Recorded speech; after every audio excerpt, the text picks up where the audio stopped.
TripAdvisor calls us one of the top 10 ghost tours in the U.S. for good reason. Not only are our guides the best storytellers in the business, several attract a lot of things themselves. Book your tour now at ChattanoogaGhostTours.com.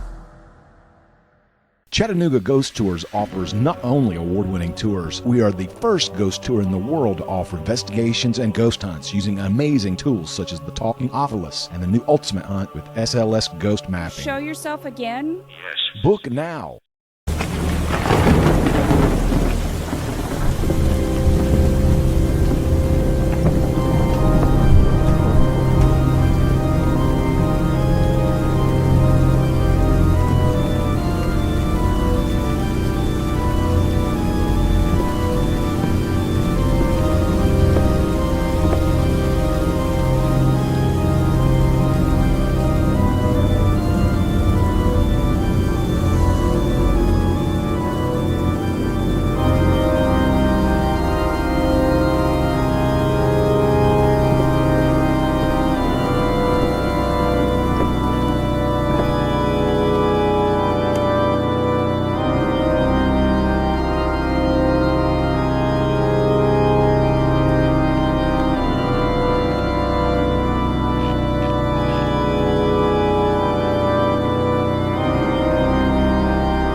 Do you like the 80s? Do you like heavy metal? Do you like the dark side? Then you need to add some Trace to your spooky season with the Trace book series by Mandy L. Cantrell. It all began with Trace and the Devil. It's 1988 at Fairview High School, and bad boy Trace has found the girl of his dreams. Will she love him in return despite his dark connections? How far will he go for love? This first Trace book and the second and third are all available on Amazon and in select stores. These books are being compared to The Twilight Zone, Tales from the Crypt, Tales from the Dark Side, and Creep Show. So follow Trace if you dare.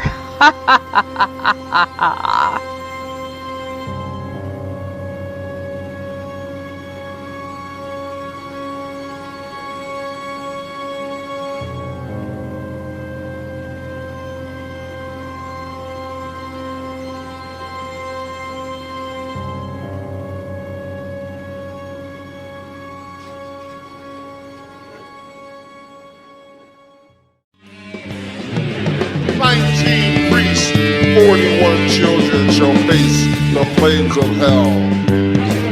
I will acquire everything within the sound of the church's bell. You think that you'll never confess? Ha! I guarantee that you will. Welcome to your destiny, for you will hang on Gallows Hill. I am the Grand Inquisitor.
Welcome to DNN News. I'm your handsome host, Wolf Bane. And today we have some news coming out of Transylvania. There's an international crisis there, as there's a shortage of milk. What do you think would cause that, A.B.? Well, Wolf Bane, the Impaler's brother, Prince Radu, is terrorizing the countryside, ripping out the throats of cows and draining them their blood. What would that have to do with a milk shortage? Perhaps you don't know how milk works. Well, it's a full moon tonight. Perhaps I should catch up on my farmering. I don't know. Back to you, A.B. And then the two movies coming out this February. The first one, Winnie the Pooh, Blood and Honey. Winnie the Pooh and Piglet go around terrorizing Christopher Robin and a group of young women at a remote house. What happened to Winnie the Pooh? He used to be such a good guy. And then we got Knock at the Cabin. While vacationing at a remote cabin in the woods, a young girl and her parents are taken hostage by 4 armed strangers who demand. They make an unthinkable choice to avert the apocalypse. Confused, scared, with limited access to the outside world, the family must decide what they believe before all is lost. I don't know about you, but I'm going to go see Winnie the Pooh. Let us know what you want to go see. Go to our website, horrorcitydetroit.com, and vote, and don't forget to subscribe. Back to you, Wolfman. Well, that's it. I've got nothing really. Signing off for DNN News, it's your very handsome reporter, Wolfman.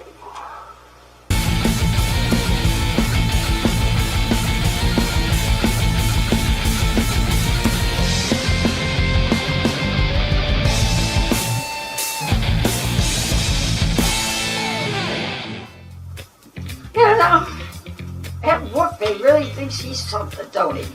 Of course, he might be. I don't know. Genevieve, what are you doing in Impaler's chair?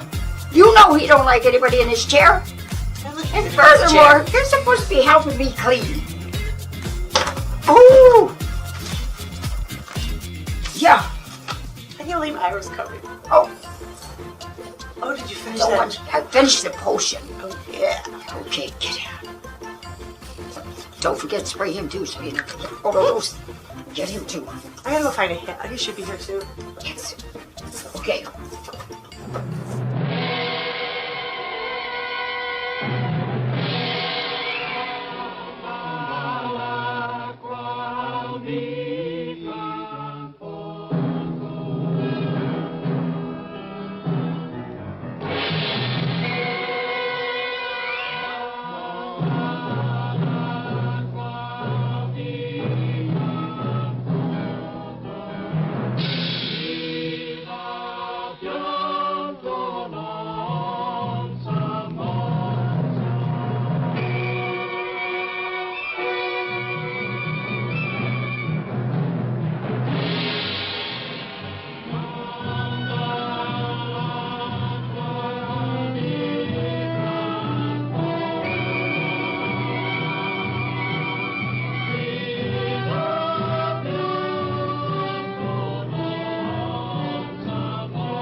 Bring out Elizabeth Selwyn.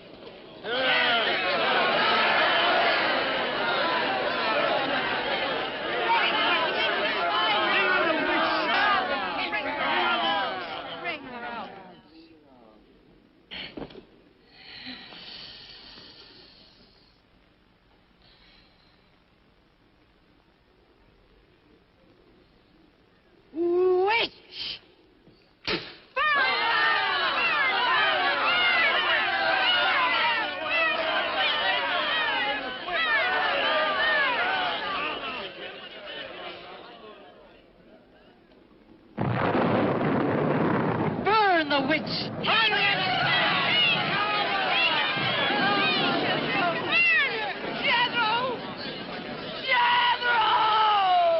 Jethro Kane, hast thou consorted with the witch Elizabeth Selwyn?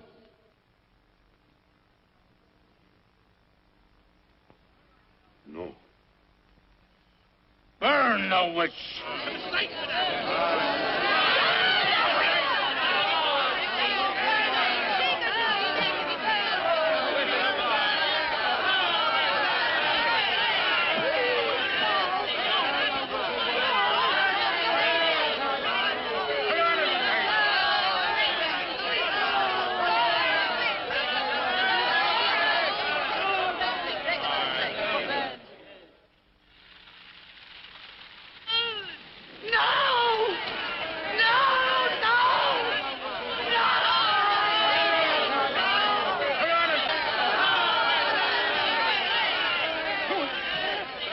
Help for who, Lucifer?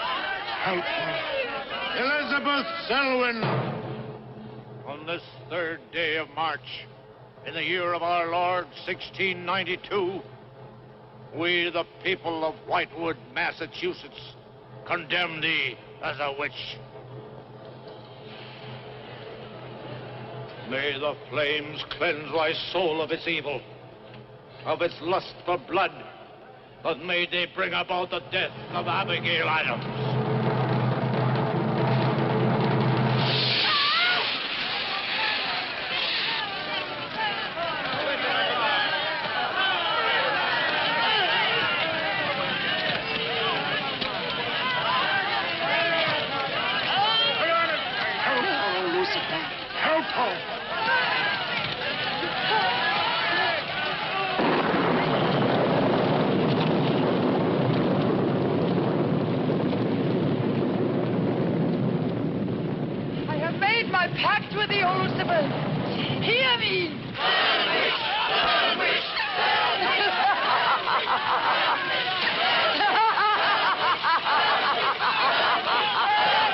Burn, witch, burn, witch, burn, burn, burn.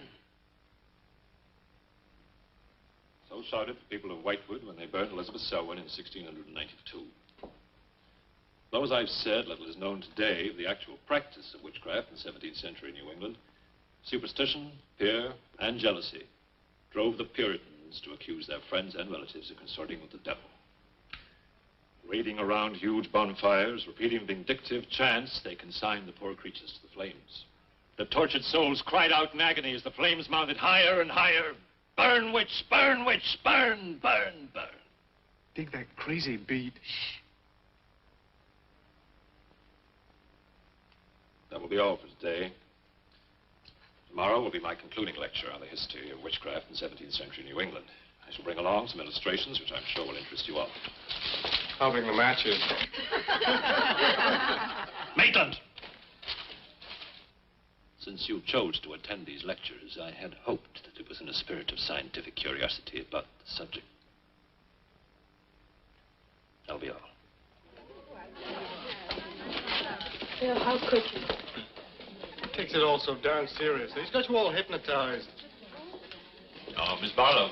Yes, Professor. Can I see you for a moment, please? What about our date? Look, I'll wait for you outside. Huh? Yes, Professor. Rather a difficult young man, that. I fear that you are more of an attraction to him than my poor efforts. However, I've been reading through your papers, Miss Barlow. They show a very sound appreciation of the subject. I want to go to New England to do my senior paper. Mm-hmm. They're really quite good, you know. Well, I'm not quite sad.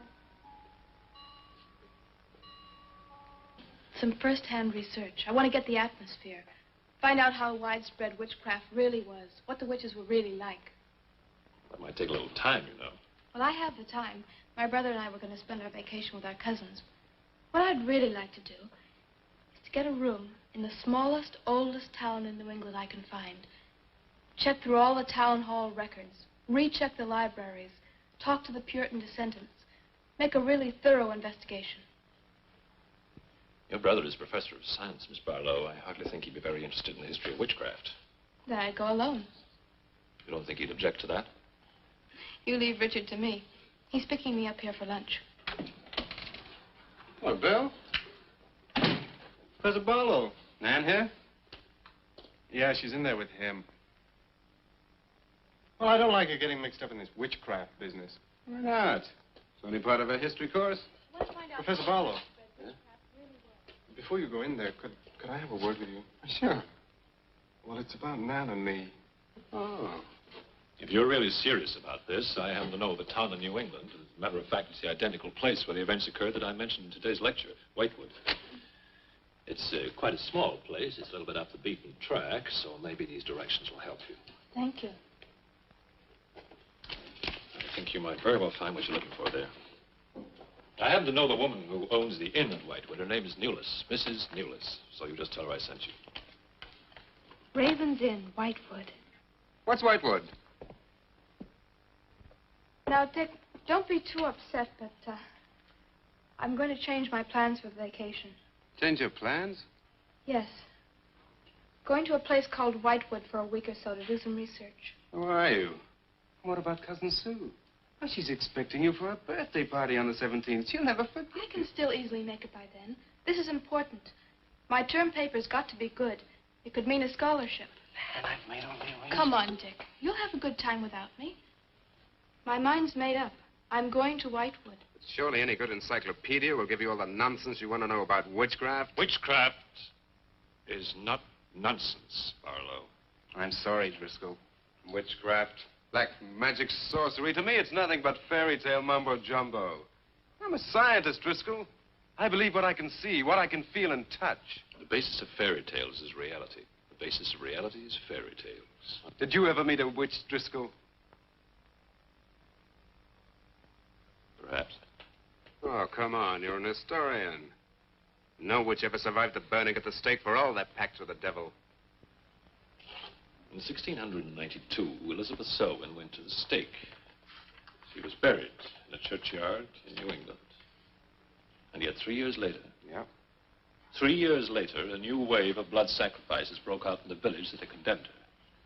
The daughters of the elders who had condemned her were themselves found murdered with every last drop of blood drained from their bodies. And afterwards, people came forward to testify that they had actually seen Elizabeth Selwyn.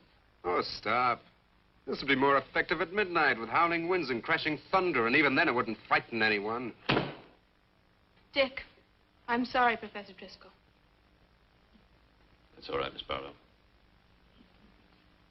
You won't be the first person to have scoffed at the subject. Honey, when you get to, where is it?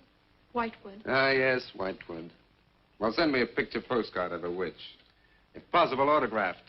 Now, let's have some lunch, eh? I'm sorry, I have a date.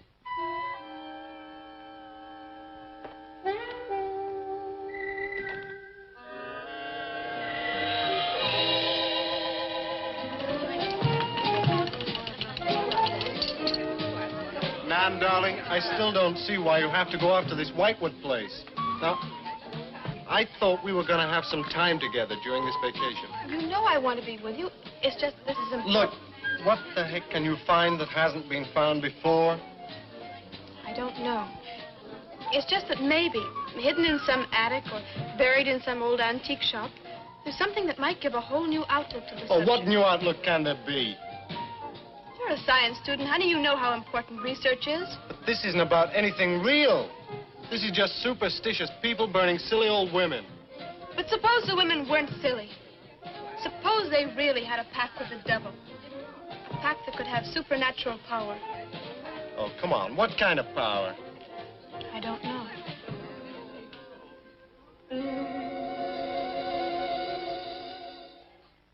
Oh, look, it's no use, Bill. We've both tried our hardest to talk her out of going. Do you really think she will find anything worthwhile? Well, I think we have to respect her desire to find something new, even if we don't agree with the subject. Agree with it? I've never heard so much nonsense as that guy Driscoll talks in all my life. Well, here I am, all packed. Oh, I suppose there's nothing I can say will stop you from going, huh? Yeah, well, I'll put this in the car.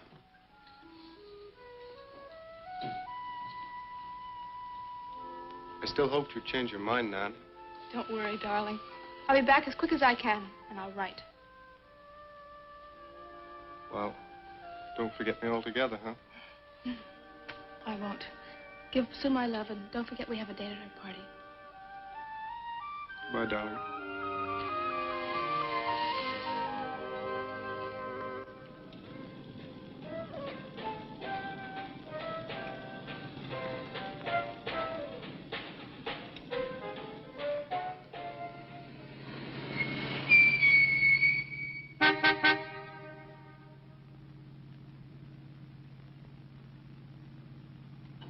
Excuse me, can you help me? I seem to be lost. Sure, if I can. I'm looking for the Wamport Road. Wamport Road, hardly anyone uses that anymore. Well, my friend gave me the directions. Take Road 28A, turn onto the Wamport Road, bear left at the fork road to Whitewood. Whitewood? Am I that far away? No, ma'am, not far. Not many God-fearing folks visit Whitewood nowadays. If I were you, I'd... If you'll excuse me, I'm in a hurry. Which way is it? Well, follow this road about 2 miles. You come to a fork. There'll be a sign, Wamport Road. Turn left, keep straight. There'll be Whitewood. Thank you very much.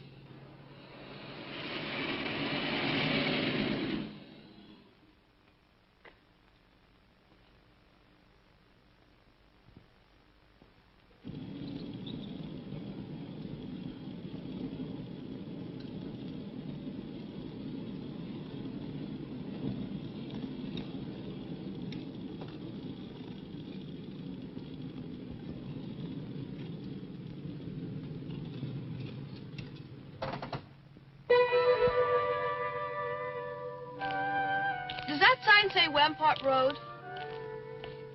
Wamport Road, yes. Oh, good. I was afraid I missed it. Is it Whitewood you seek? Yes. I, too. Would I be imposing if... No, of course not. Get in. Thank you.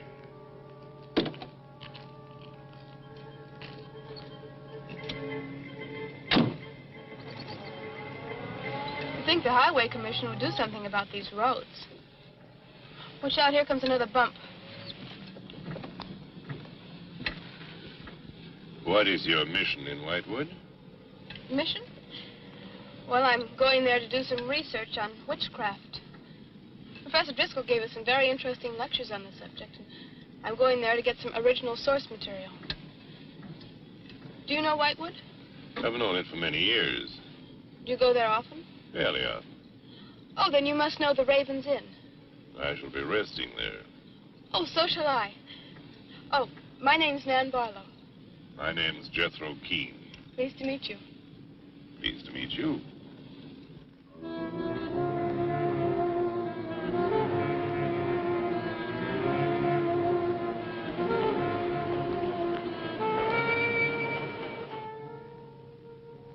Just like a picture out of a history book. I feel as though I were in the 17th century. Why hasn't Whitewood been written about? It's off the beaten path. Few tourists come here. For Whitewood, time stands still. Look at that church. Must have been beautiful. What a shame they let it get so run down.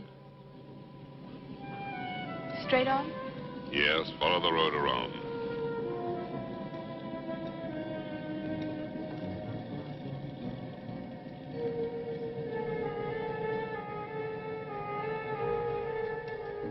Ah, there it is. What a lovely old building. 17th century at least. How picturesque can you get? Right by the graveyard. Yes, it has not been used for more than 200 years. Any witches buried there? There are indeed. All in a section of unconsecrated ground. Spooky, isn't it? Well, keep your fingers crossed for me, Mr. Keene. I hope Mrs. Newells has that room.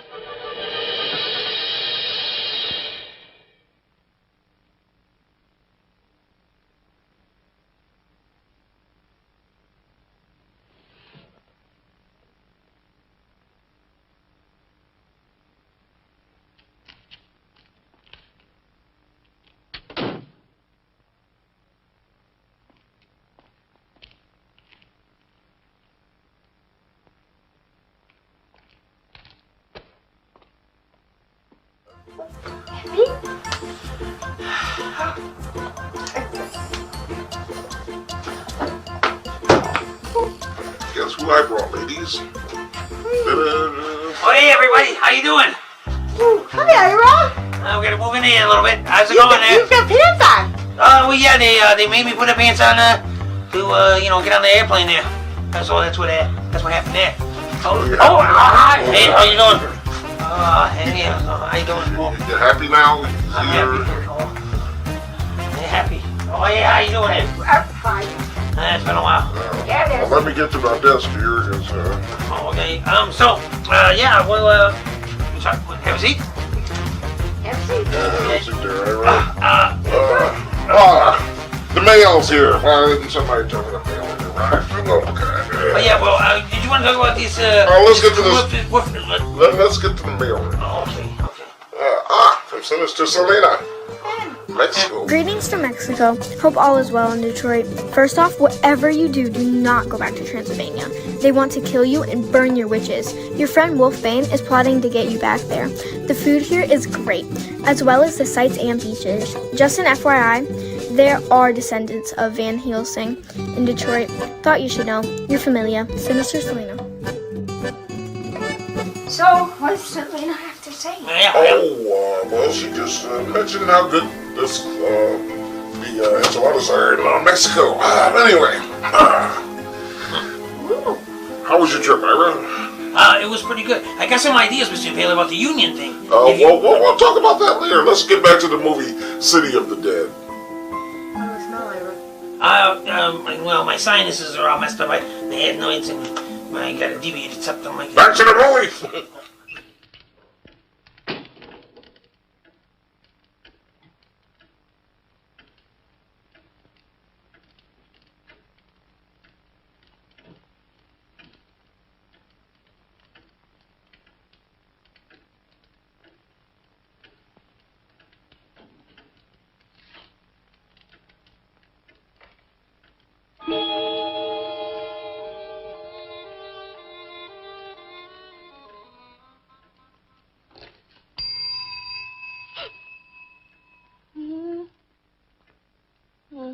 Oh, I didn't hear you come in.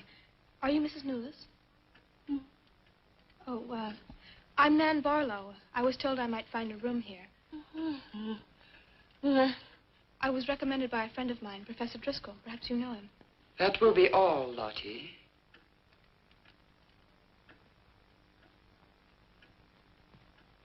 I'm sorry to keep you waiting.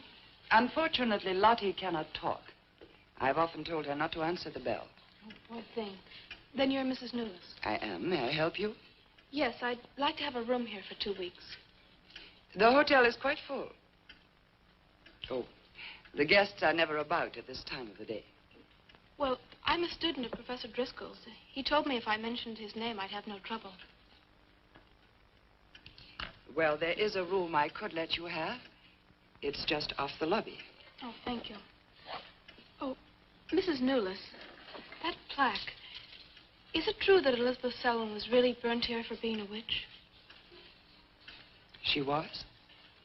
And do you believe she was a witch? Come along. I'll show you to your room. I hope you will be comfortable.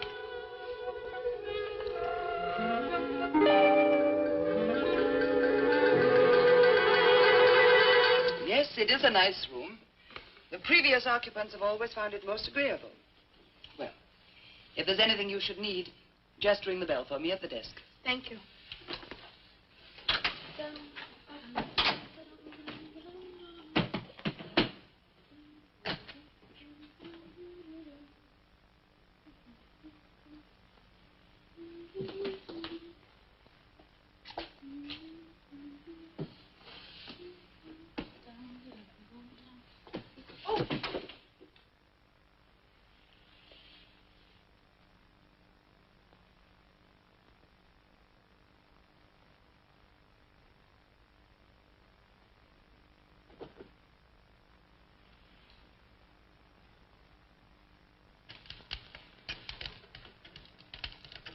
It's been so many months. I've counted the days to this holiday. So have the others. It wasn't easy for some of my guests to get here. Many had to travel vast distances. I was lucky. The last few miles were enchanting.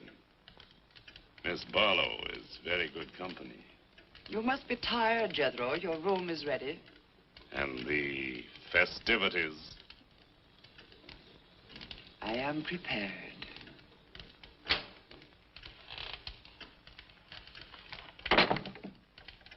Oh, Mrs. Newless. I thought I'd have a short look around town. I won't be gone long. I think you'll find the church interesting. Unfortunately, it no longer has a congregation.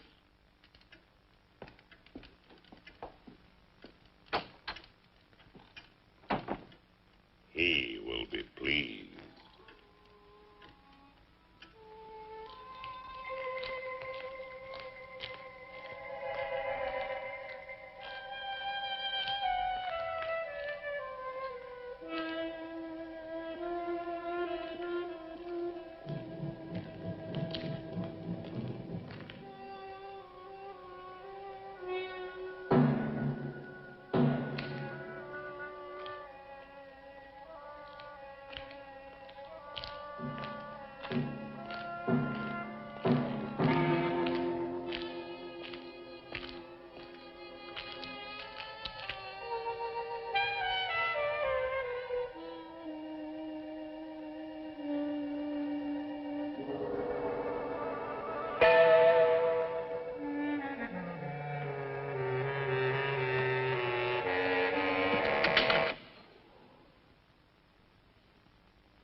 I'm told this was once a house of worship.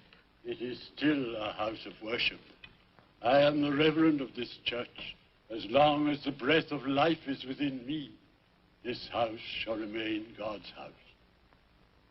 Must have been a beautiful building. To me, it is still beautiful. I'm sorry. What a shame the people have let it fall into such a state. Strangers rarely come to Whitewood. Who are you? I'm Nan Barlow. I'm staying at the Raven's Inn. Why have you come to Whitewood? Well, because I'm interested in witchcraft. Young woman, leave Whitewood. Leave Whitewood tonight. For 300 years, the devil has hovered over this city, made it his own. The people in it are his. Evil has triumphed over good here. Look at my church. I have no parish. No one worships here. His is the power. What power? Leave Whitewood. Leave Whitewood tonight. I beg of you. What power? Leave before it is too late.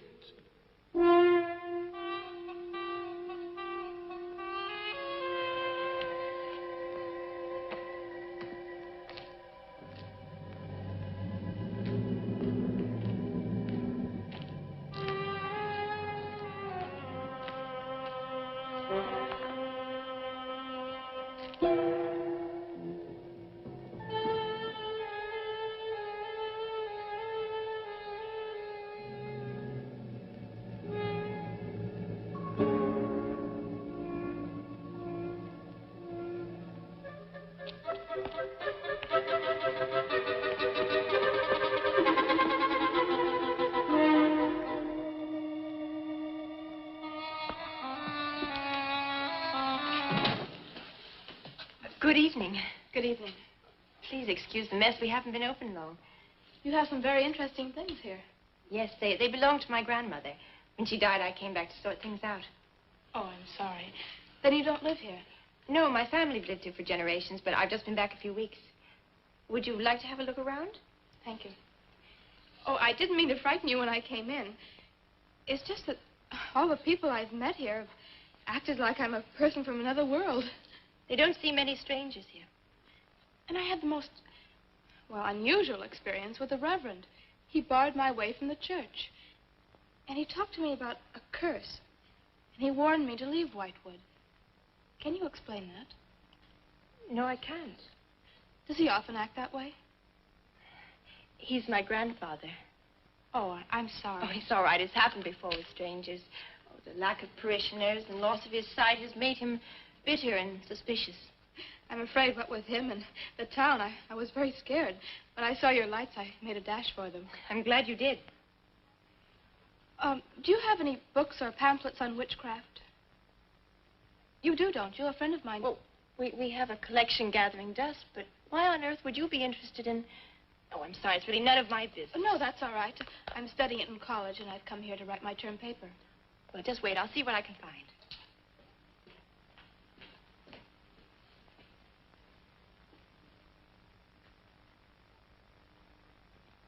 That's Elizabeth Selwyn, burned as a witch, March 3rd, 1692.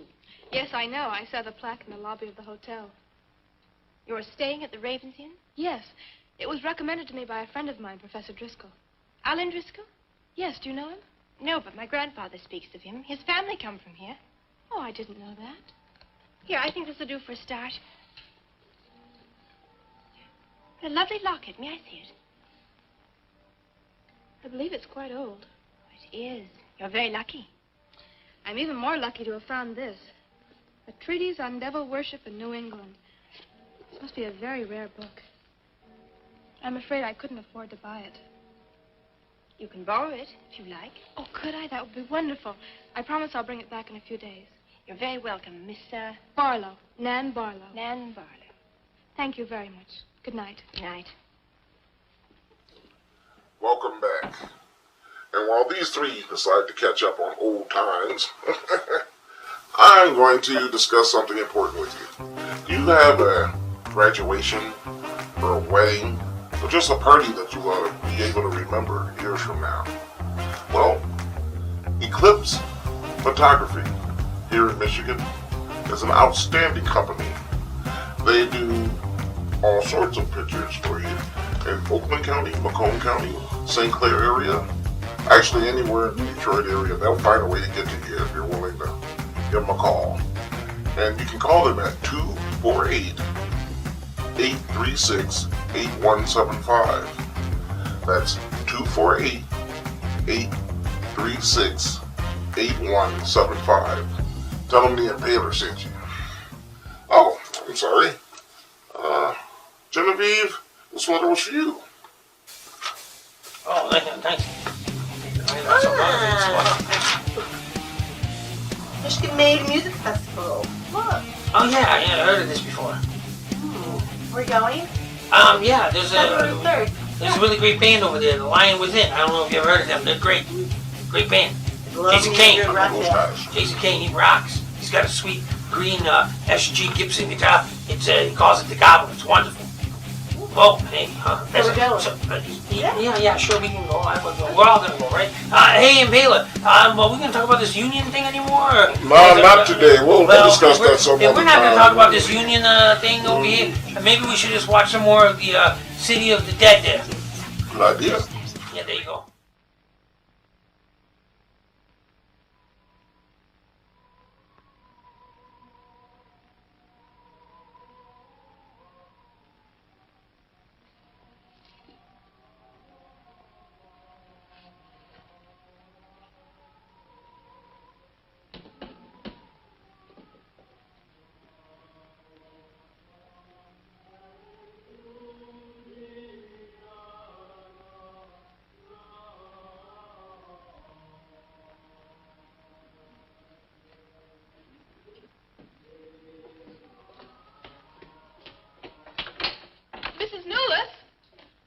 Mrs. Newless?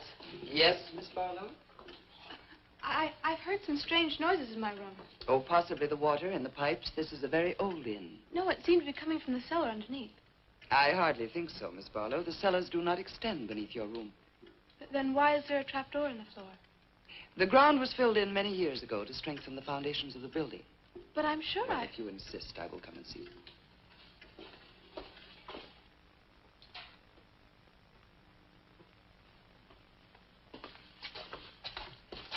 I don't hear anything. But just a few minutes ago. Never mind, I'm sorry. You're welcome. But you can see for yourself there is no ring in the trapdoor because there is no reason to lift it. There is nothing underneath but earth.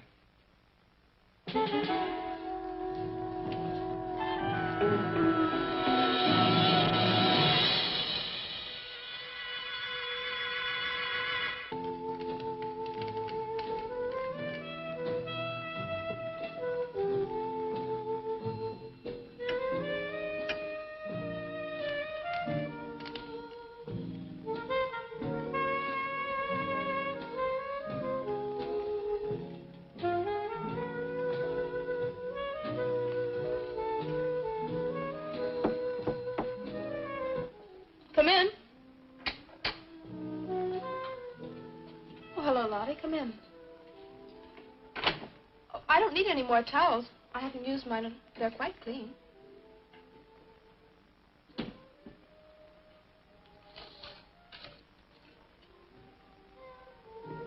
Lottie, I've told you before not to bother the guests. Miss Barlow, I thought you might care to join the others. I will as soon as I finish my notes. I'll put some clothes on and join them. A treatise on devil worship in New England. Well, do you find this interesting? Why, it's fascinating.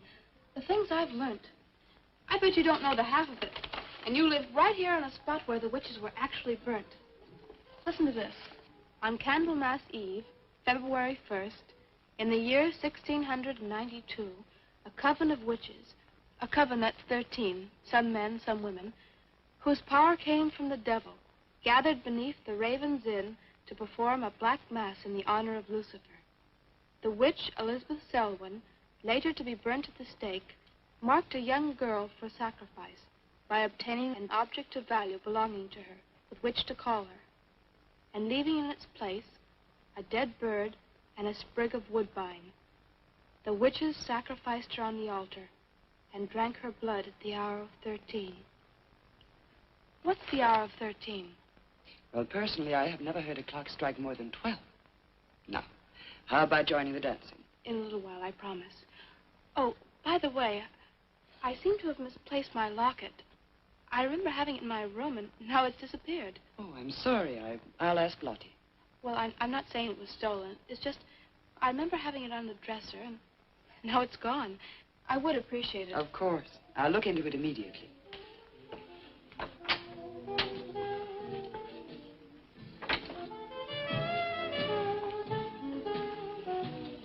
Lottie, I have warned you too often about annoying our guests. If you disobey me again, I shall turn you out. And if I turn you out, there will be no place for you anywhere. You do understand, Lottie, don't you?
Ah, Miss Barlow.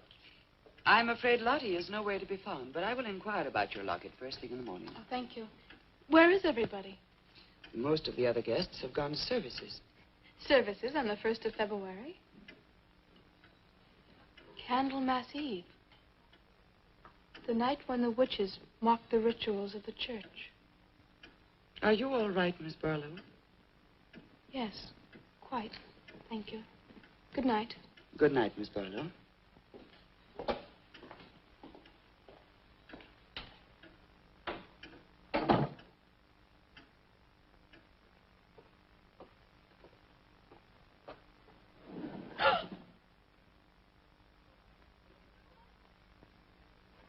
Mrs. Nolas! Mrs. Nolas! Mrs. Nolas!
No! Let go of me!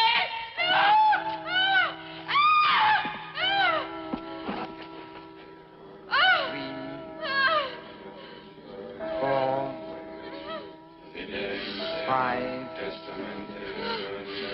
6, 7. No!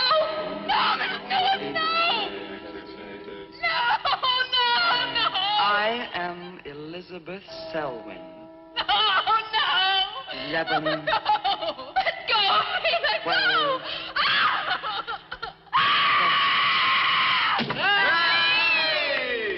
Happy birthday to you.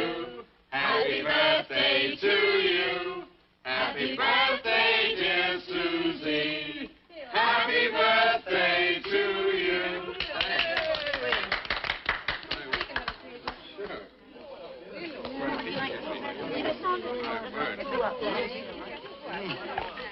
Yummy. Delicious. Dick, have you got any idea what's happened to Nan? I'm sure she'll show up. She probably met a good-looking Hewitt and is bringing him along to the party, only their broomstick blew a gasket. Oh, it's not like Nan to be late for anything. Aren't you a bit worried about her? Oh, she'll be here. I'm sure she'll make it. Oh, it's probably here now. You answer the door, and I'm going to put a record on for some dancing. All right.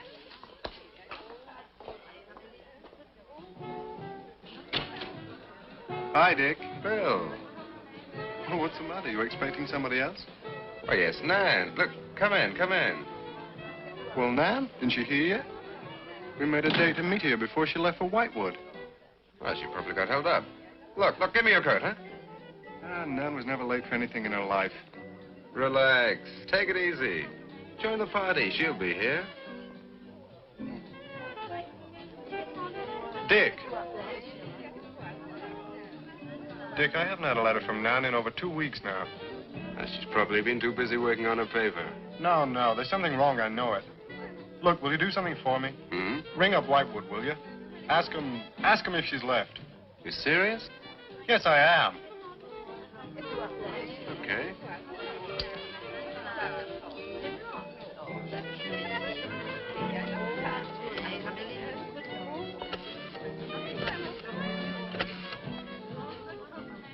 On a long distance, I'd like to speak with Miss Nan Barlow at the Raven's Inn, Whitewood.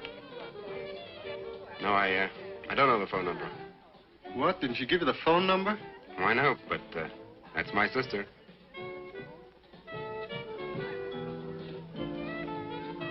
They say there's no such place as the Raven's Inn. But that's crazy. She's staying there. Give me the police.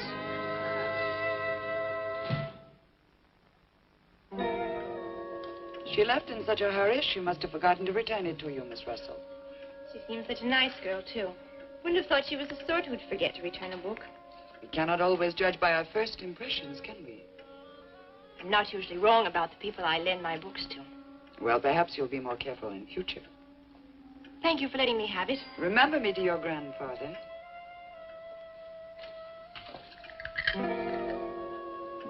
Lottie, get out of the way, you clumsy creature.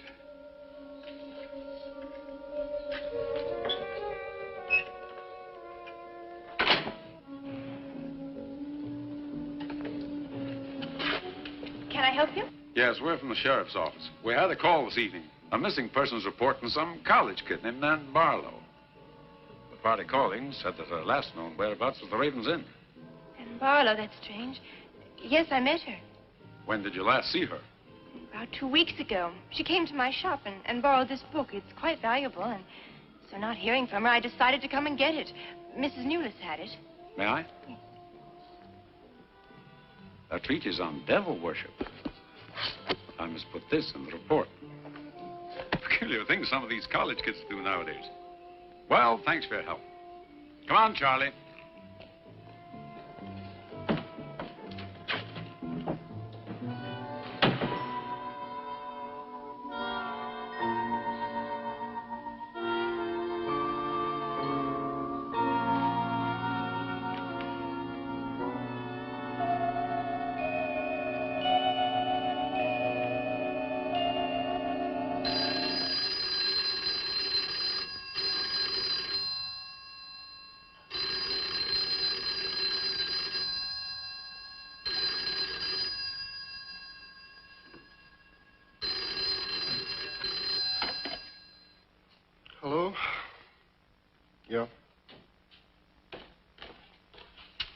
Police.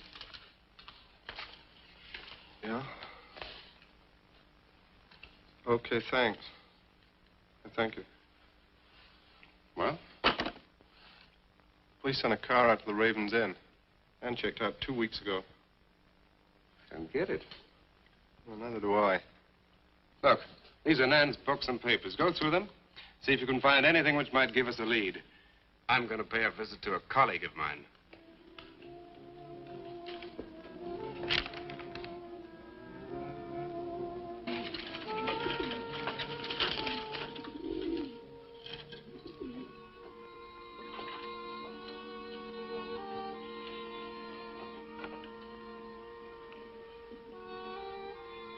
O Lord of Light, accept this sacrifice.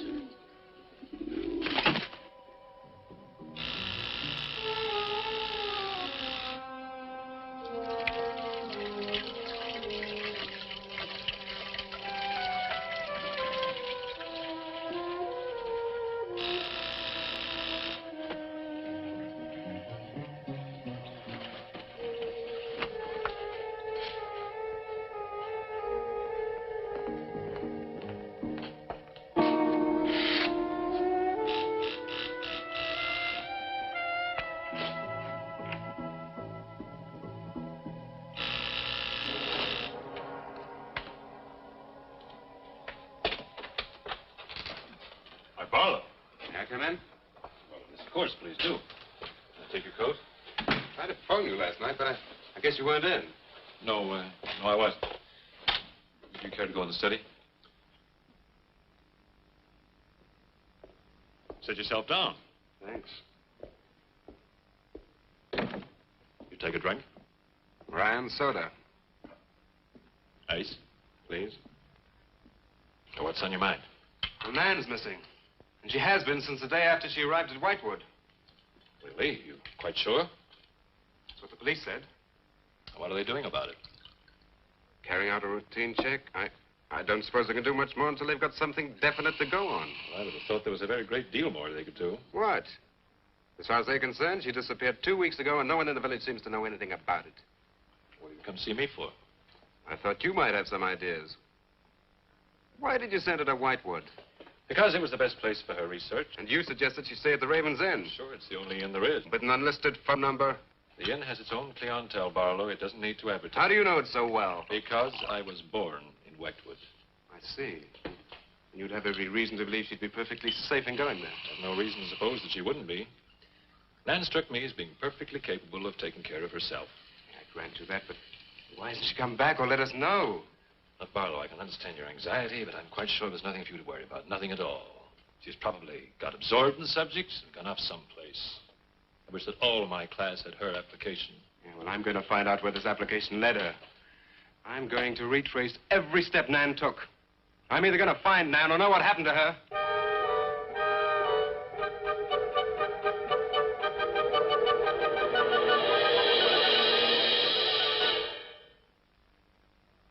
I can't stop you from going. No. I'm not afraid. Afraid? Why? Well, if anything did happen to your sister and somebody else went along to try and find out about it. Same thing might happen to them? Possible. You seem to think something happened to my sister then. No, I just think you're jumping to conclusions, Barlow. Maybe, but I shall find her. Professor Driscoll, Yes. I don't like to disturb you, but may I see you? Well, of course, please come in. Good luck in Whitewood. Thanks. I'm sorry, but did you say he was going to Whitewood? Yes, he is. Silly to be surprised, but I've just come from Whitewood. Really? It's quite a coincidence. My own family happens to come from Whitewood. As a matter of fact, I was born there. Yes, I know. Please sit down. Thank you. Do you care for a drink? No, thank you. I think you know my grandfather, the Reverend Russell. Russell? Why, yes, of course I do. How long have you been living in Whitewood? Since my grandmother died a few weeks ago. Oh, I'm sorry. Well, now, how can I help you? I've come about a pupil of yours, Barlow, Nan Barlow. Yes. She came to Whitewood 2 weeks ago. I met her and liked her, and she told me that she was a student in one of your classes, that you recommended that she stay at the Raven's Inn. That's quite right, I did. Well, that's what I've come to see you about. On the day after she arrived, she disappeared. Oh? Later, the police came asking questions. Her family were worried. I thought you might have their address. And why do you want her family's address? Because I have something of hers I want to return. Well, you just leave it with me, and I'll make sure they get it safely. Well, I don't want to trouble you. If you just give me their address. As you wish. Her address is Dorchester Street, 225. She lives with her brother. Matter of fact, he's a colleague of mine. You just met him. He's leaving when you arrived. Now, if you'll excuse me, I've got a lot of work to do. I'm rather a busy man at the moment. Of course. Thank you for your help. Not at all. I hope it achieves something. Well, you will remember me to your grandfather, won't you? Yes, of course. Goodbye. Goodbye, Miss Russell.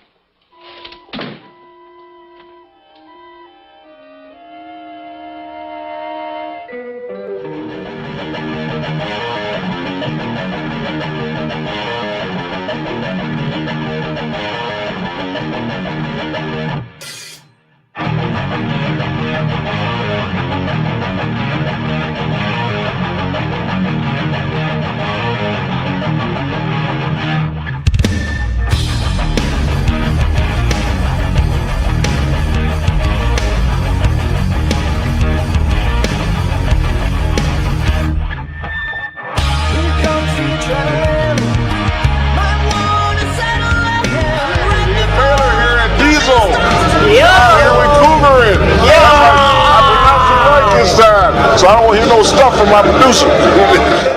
Alright, introduce the band for me. Well, I'm Miko, and I'm the lead singer, lead guitar player. This is Nick Gettleson on bass. This is Gino Puzio, aka the Kraken, on the drums. And this is Mateo, or Matt Brock, on rhythm guitar. Mateo? Mateo! Alright, so you guys have been around for 60, 70 years, something like that. I remember Dangerous Pleasure opening for you guys once. I remember that. I remember that too. Yeah, you guys blew the house down and made me look bad. But you know what, though? We both played with Greta Van Fleet, though. We both played with Greta Van Fleet? I don't remember Greta Van Fleet. Remember they're the little 15-year-old kids? Oh, yeah, the ones that made a big record deal and all that stuff. These guys rock. Ah, thank you. And I just saw them play, and they really rock. Thank you. Thank you. And I wasn't sidetracked by all them fine women that come to their shows. Ooh, all the fine women. We don't know what it really was. But these guys rock. Thank you. Anything new coming out? Well, we're tracking some demos at the moment, and we're planning on recording in March next year in Los Angeles. Oh, you're going to Los Angeles? I'm going to be in Los Angeles, but I'm going in June. Oh, no way. Yeah, that's cool. That would be fun to see running you guys. Yeah, that'll be hilarious. Yeah. But they're going to Los Angeles before I get there, and I'm really upset about that. It's still going to be cold here when they go there. I'm going in the summer. Yeah, it'll be really hot. Oh, yeah. We're going to blame Mrs. Taylor for that. But anyway, these guys got a new album coming out. Anything else you want to tell me? Oh, EP. Yeah, EP. Anything else you want to tell me about the band? Not that I know of. What do you think, guys? Just tune in, check out our social media, follow these guys. Oh, what is your social media? We're on Facebook, Twitter, Instagram, TikTok, YouTube, Spotify, Apple, Amazon, you name it. And we also have our website, www.cougaran.com. Spell Cougaran. KOUGARAN.com. Remember, that's Cougaran, not Cougaran, because that's what I said before. Cougaran. And check out these guys too. Check them out.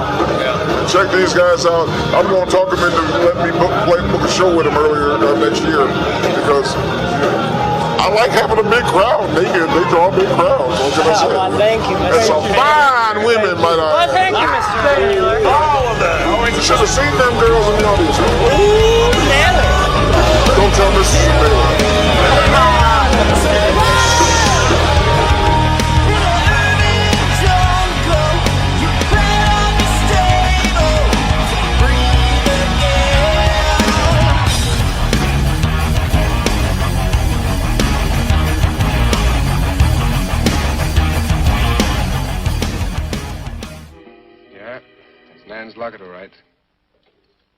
far as I know, it's unique. I gave it to her. Where did you get it? The servant at the inn gave it to me. It was strange. I don't think she wanted Mrs. Newless to know I had it. Mrs. Newless? She runs the inn. Well, why did you come here, Miss Russell? I found this. Professor Driscoll's notepaper. I found it in the pages of a book I lent your sister on her first evening in Whitewood. When she didn't return it, I went to the hotel. What was the book? An old book. Book about witchcraft. Do you believe in it, Miss Russell? I don't know. Sometimes I almost think I live with it. Live with it? It's an obsession of my grandfather's. Up till now, I didn't take him very seriously. He's an old man. Now I'm beginning to wonder if what he says isn't true. What does he say? That there's something evil about the village. That on certain nights, the inhabitants leave the streets, close their doors, and stay behind them. That on these nights, the dead come to life. Nights like Candlemas Eve? What do you know about Candlemas Eve? It's in one of Nan's books.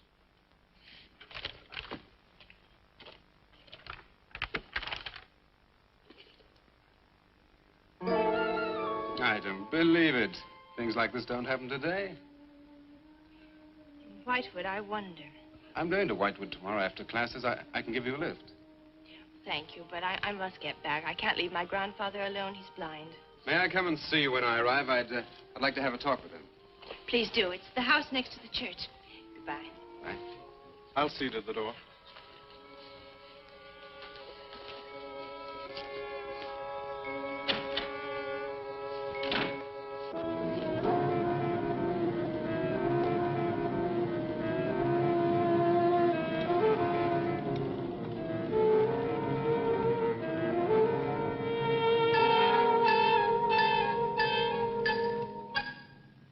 Would you be going to Whitewood?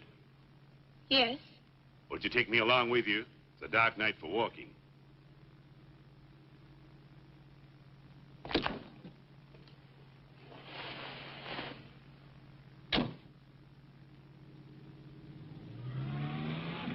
You're the Reverend Russell's granddaughter, aren't you? Yes. How did you know? I know a great deal about Whitewood. Have you ever been there? Now and then. Never seen you. To see me is a special privilege. It's reserved for a chosen few. What does that mean?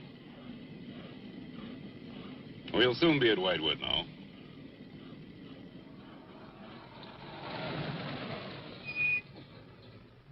This is as far as I go. You will.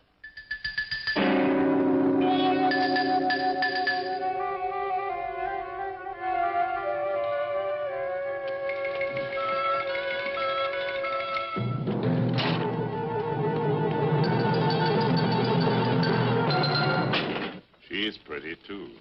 Yes, she is. Very pretty. A living descendant of those who were cursed. It somehow seems to make it better.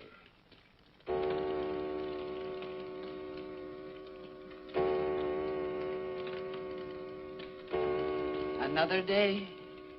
And tomorrow. The witch's Sabbath.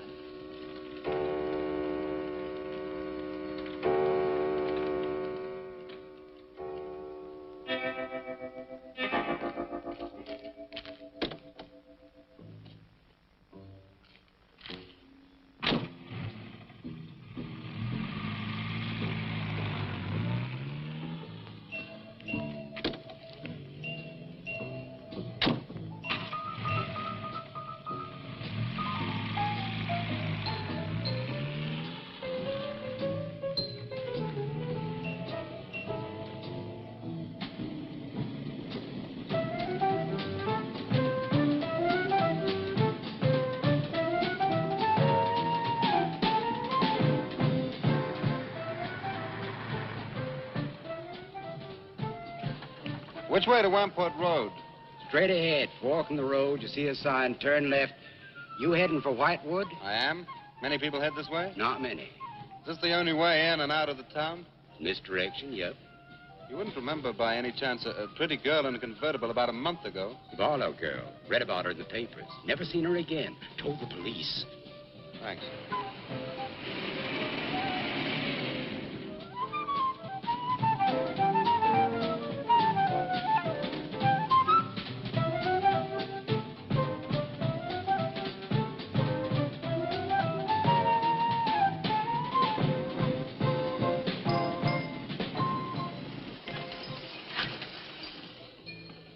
Could you tell me the way to Whitewood, please? Another one. Straight ahead, fork in the road, you see a sign, Warmport Road, turn left, takes you right in. Well, thanks. Let me warn you, young fella, they don't like strangers in Whitewood. Okay, fine. Thanks very much.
Good evening.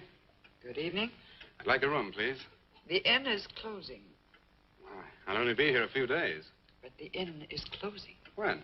In 2 days. Well, if you don't mind, I'd like to stay until then. If you insist. Could I have the same room my sister had? Still available, isn't it? Yes, it's available. Mrs. Newless, you told the police that my sister checked out. You are mistaken, Mr. Barlow. I told them that on the morning of February 2nd, I went to her room and found it empty, her bed not slept in, her luggage and car gone, and her bill unpaid. Well, you can put the charges on mine. When was the last time you saw her? On the evening of February 1st. It was shortly before midnight. She'd been in the lobby here dancing with some of the guests. She seemed to be enjoying herself. Did any particular guest pay a special attention to her? And not that I noticed. Your sister kept very much to herself. You know why she came to Whitewood? It is not my habit to inquire into people's private business. Would the fact that she was investigating witchcraft have antagonized anyone in the village? Hardly. There have been other students here, you know. Besides, your sister was a very agreeable and likable young woman. Well, have you any idea where she might have gone? None. Thank you. Now, may I see the room? As you wish. It is this way.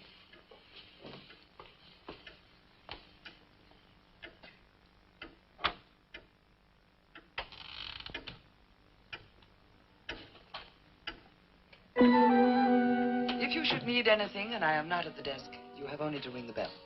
Thank you.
So glad you've come. I saw your car outside the Ravens Inn earlier. I wondered what had happened to you. I've been talking with Mrs. Newlis, and then I took a walk around the village. Find out anything? Everyone here seems to be afraid of something. And you don't think it's just my imagination? I don't know. Who's to say where imagination ends and truth begins? It's nothing tangible. It's just the way they look at you. I felt it, too. May I see the book that Nan borrowed? Yes. I put a marker between the pages where she must have stopped reading. Just sit down, and I'll tell my grandfather you're here. Thank you.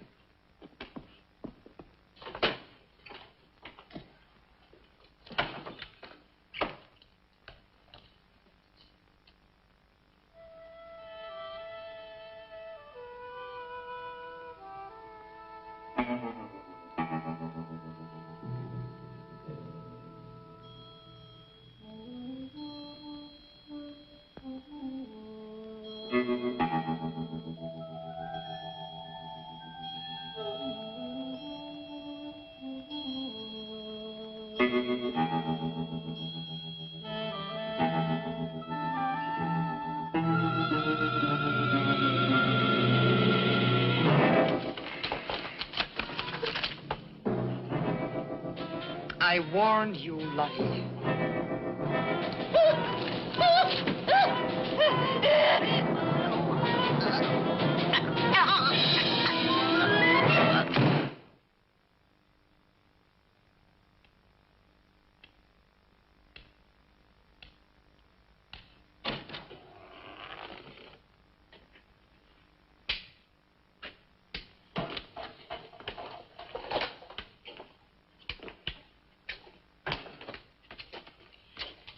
Grandfather, this is Mr. Barlow. How do you do, sir? God be with you. Shall we sit where we'll be more comfortable? Here's your chair, Grandfather. You must be tired. I am really tired. I have little strength left these days for the fight.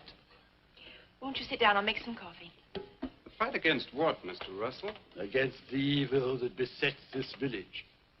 The people are creatures of the devil. They know no other God. You mean they worship Satan here? Today? Satanism was never stronger than at the present time.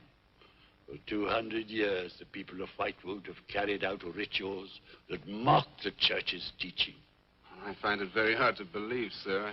Do not doubt, my son. It is real enough. For years, I struggled against the witches. Their master took away my sight. Seems incredible. I have tried to convince others. They, too, found it unbelievable. But I know these people have a pact with the devil to worship him and do his works. In return, he gives them eternal life. Eternal life? Aye. And to seal this bargain, they must sacrifice a young girl on 2 nights of the year. When are these nights, sir? Candlemas Eve and the witch's Sabbath. Candlemas Eve, that's February the 1st. And when is the witch's Sabbath? Tonight. Now you know why I came to see you. I had no idea it was so late. May I have a rain check on the coffee? I'd like to have a few words with Miss Newlis again. Of course. Good night, sir. Good night. I'll see you to the door. God be with us. Well, Miss Russell, do you think that Nan's disappearance is connected in some way with these witches' ceremonies? Yes. Well, I'd like to come back later, if I may. Please do. And my name is Pat. Well, mine's Richard. I think I feel better now you're here. Well, I'm going to stay until I find out what's happened to Nan. Take care.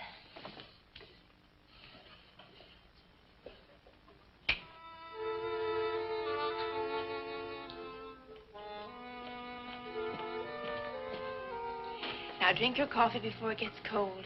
You must not see that young man again tonight. Why not? The devil comes in many disguises. I'll get you a spoon. And Father, there's a bird in the drawer. It's got an arrow through it. Go and look on the front door.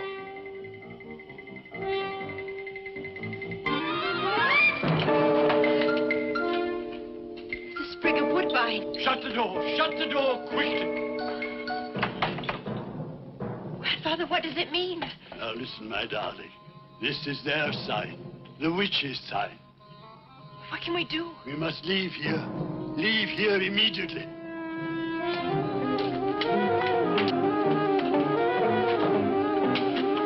Stop the car.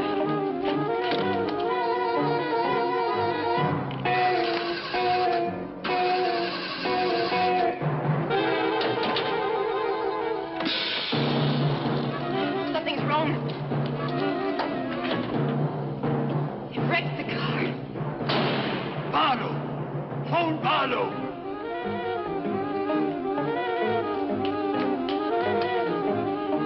Hello? Hello? Hello, I want the Ravens Inn.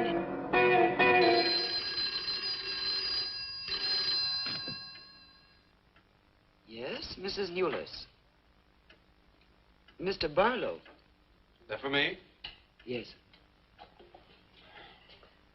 Hello? Dick? Dick, I'm in terrible danger. We've got to leave Whitewood at once. Danger? But from what? We've got to leave... Pat! Dick, help me! Patricia! Pat!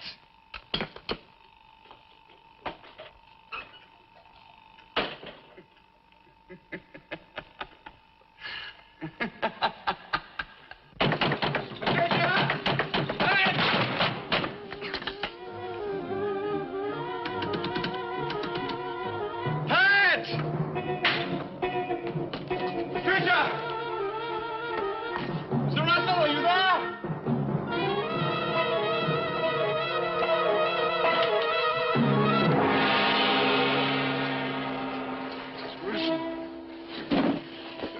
What's happened, Mr. Russell? The witches. The witches have Patricia. Destroy them. Mr. Russell, how? The shadow of the cross. Use the cross. I adjure thee, O creatures of salt, by the living God. Mr. Russell.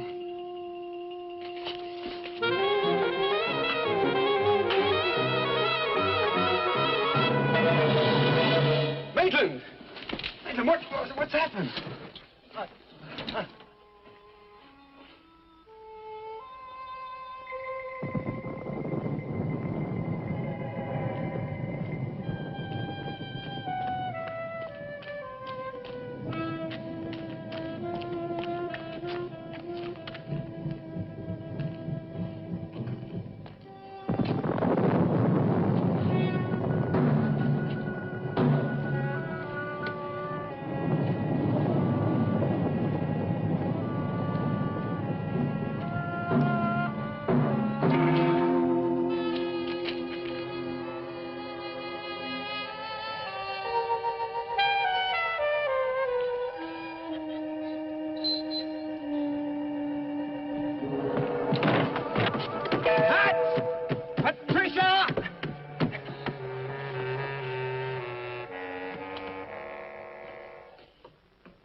Oh. Hello, operator?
we've been waiting for you. Dick, these are the dead who killed Nan. Marlowe. Dick, help me.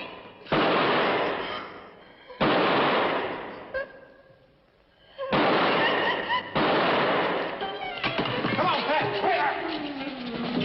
Dick, right.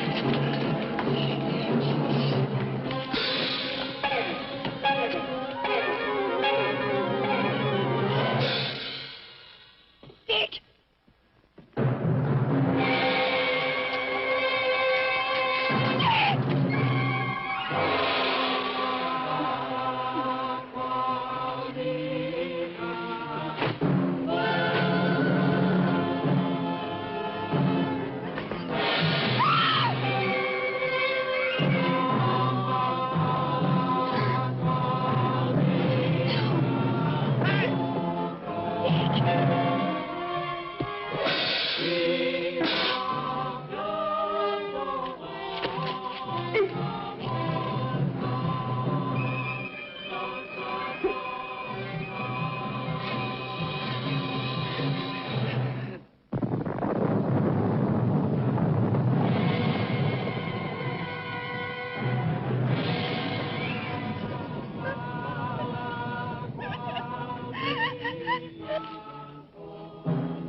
Maitland!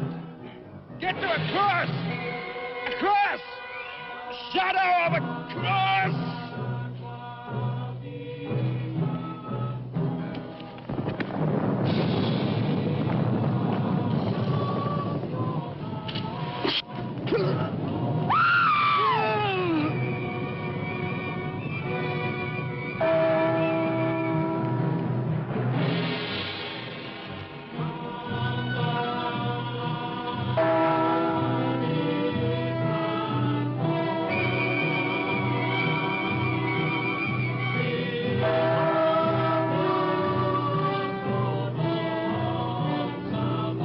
Dick, he's moving.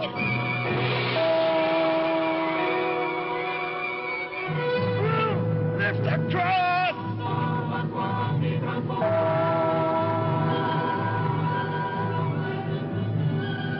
Quick.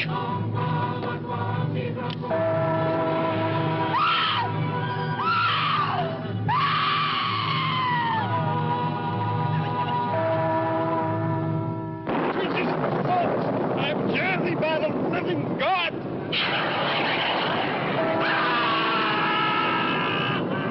Back from the cross! Come here, Revu! Get the shadow over! It comes nearer. Not fail.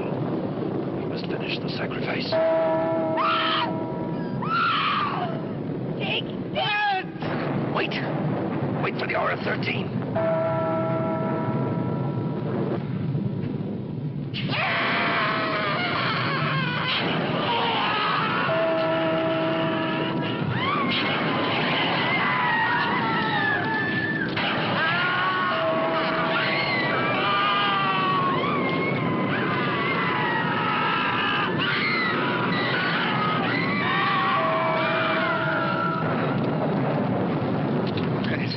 You right? I think so.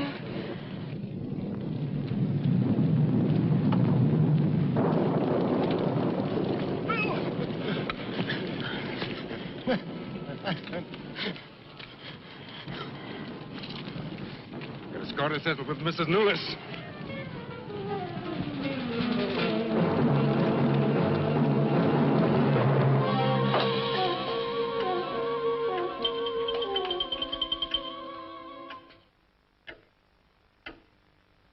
You stay here.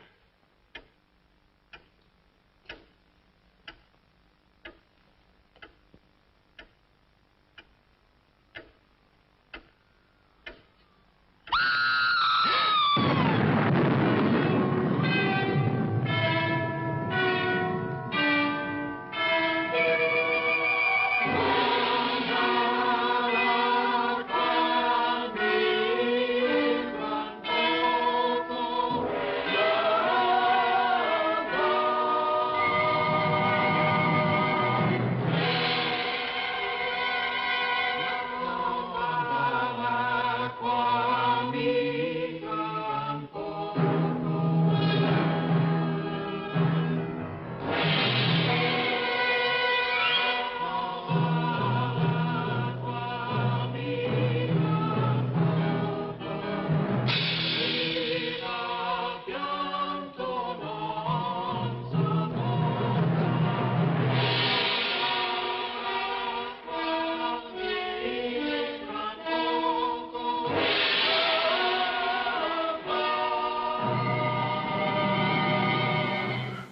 was City of the Dead, which was also released in the United States as Horror Hotel, starring Christopher Lee.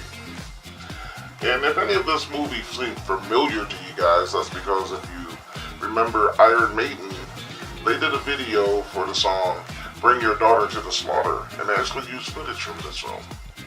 Also, King Diamond in his songs Sleepless Nights, which is one of my favorites because I love King Diamond, and he did use some of the footage also. Rob Zombie quoted Christopher Lee's introduction in the song Dragula. So ladies, what did you think of the movie? I don't care about the movie. I want to know what you and Ira are talking about the union. Say Ira? Yeah. Where's Ira though? Don't worry about Ira. Trust me. Have I ever let you down? Think about it. Have I ever really let you down? No, so you. Did you even watch the movie? Yeah. Yeah, you saw it. Who was in it? Where'd Ira go? Anyway, this movie was originally written for a pilot for a Boris Karloff TV series. That didn't happen. Well, anyway, hope you enjoyed it. And I'd like to thank... I need to call my union rep. That's it. Thanks to Cougarin. And stick around. We have a Cougarin video after the show. I missed something. Thank you all for coming to see us. Thank you ladies for being here. Thanks to my producer, who didn't yell anything from the background this episode. And remember, never trust. Impaler, my friend. We have a big problem. One of the women that you tried to kill, she's running amok. Tried to kill? Tried to kill. She's running amok all over Detroit. She is a bigger monster than I've ever created. She's running amok. She's killing. Let's get to the bottom of this, ladies.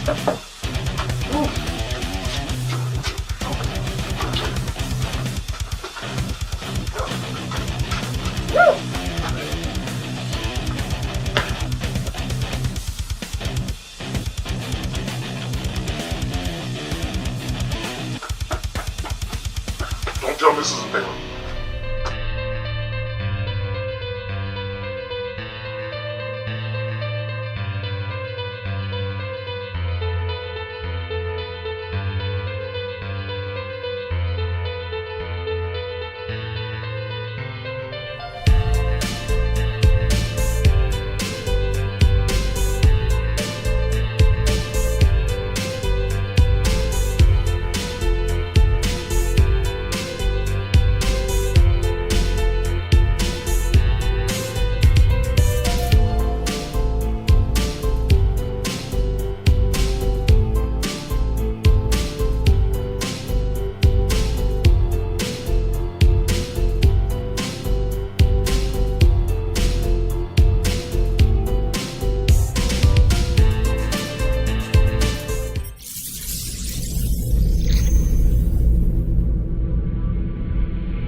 TripAdvisor calls us one of the top 10 ghost tours in the U.S. for good reason. Not only are our guides the best storytellers in the business, several attract a lot of things themselves. Book your tour now at ChattanoogaGhostTours.com. Chattanooga Ghost Tours offers not only award-winning tours, we are the first ghost tour in the world to offer investigations and ghost hunts using amazing tools such as the Talking Oculus and the new Ultimate Hunt with SLS Ghost Mapping. Show yourself again? Yes. Book now.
Do you like the 80s? Do you like heavy metal? Do you like the dark side? Then you need to add some Trace to your spooky season with the Trace book series by Mandy L. Cantrell. It all began with Trace and the Devil. It's 1988 at Fairview High School, and bad boy Trace has found the girl of his dreams. Will she love him in return despite his dark connections? How far will he go for love? This first Trace book and the second and third are all available on Amazon and in select stores. These books are being compared to The Twilight Zone, Tales from the Crypt, Tales from the Dark Side, and Creep Show. So follow Trace if you dare. Ha ha ha ha ha ha.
This is Jackie Chin with Zombie Palooza Radio Live, and you're currently watching Tennessee Macabre on Tingler Television.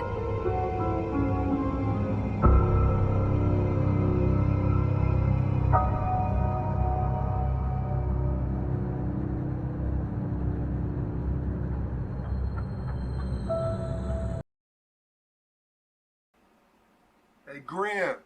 Yes, Deke. You know that tarantula problem we were having, man? Yes. They're back. Oh.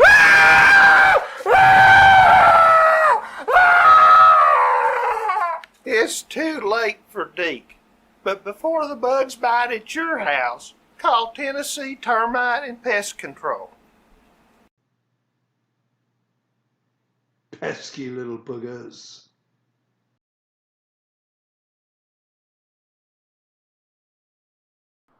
Nobody enjoys the never-ending chore of washing and folding clothes, so stop doing it. Take your clothes to Busy Bee Laundry. Drop them off. You can even grab a cup of hot coffee from the coffee bar. Pick up your washed and folded clothes the next day. In a hurry? Busy Bee can provide same-day service. They will even deliver your washed and folded laundry right to your front door if you like. Seniors, Marion County teachers, law enforcement, and military receive a 10% discount. Busy Bee is available 7 days a week, Monday through Friday from 7 to 7, and Saturday and Sunday from 10 to 7. They're located at 307 Elm Avenue in South Pittsburgh, right across from the South Pittsburgh Elementary School. I'm so excited. I'm so excited. Hey, Graham. What are you so excited about, Dingbat? We got us a real werewolf picture tonight. We most certainly do, folks. I am over werewolves entirely. I mean, sure, they're furry and nice and soft and cuddly. And, you know, they do have insatiable appetites. But as soon as the full moon comes around, they're going off with that biker chick that they met at the roller derby. You know, Ravinia, I think you are having a problem with transference. You got it all wrong, Graham. Deke's a biker, not a truck driver. Oh! What I mean is, Ravinia is transferring the qualities of Deke onto all werewolves, and it just ain't fair. Yes, like, so many werewolves are stellar citizens, Just hang with us, Ravinia. I think you're going to dig tonight's little flick. Yeah. Well, it's Thursday night. There's not a lot going on. I guess I can stay around and watch. I don't know. What do you think, Dad John? I think that's a yes. Yeah.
Have Ernie call me when he checks the body. Will do. All right, come on, let's get it on the stretcher. Find the registration? Yeah. From Los Angeles. Let me see.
Vern?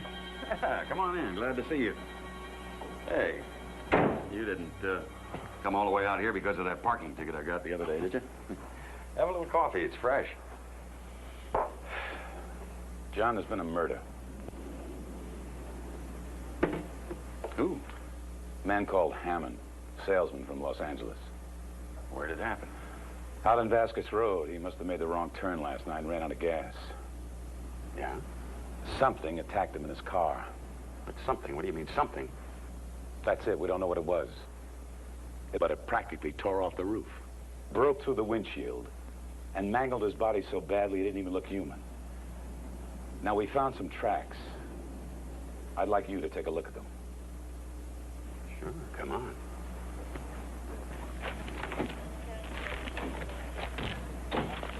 Well? The way you described the killing, it could sound like a leopard. Well, these aren't leopard tracks, are they? No, no. They bear some resemblance to the tracks of a wolf. But it'd have to be enormous. Look how deep that claw mark is. Yeah? No, it can't be a wolf because even allowing for the possibility of size, the pads are different. See, that's not a wolf pad. Listen, I think we ought to get Byron in on this. Why don't you give him a call? Well, Mr. Byron is busy. You asked him? Yeah, I asked him.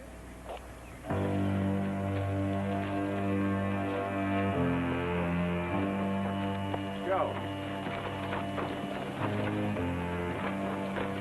What's the matter with him? I don't know. It's just as if the animal changed its scent. How can an animal change its scent? It doesn't make sense, does it? No. There isn't any water around here they could have crossed. Hey, what kind of an animal are we looking for anyway? First it nearly rips the roof off that car. Then it breaks through the windshield and tears up that guy like it did. Now its scent disappears. What did it do? Fly away? Charlie, go help with the dogs. sorry.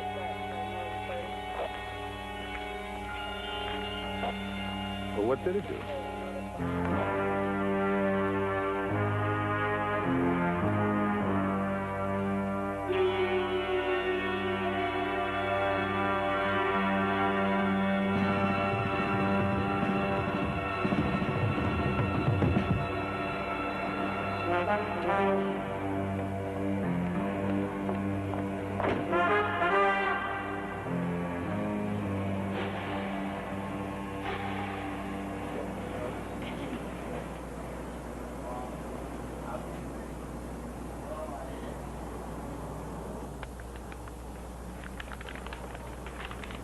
Thank you. Hi, Sandy. Coffee, sir? Coffee, sir. No. Dinner Friday night. Sorry, that's out of stock. Oh, you're angry at me. No! I like not hearing from you for weeks at a time. Oh, come on, Sandy. You know I'm working on a book. I haven't been out of the house in 3 weeks. I didn't know that paralyzed your dialing finger. Oh, I should have phoned, and I didn't phone. However, I'm busy Friday night. I have to grind coffee beans. dinner Friday night. That has got to be more interesting than grinding coffee beans. Just a little bit? Hmm? I don't know why I let you do this to me.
I want to show you something.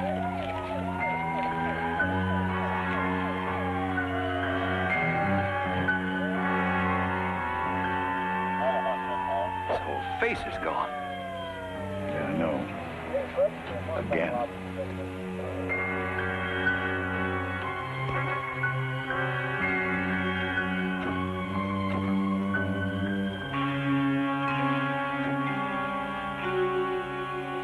They've changed. What do you mean they've changed? The animal ran to that point, and then it started walking. And when it walked on two legs.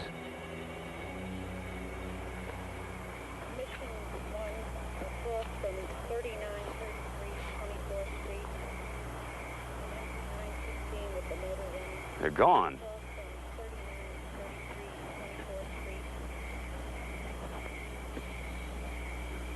Wait a minute. Are you trying to tell me that thing flew away again? Take your choice. Would you rather believe it erased its own tracks?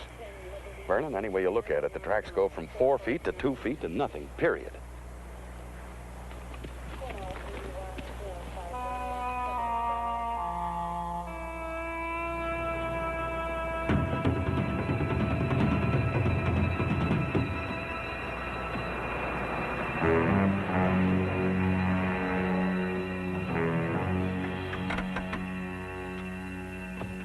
I'm sorry, Vern. I haven't been much help, and I know it. You did the best you could. Nobody could have followed those tracks any better than you. I don't know. I think maybe this afternoon I'm going to take a drive out to Byron's and see if he has any suggestions. Good luck. He's not that bad. You just have to know him. Uh-huh. Well, if he tells you anything, let me know. I will. Thanks for the lift. John, you're absolutely certain you don't know what kind of an animal it was? No. But there is something else. What? Look, when the animal was walking, its tracks were deeper than they should have been. I don't follow you. Look, when it was running on all fours, it left the track of an animal weighing 100 pounds or so. So what? When it walked upright on 2 legs, it weighed more than I do.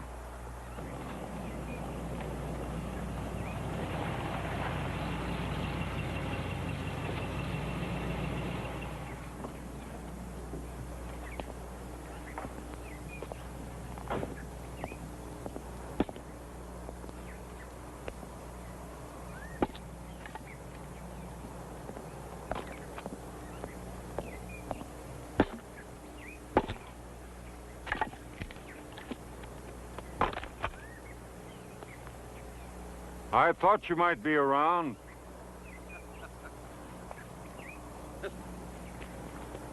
I should have known I can't sneak up on you. John, how are you? Fine, Byron. So, Bella's persuaded you to join the hunt, then? Well, how'd you know? Why else would you be here? Besides, I saw your name in the newspaper. Yeah, I'm in on it. Good. At least you haven't entirely lost your urge to action, then. John, it's good to see you. Come on inside. Been a long time, Byron. What have you been doing with yourself? Well, I'm getting ready for my trip to South America. I thought you were going to Africa. South America's better. Less familiar, more demanding. I plan to cross the Mato Grosso country there. Mato Grosso? A lot of people have disappeared in there. Yes, I know. How's the hunting business? Lucrative.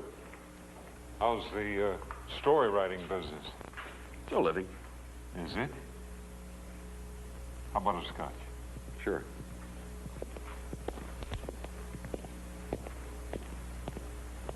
Hello, Grant. How are you? Very well, thank you, Mr. Weatherby. It's been a long time. It's good to see you again, sir. You're looking quite well. Thank you. Good to see you. So, tell me about this killer animal. You've seen its tracks? Yeah. And? I don't know. Thanks. You couldn't identify him? Well, the tracks look something like a wolf, but I don't think it's a wolf. What do you think it is? You tell me. It changed its scent, Byron, so the dogs couldn't follow it. It ran on 4 legs, walked upright on 2, and then erased its own tracks. But that's fantastic. Then help me find it. I can't. I've got too much to do to get ready for my trip. You can't find time for something like this. That's hard to believe. I'm busy, John.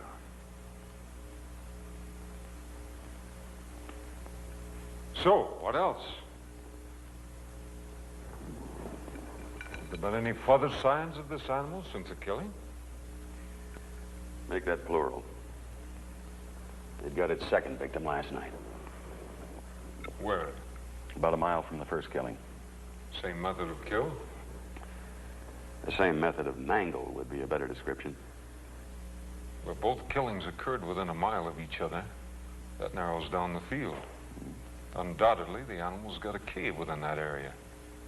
That limitation should help you to find it before it kills a third time.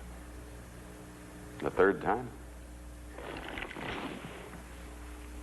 You know that once an animal starts killing humans, it never stops.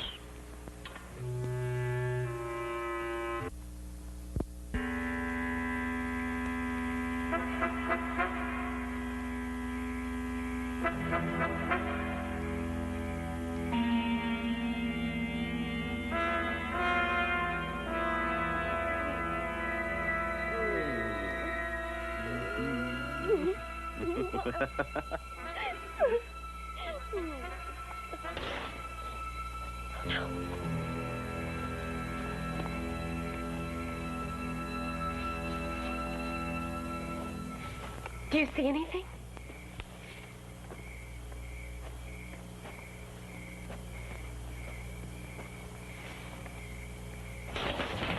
The front door's locked, isn't it?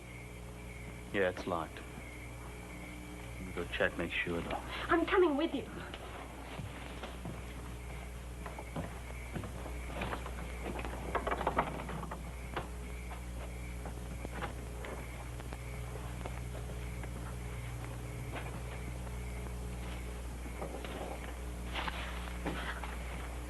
Who's out there?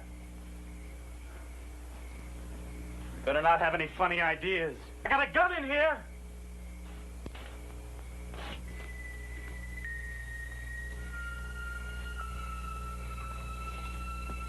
I know someone is out there.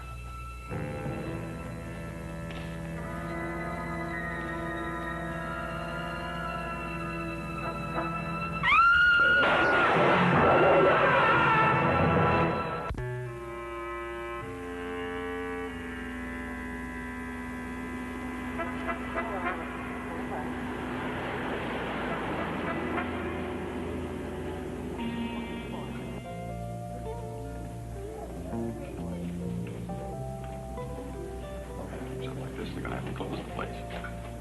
So it's jammed here Friday night. Thank you.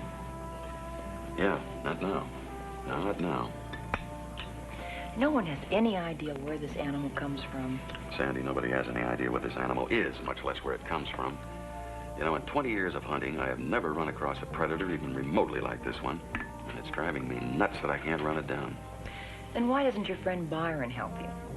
I don't know. I don't know how he can resist the challenge.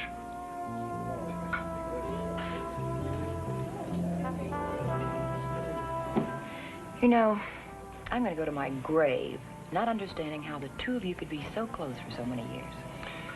You have to understand him. He's a... Speak of the devil.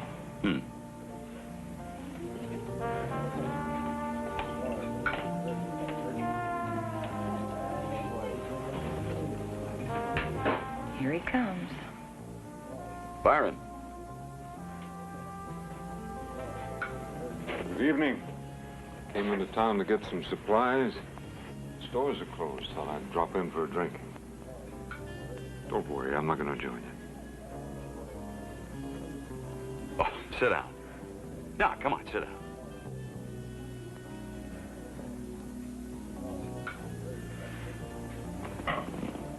Was I right? About what? The animal killing again. Yeah, yes you were. Fascinating creature, or whatever it is. You find it fascinating that 4 human beings have been slaughtered?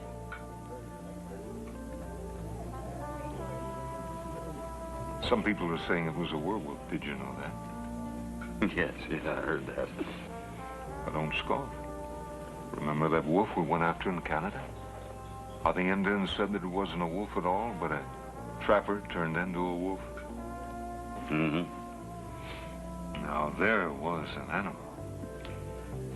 There was a man killer.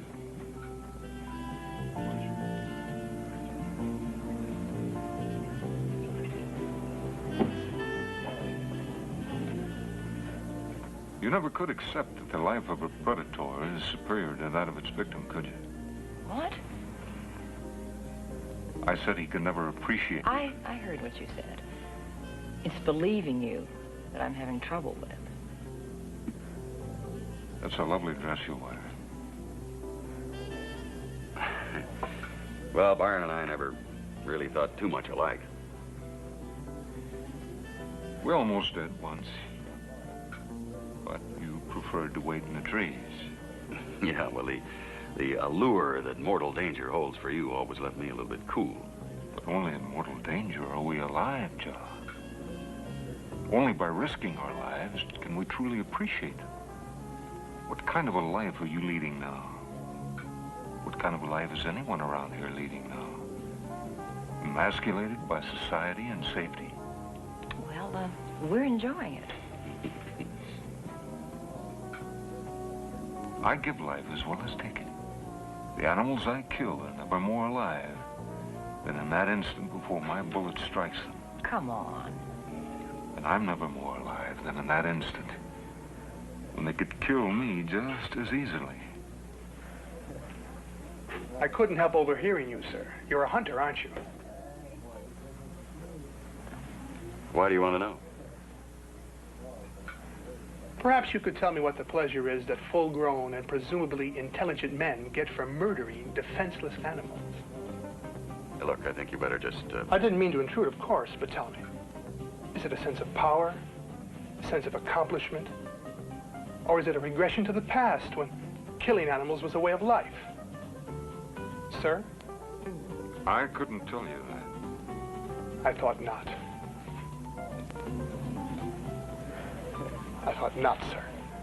I could show you, though. I beg your pardon? The pleasure I get from killing. I could show you what that is, though I doubt you'd die with the nobility of an animal.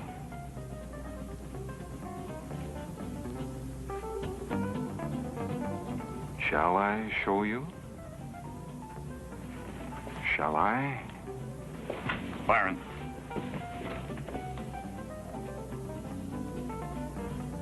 Hey, you're pretty good. You almost had me convinced. Would have been so easy.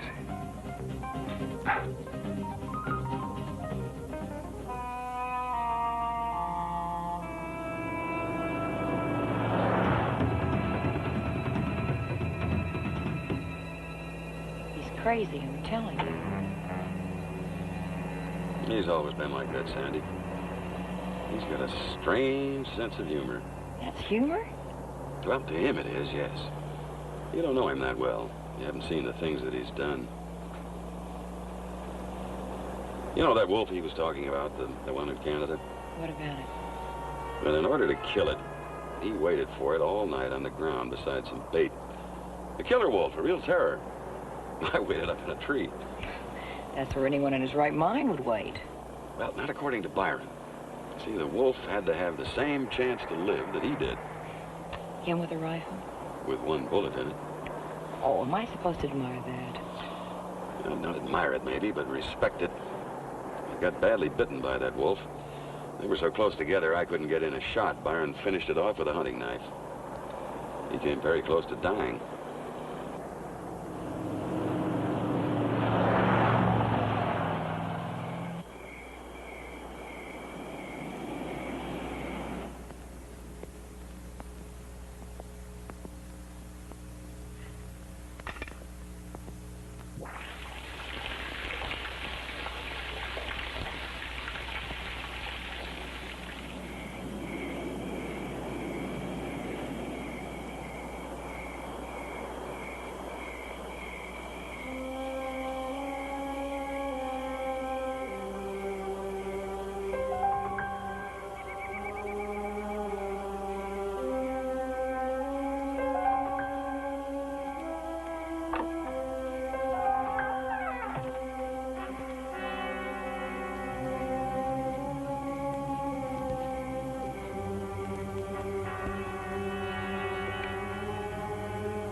think there's someone prowling around outside.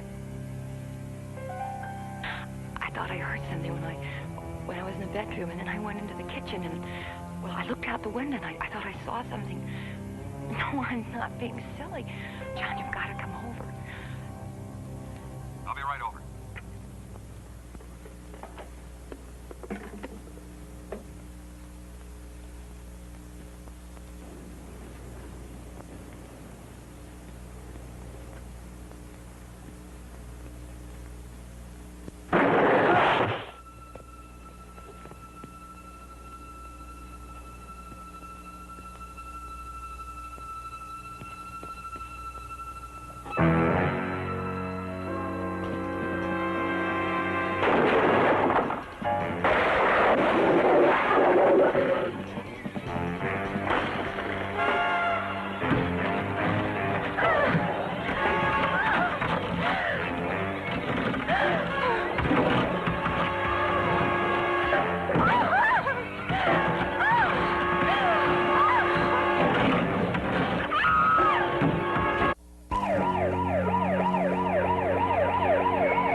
Came as soon as you called, Mr. Weatherby.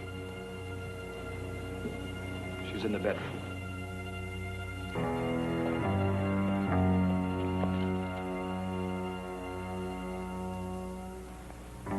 She was very lucky.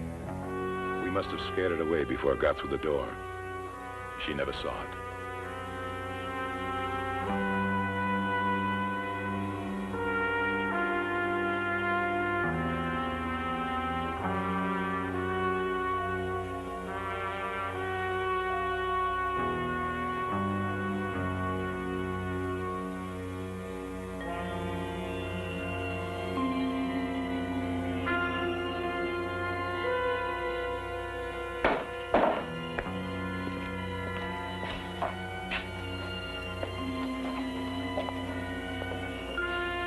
Now tell me what could have done this.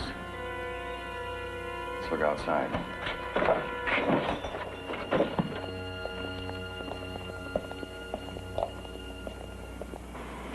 Sheriff, come here a minute, will you?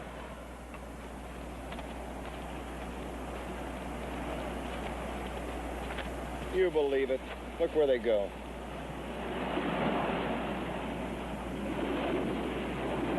Wasting our time trying to follow that animal, Vern. We're gonna have to attract it. We've set traps. No, I'm not talking about traps.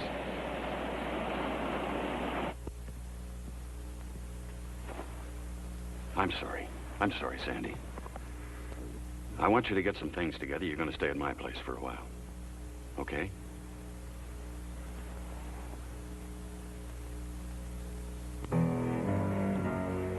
Correct me if I'm wrong, John, but I got a feeling you're going out looking for this animal yourself. What else is left to do? I'm putting on a curfew. No one in the hills after dark. I expect you to abide by it like everyone else. I'll see you, Vern.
Evening, John.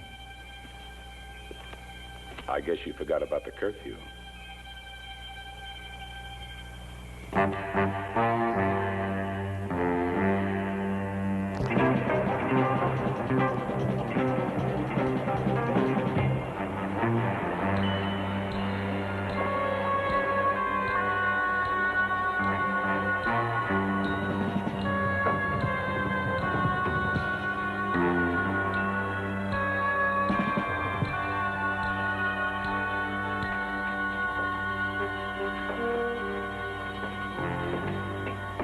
Sandy?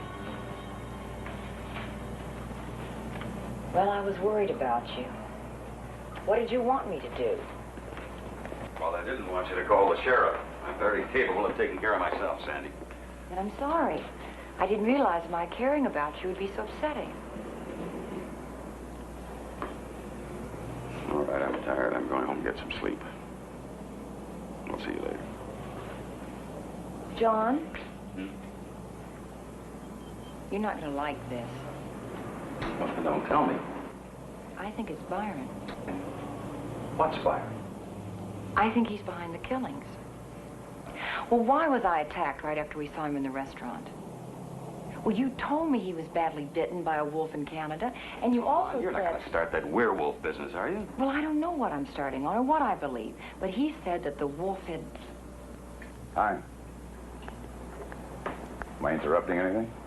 No. Now, I'm going to get some sleep. Do not go back to your house. Right, Sandy.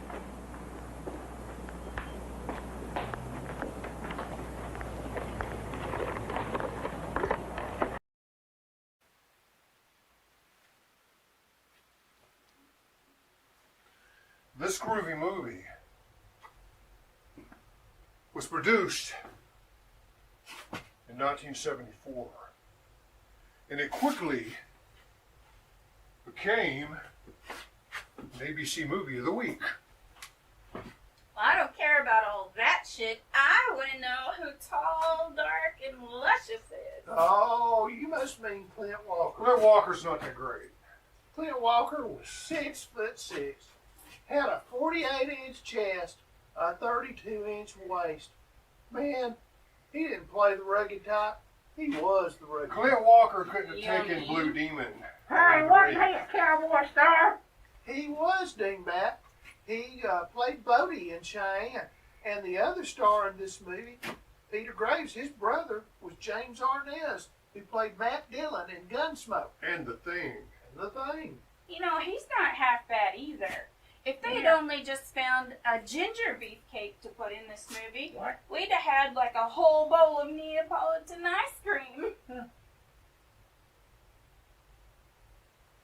Peter Graves. Yeah. Star of Mission Impossible. He was also in Roger Corman's It Conquered the World. Have you ever seen a giant cucumber trying to conquer the world from a cave? No. That's right. He was also the star of The Beginning of the End. What? Have you ever witnessed the apocalypse? Giant grasshoppers. No, you haven't. So Peter Graves did. Peter Graves saved the world multiple times. Killers from Space. Peter Graves saved the world from bug-eyed aliens trying to get a hold of nuclear secrets. Yeah. And they weren't even Russian. And don't forget about Airplane. Oh yes, my friends, amigos. Airplane. Joey, you like gladiator movies? I like gladiator movies. You would, Ravinia. All old up and greasy. This movie was directed by none other than Dan Curtis of Dark Shadows fame. Rolling around in the sticky sand. PJ, I think you better roll that groovy footage quick. I just wish that we could talk about movies for one moment, one time, without it devolving into ice cream. There's nothing like a fresh hot cup of coffee first thing in the morning, and the best cup of coffee in town is at Spill Coffee Company. Try their lattes, hot or iced, the Pirate, the Kendra, the Flapjack. They also have frappes, like the Peppermint Batty, the Teddy Graham, and Death by Chocolate. You can't beat that. Not in the mood for coffee? They also have Red Bulls. Don't forget about breakfast. They have scones, muffins, bagels, and cinnamon rolls. Spill Coffee Company is located on 4th Street in downtown South Pittsburgh.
Do you remember the good old days when you could go down on Main Street to your local ice cream shop and get a scoop of hard-serve ice cream? Have I got some great news for you? The Sweet Spot ice cream shop is now open on Elm Avenue in South Pittsburgh, right across from the South Pittsburgh Elementary School. Stop in and try a bowl or cone of any of their flavors. Top them off with your favorite goodies: candied bacon, Reese's Pieces, walnuts, sprinkles, chocolate syrup, whipped cream, and more. Be sure to visit on Sunday for the Sweet Spot's $5 Sunday. The Sweet Spot also has brownies, cookies, and other sweet treats. Marion County teachers, law enforcement, and military get a 10% discount. The Sweet Spot is located at 307 Elm Avenue in South Pittsburgh. They're open Wednesday through Friday, 2:30 to 8 p.m., and on Saturday and Sunday from 1 until 8. What was that all about? Nothing. Didn't sound like nothing. What was that about a werewolf? Say that she tells you everything. She's decided that Byron's a werewolf. How about that? You're not laughing, Vernon.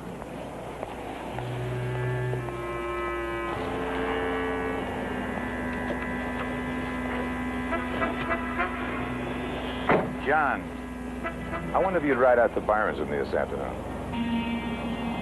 What for? Just to talk to him. I'll pick you up about 2 o'clock, all right? Whatever you say, Vern.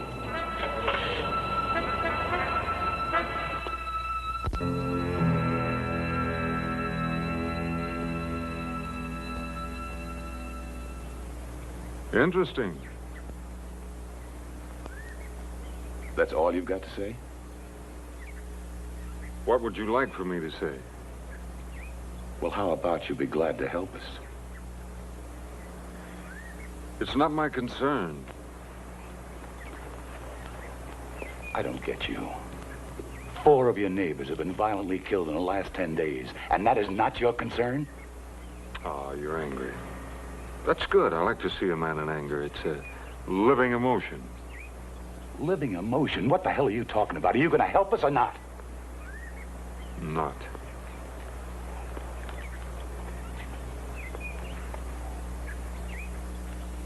Thank you very much, Mr. Byron. That's all I wanted to know. I'll be seeing you.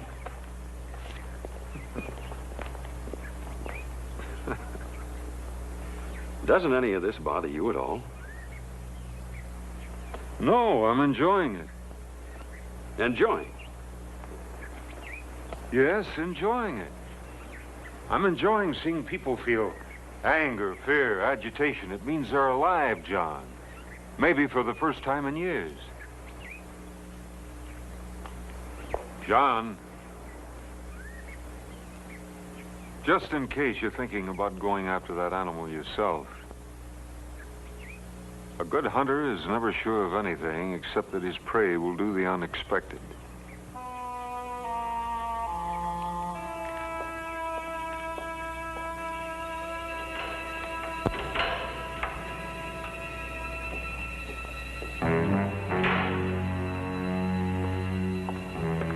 That is some friend you've got there. No, he's not my friend. I wonder if he ever was. Who's the guy that works for him? Grant? What about him? The whole time we were there, he was watching us. Yeah, he's a little odd. But then so is his master. You know how Byron hired him? They met in a bar one night. They got to drinking. Byron pulled one of his old stunts. He was going to arm wrestle him for the drinks. Always had a big thing about arm wrestling. Well, it took him 10 minutes to put Grant down, and that impressed him so much he hired him. Well, your weird friend doesn't know it. But I'm going to keep a close eye on him from now on.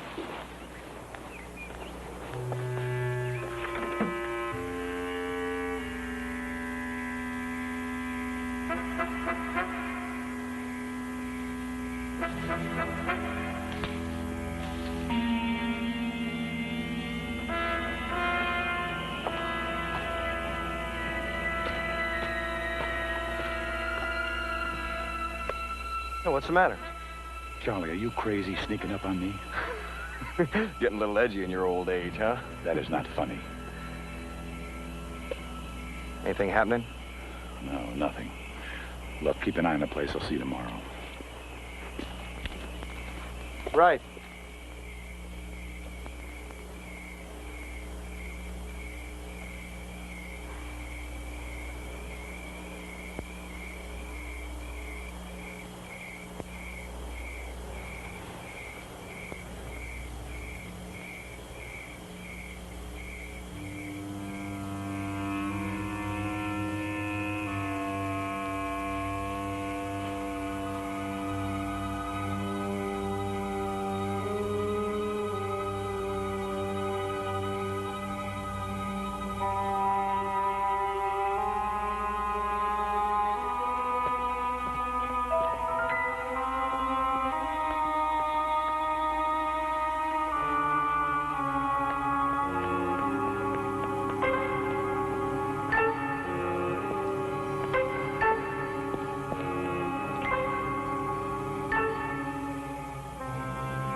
All right, any further questions? Yes. Why don't you answer the first question? Somebody's got to know what's killing these people. Gentlemen, you've been told what it is. An animal of some sort. An animal outmaneuvering your entire department? How big a fool do you think we are out here?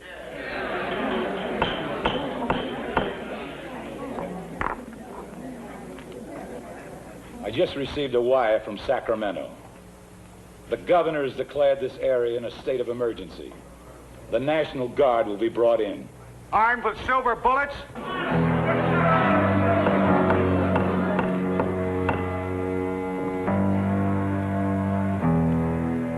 Now, some of you may think this situation is very funny, but we don't.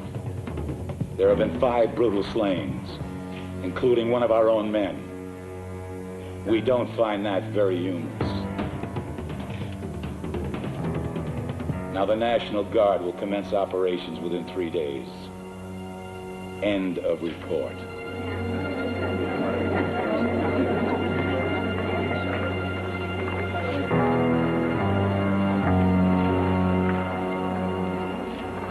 Is it true you heard the howling of a wolf last night, Mr. Weatherby? Yes? You think the killer is a wolf? No. A werewolf? Look, you got everything you needed inside. Look, I just want to ask you I one told more you to get out of here.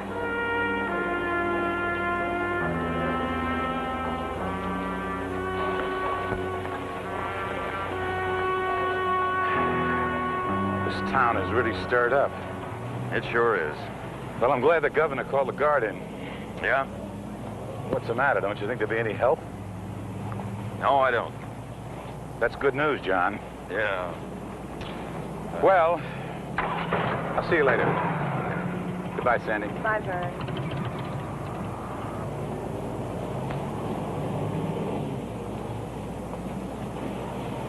Quite a turnout. What are you doing here, Byron? Since 7 o'clock this morning, I've been answering your Sheriff Bell's questions. I'm going to tell you something. Before this is over, you're going to be answering a lot more. You know where I live, Sheriff. But next time, I suggest you bring a warrant. John, I've got to go back inside. Will you wait for me? Sure.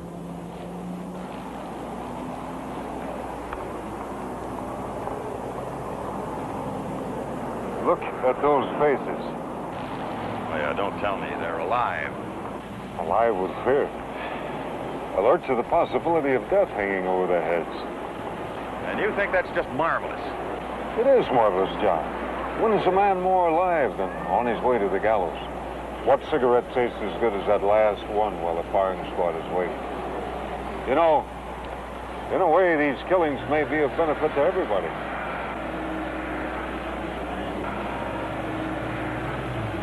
Well, good to see you again, John. Sandy. It's him? I know it's him. I almost wish it were. Can't you admit that it's even possible? What, that Byron's a werewolf? I never said that. I said... Well, what did you say? What do you want from me? A little common sense. If Byron isn't involved, and he's such a good friend, why does he keep refusing to help you? Guess there's only one way that I'm going to satisfy you.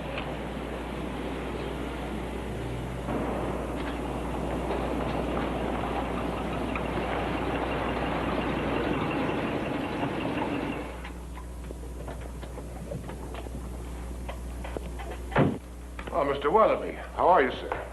Come in.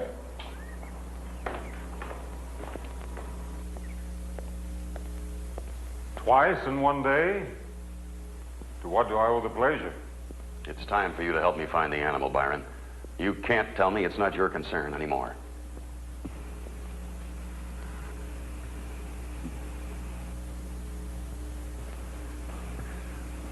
Excuse me, sir.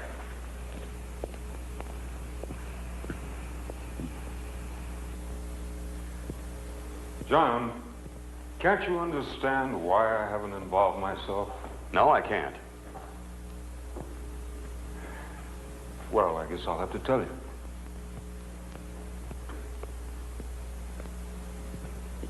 Because I hate to see you so much less a man than you were. Because I was hoping that letting you work on the problem unaided might help you to regain some portion of your once consummate skill as a hunter. That is why you haven't helped? You sound surprised. Byron, people are being killed. The deputy sheriff has been killed. Now, what the devil difference does it make if I regain my hunting skills or not? The whole area is in panic, and you're talking to me about hunting skills? You're too involved, John. That's why you can't locate the animal. All you're concerned about is finding it before it kills again. How foolish of me. How very unhunter-like. Now, are you going to help me find it?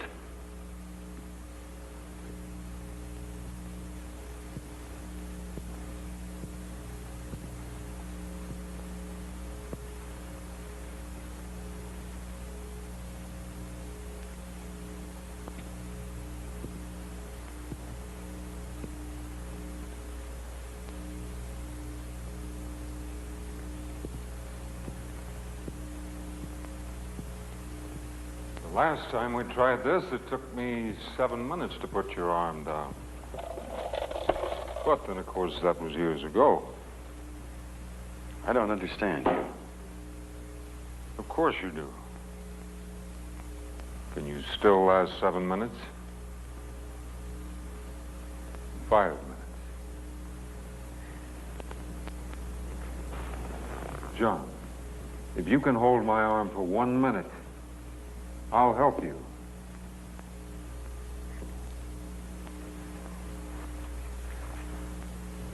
Byron, we are talking about killings, not about children's games. Basic games, John. The way in which I choose to judge my fellow man. That's all these deaths mean to you. You matter to me. Not those drudges who got themselves killed. Well? Can't you even hold me for a minute now? Is that how far gone you are?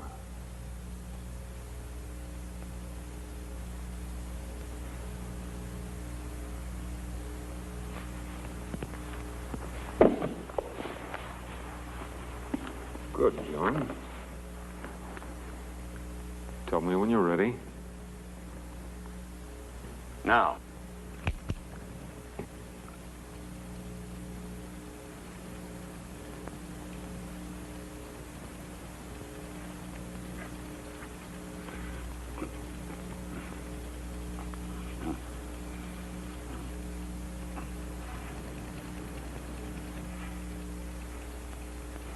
$20 seconds.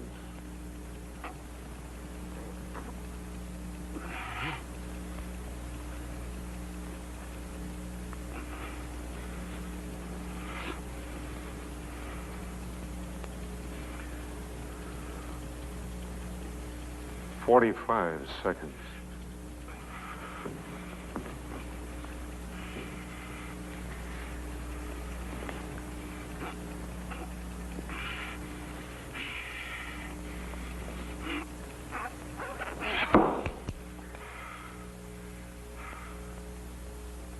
$55 seconds, John. Forget about that animal. Even if you found it, it would only kill you.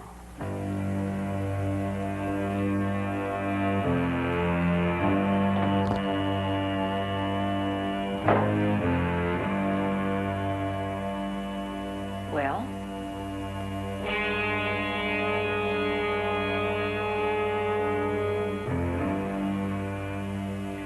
I presume he said no. Damn well he did.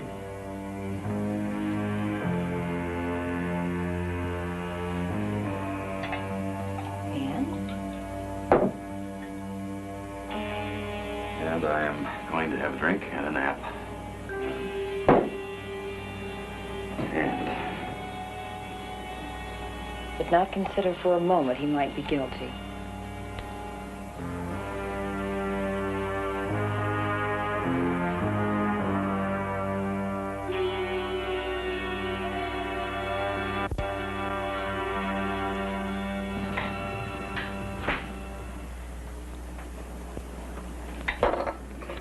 no, no more, Sandy. It's time to go.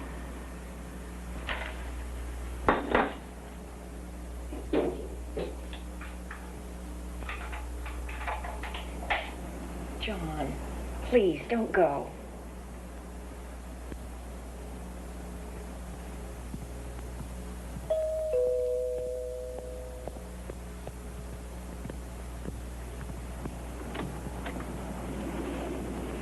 Changed my mind. Thought it might be fun, like old times. Okay. John, don't go with him. What's the matter? Don't you want me to help him?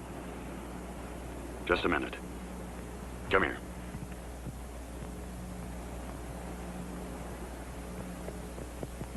What is the matter with you? You've done nothing but ask me why he wasn't willing to help, and now that he is willing, you want me to turn him down. What is that? John, I'm afraid of him.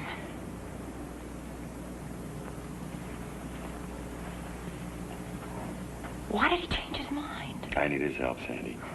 No, John, it's more than that now. What are you talking about? You'd go with him even if you knew he was the killer.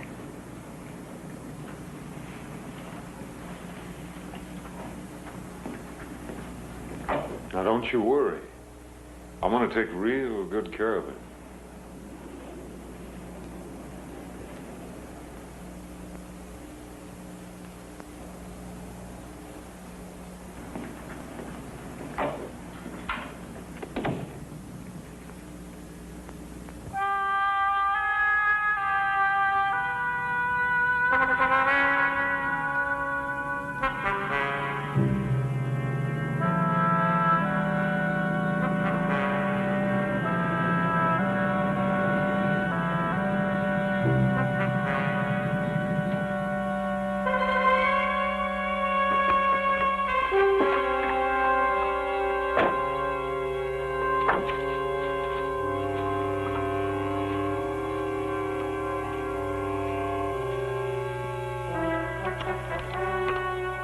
What would you do, John, if you found out it really was a werewolf you were after? No, I'm serious. Wouldn't it explain the tracks? Think about it. A wolf-like creature running on all fours undergoes a transformation. Now it's a heavier, two-legged creature, but it hasn't changed completely yet, so the tracks are still unfamiliar. Finally, the two-legged creature turns into a man who, in order to protect himself, obliterates his footprints. Doesn't that make sense? Makes a wonderful story, Byron. Yes, doesn't it? Let's get at it. Shall we separate now? Mm-hmm. I'll make a sweep through those hills. That side of the creek much further downward runs into the road. All right, I'll take this side. Good luck, John. Don't forget what I told you. A good hunter's never sure of anything except that... Yeah, I know, except that his prey will do the unexpected.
Grant? Grant, listen to me.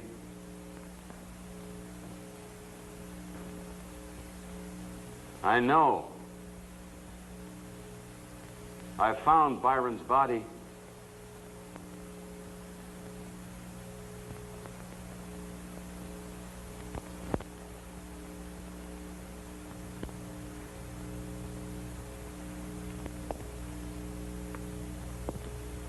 Did you really?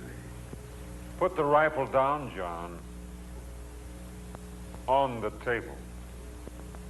Now.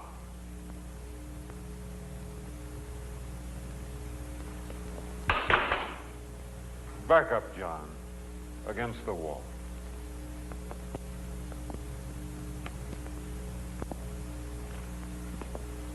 Thank you, John.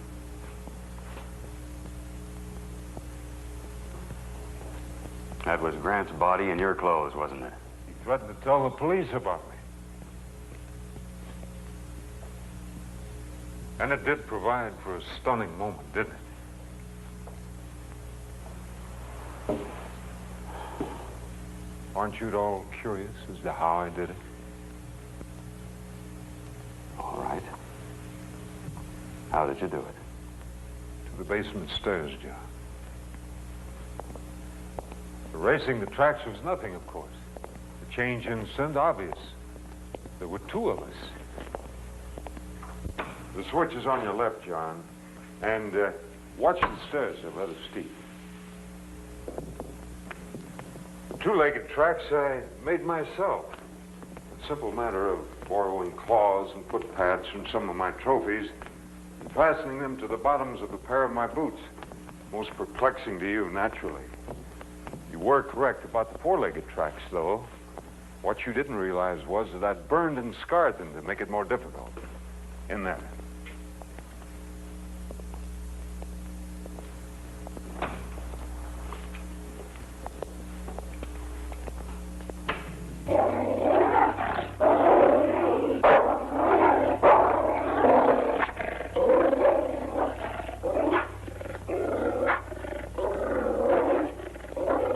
Easy, boy, easy. Everything's all right. Easy, fella, easy. It's all right, boy.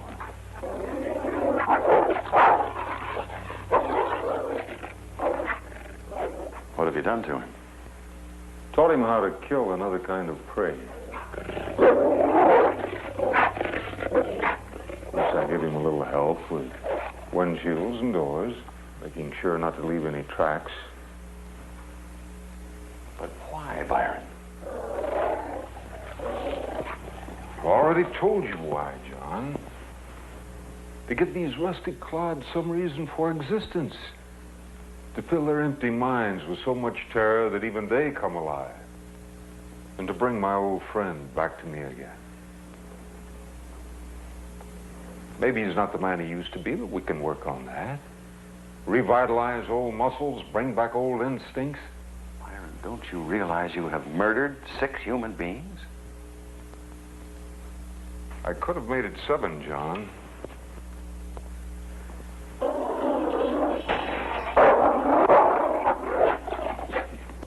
But I didn't want to kill your lady friend. I just wanted to arouse you. And now? You remember where you found that deputy's body? The clearing nearby? Yes.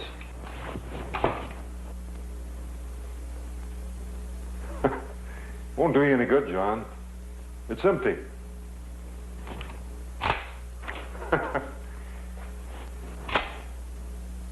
There's a shell box lying on top of a log in that clearing with 2 shells in it. I put them there earlier this evening. One for him, and one for me. We're going to give you a 5-minute head start. Unless you'd rather go to the Mato Grosso with me. It'd be just like old times, John, you and I. Think about it. The choice is yours. Byron, there aren't any choices. We're not going to the Mato Grosso. And I certainly am not going to give you the satisfaction of pretending you're still a hunter.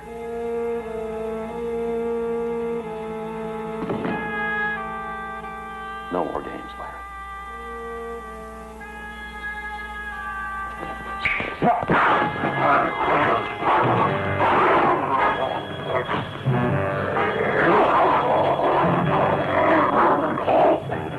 Still think I'm playing games, John? Pick up the rifle.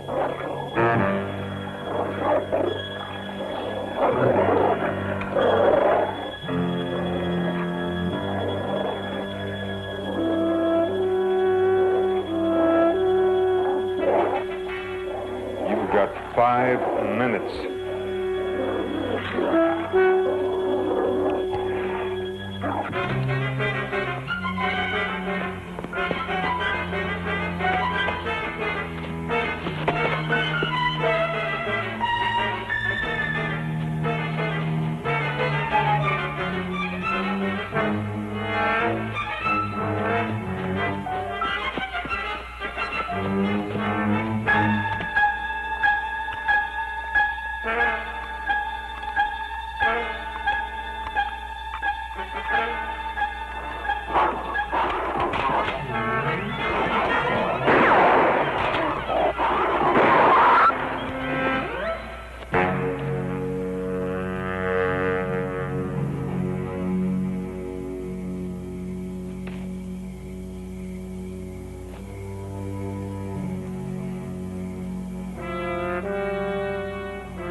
It's hand to hand now, John.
Why didn't you use that before? I doubt that even you would have stalked me if you'd seen a pistol in my hand. You wanted me to stalk you. Well, let's just say I didn't want you to leave. But I am leaving, John. You won your life. Cheaply and dishonorably, of course. But then every man places his own personal value on his existence. Stay where you are, Byron. You're breaking the rules, John. Am I? Or did you just forget the most important rule of all? Remember, the prey will always do the unexpected.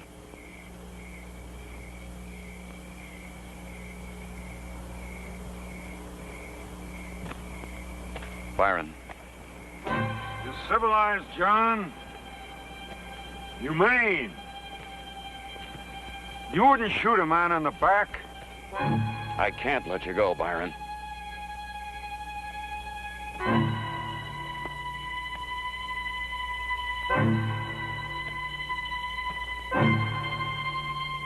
Byron.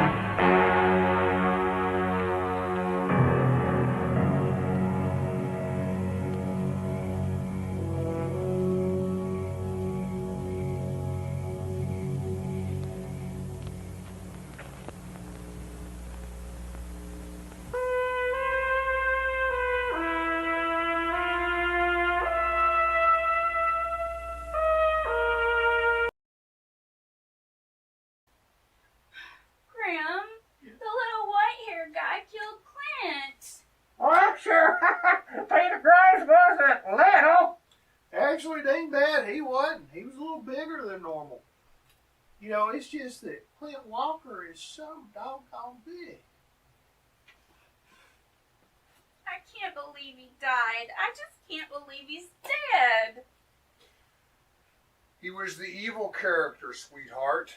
The heavy always gets it in the end. Every flick you've ever seen. You should have seen that coming, baby. I don't think he saw it coming. I don't like that term, you know. What term is that? Evil. He wasn't evil. He was a morally challenged American.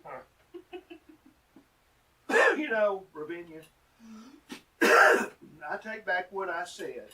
You do? That's right, about transference. Mm-hmm. You just like bad wolves. Well, I never. Nobody's gonna buy that.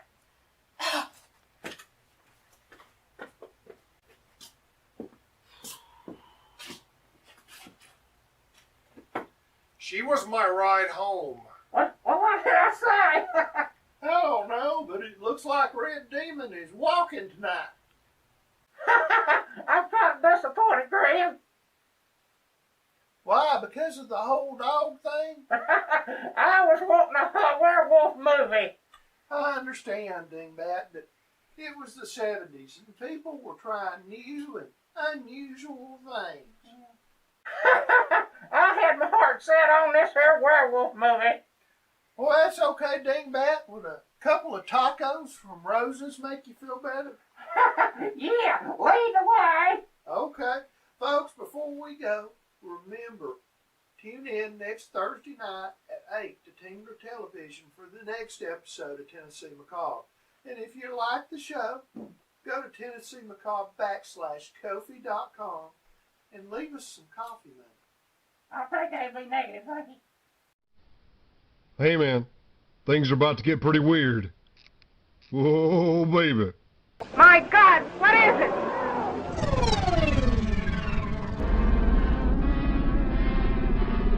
Don't change the channel.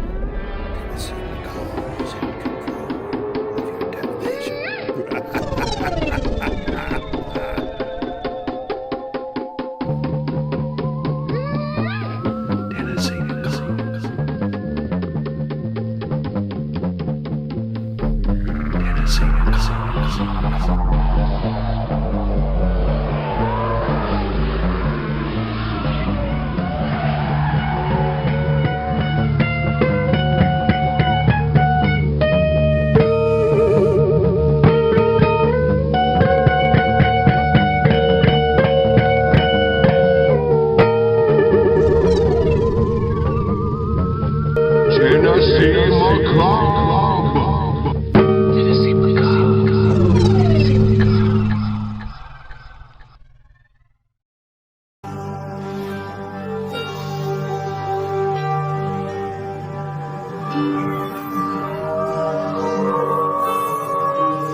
Hanging out in the garden in the middle of the night. Oh, you were a vampire and I may never see the lights. Oh, you were a vampire and I may never see the light. I got the ways and means to New Orleans. I'm going down by the river where it's warm and green. I'm gonna have a drink and walk around. I got a lot to think about. I got the ways and means to New Orleans. I'm going down by the river where it's warm and green. I'm gonna have a drink and walk around. I got a lot to think about. Oh yeah. Oh yeah. Oh yeah. Oh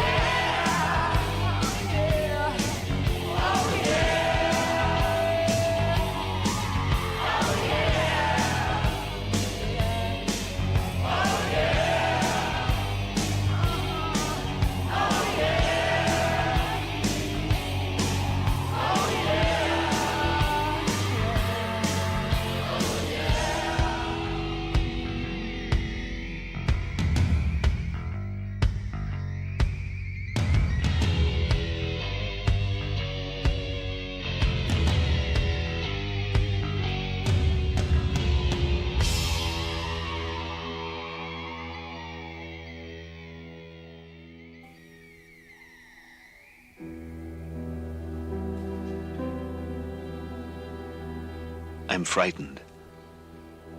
I don't know what to do. The spells are getting worse. I'm weaker. I know I can't go on this way. Pendergast is dead, and there's no one to help me.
So I think it's time we took some action before some other poor girl is murdered. What can we do? We can set up civilian patrols. Keep an eye on the campus at night. Make sure there are no co-eds out alone. What about the police? They're not getting anywhere. And they have a lot of other problems. When will these patrols start? The sooner the better. Tonight. Now, I know you're all on a busy schedule, but there's a killer loose.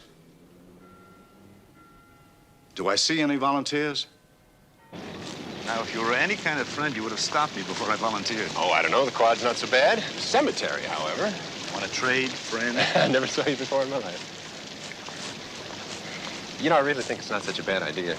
I grant you Houston's a little overeager, but if this patrol stops one killing, it'll be worth it. I understand he's going to retire soon.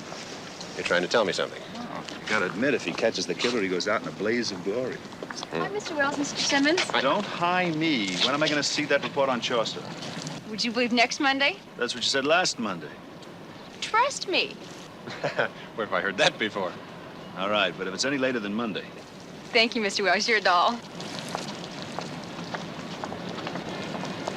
Why don't I get people like that in my classes? You're a dirty old man, that's all. We need love, too. There's a cue if I ever heard one. There's Marnie. Hi. Hello, my love. Hello. Would you cool it? I know how you feel about my wife, but it's getting embarrassing. You're right. I'll have to control my natural impulses. Unnatural, I think. Oh, no. Keep it up. I love it. You got time to come by for a drink?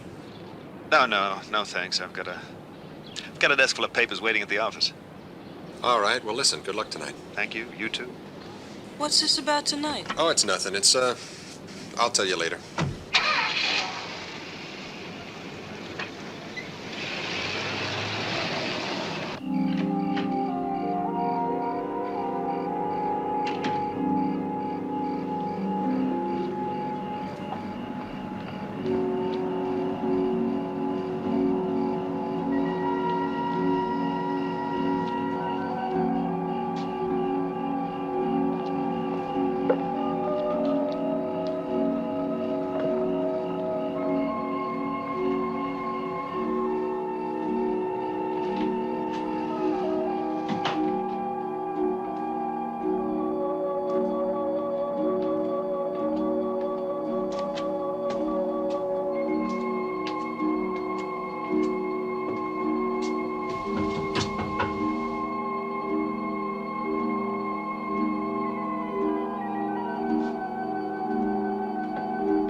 Hello.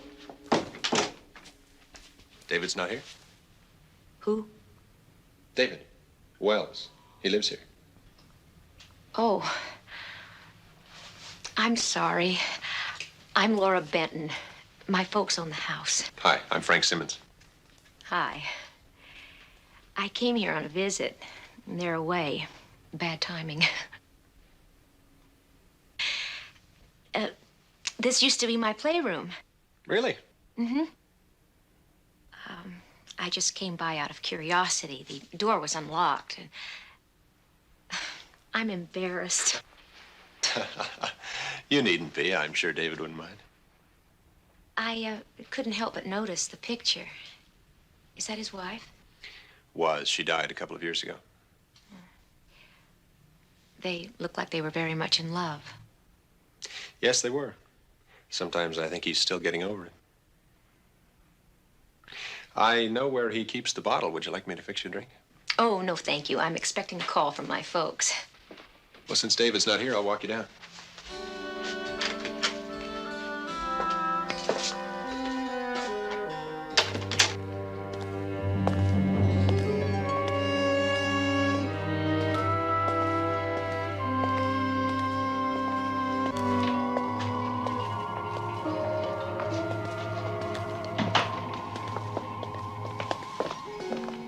David? Hi. You all right? Yeah, sure. Oh, this is Laura... I'm sorry. Benton. Laura Benton. David Wells. I caught this lady snooping around in your apartment. No. I used to live here. I was just curious. I hope you don't mind. It's quite all right. Well, good night. Night. Beautiful girl. What you got there? Oh, it's a copy of Pendergast's manuscript. Before he died, he asked me to edit it for him. Just picked it up from his housekeeper. I just stopped by to see if anything happened on your patrol. No, everything quiet. You? No, nothing. Can't say I'm too unhappy about it. I wasn't cut out to be a hero. You got time for a drink? Give me a rain check, will you? I'm a little tired tonight. Sure. See you tomorrow.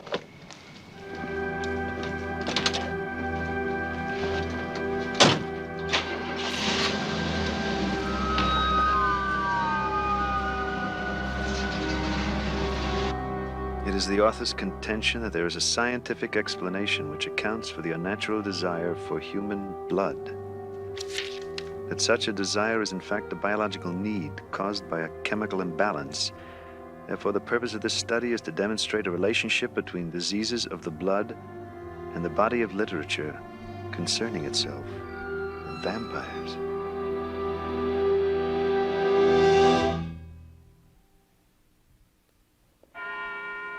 David? Dave, wait up. Glad I caught you. Listen, you didn't look so good last night. How you feeling? Okay. You sure? You don't look so good right now, as a matter of fact. Been up all night working. On that manuscript? Yeah. What's that about? Vampires. Wonderful. Come on, we'll be late. Then during your patrols, none of you has seen anyone suspicious. Anyone hanging around the campus. Well, I have a feeling it's going to work. We keep the patrols going, there won't be any more murders. Something I can do for you, Lieutenant? I'd like to talk to your people. Anything special? Yes. Detective Lieutenant Thorpe. He's handling the murder investigation for the police. I've heard about what you're doing. And unofficially, I think it's great. Officially, it could be dangerous. You people aren't equipped or trained for these patrols. So I'm afraid I'm going to have to ask you to stop.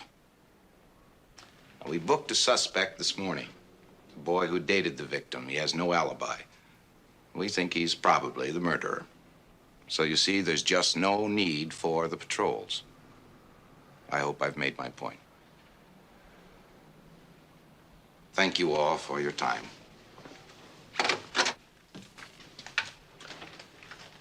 Well, I guess that's that. I don't think we should let Thorpe intimidate us.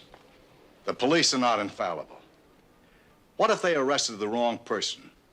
We stop the patrols, and the real murderer is still free. I wouldn't want the murder of another co-ed on my conscience, and I don't think you would either.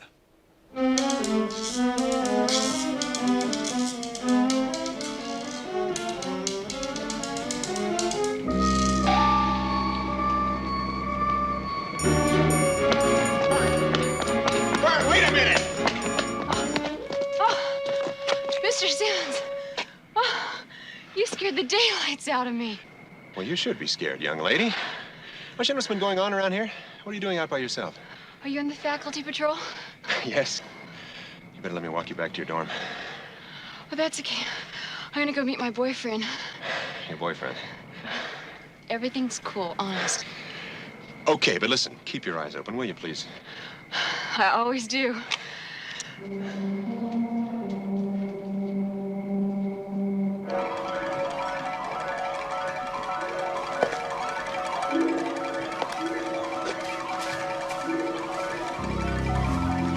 Hey!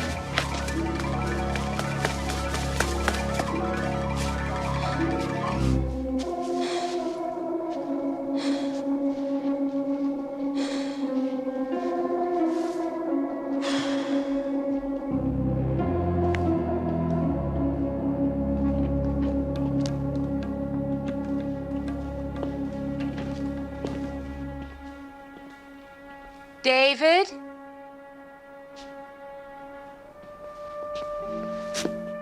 Well, I'm glad we ran into each other. Of course, if we hadn't, I would have found some other way.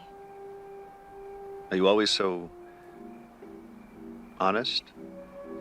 Not always. I've learned to be selective. Of course, the problem with being selective is you run the risk of ending up alone. You must miss your wife very much. Oh, when I was in your apartment, I saw her picture. Yes, I do miss her. I envy you. Most people never have what you once had.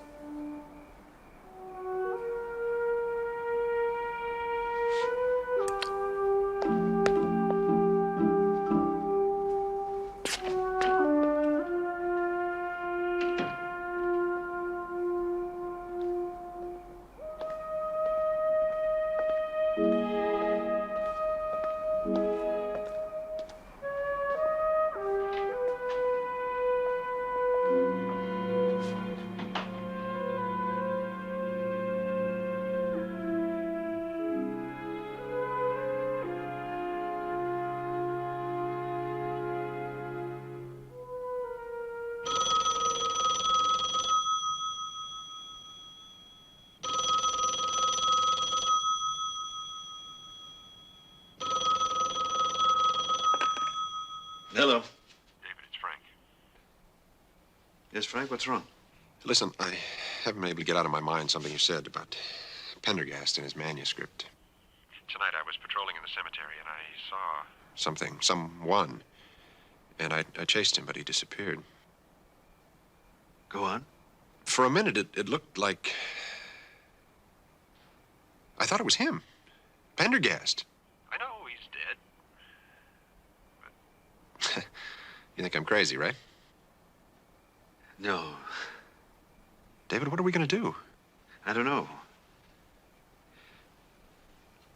Look, you get some sleep. I'll talk to you tomorrow. Good night.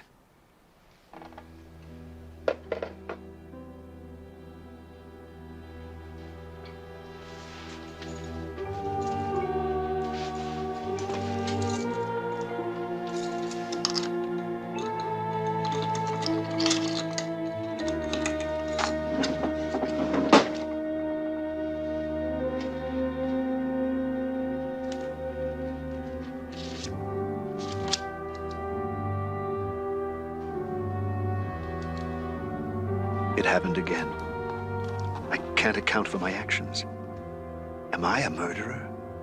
Is it possible I've committed murder? I can't be sure. Frank thinks he's seeing ghosts. Poor old Pendergast. I've got to keep studying his manuscript. It's my only hope.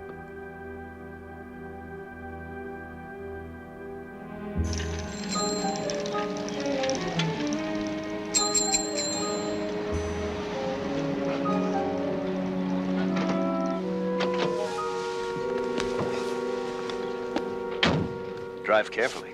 Wish me luck. I've given myself 2 weeks to find a job or else. You'll do fine. I'd better. Mr. Wells? Mr. Wells? Did you hear what happened? Fern didn't come home last night, and they found her body near the cemetery this morning. I just don't know what's happening, and we're all so scared. I'm sorry.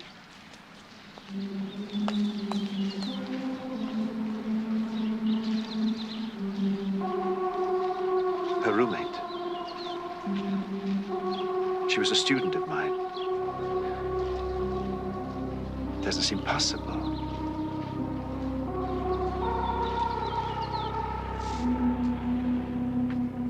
Ah, that poor little girl.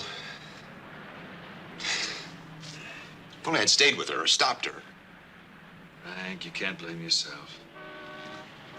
Let me make sure I understand this. You think you saw Pendergast, the old professor who died? Look, I don't know. It was dark.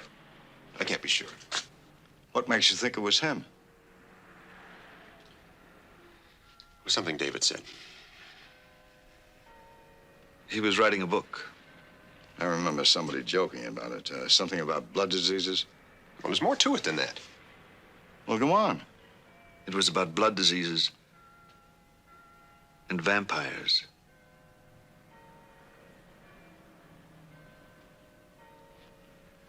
Don't say anything about this to anyone. Not yet. What about Lieutenant Thorpe? He'd laugh you out of the office. You didn't.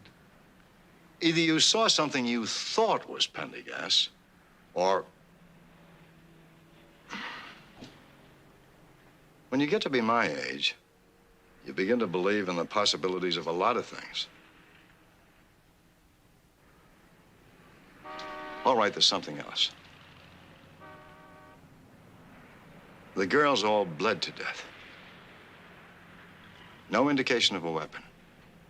And the only marks on them were on the throat.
Laura, what are you doing here?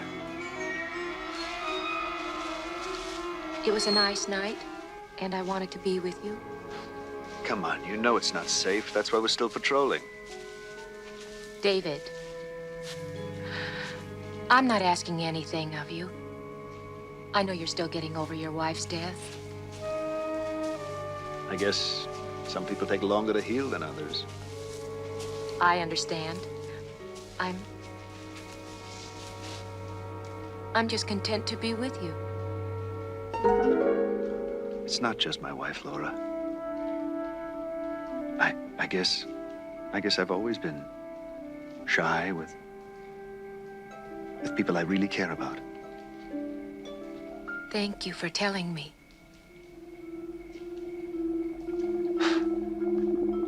Strange place for a conversation like this.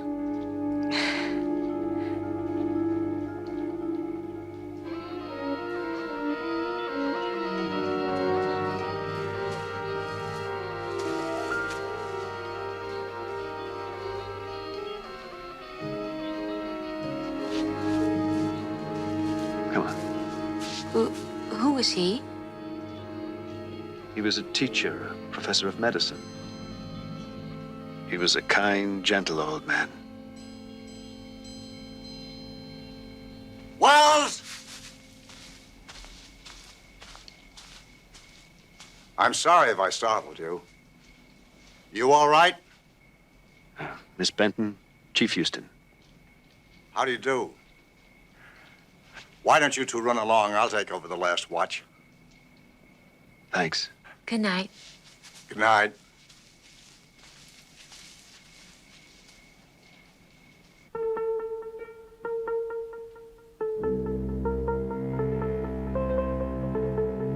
I can't believe that I've become something monstrous.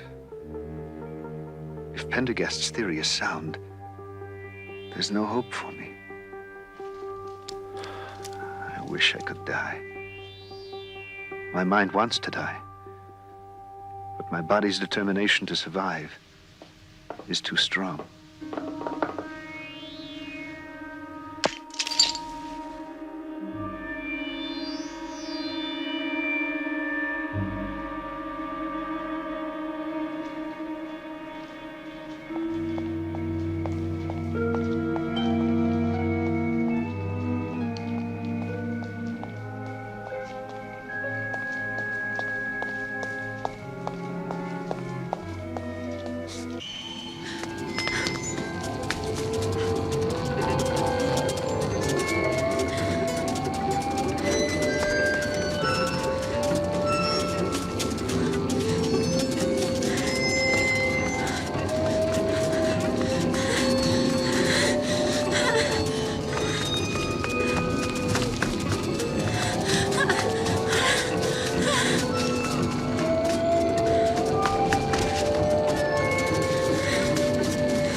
Pendergast.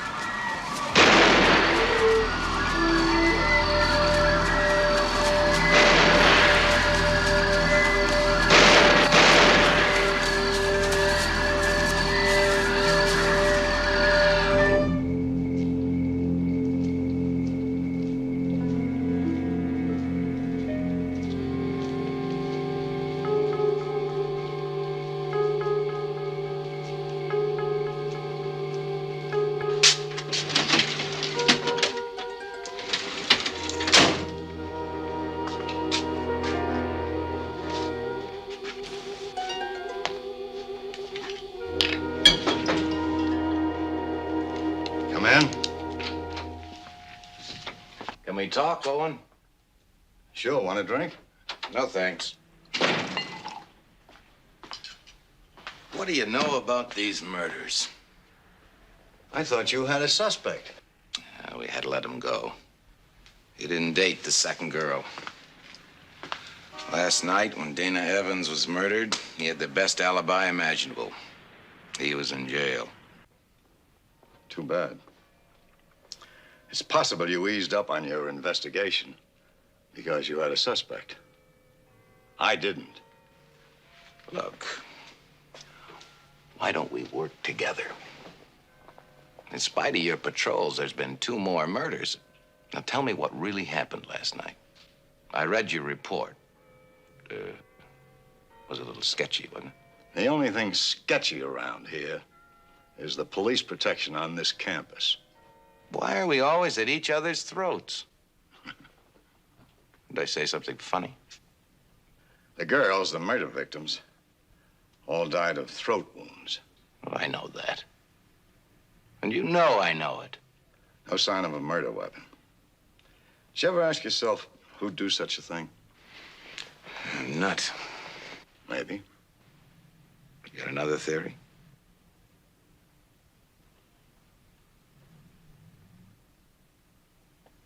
A vampire.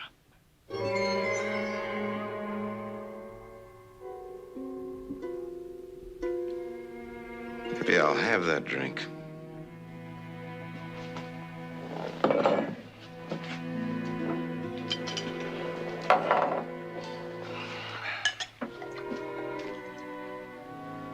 There was a professor here, a man named Pendergast. I knew him slightly before he died. He kept to himself, took long walks, a lonely man. Every time I ever bumped into him, he had his nose in a book. I saw him last night. You saw him? I shot at him. And I suppose the bullets went right through him. Sure looked like that. You could have missed. I'm a pretty good shot. Has anyone else seen him? This Pendergast? Why? Would you believe someone else? You don't believe me, I can see it in your eyes. Owen, I'm just a simple cop. Vampires are a whole other trip.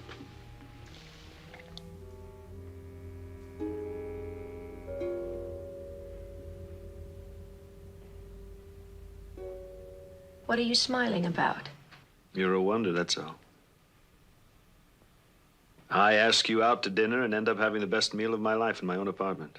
That's my bag. I cook. You can't imagine the broken hearts I've left behind with my veal piccata. I can imagine. Let it go.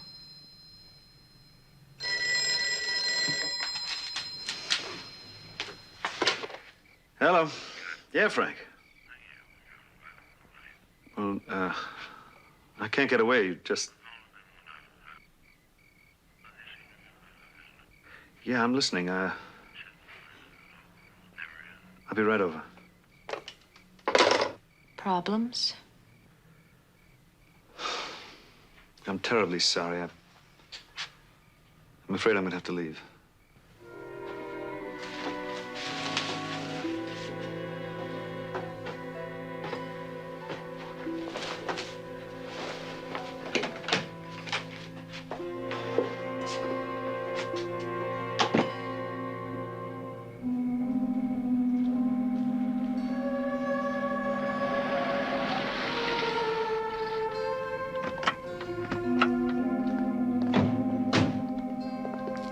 Well, I'm glad you're here. Chief, what's this all about? We have to dig up that grave and make sure that Pendergast is in it. Come on. Is he kidding?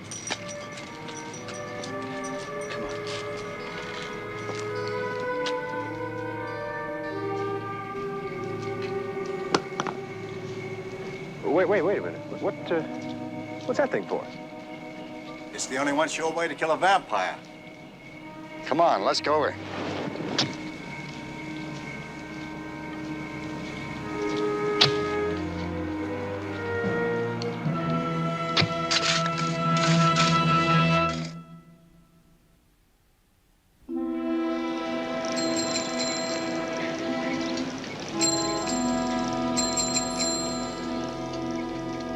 Hey, what is it with you guys? Here we are, a couple of beautiful red-blooded girls. Picture spread fit for kings, and you two haven't said a word all afternoon. We're just relaxed and stuffed. Yeah, it was a great meal. Oh, good try, but your heart's not in it. What is it, Frank? You've been acting awfully strange lately. Well, if you must know, I think I'm falling in love. Again? I know what it is. It's the murders, isn't it? You both knew the girls. All of them. It must be awful for you. Mr. Wells, Mr. Simmons, I'm sorry to butt in. Well, that's all right, Lieutenant. This is my wife, Marnie, Lieutenant Thorpe. Mrs. Simmons? Laura Benton, Lieutenant Thorpe. Miss Benton, I was wondering if I could have a word with both of you. Of course. Excuse me, honey.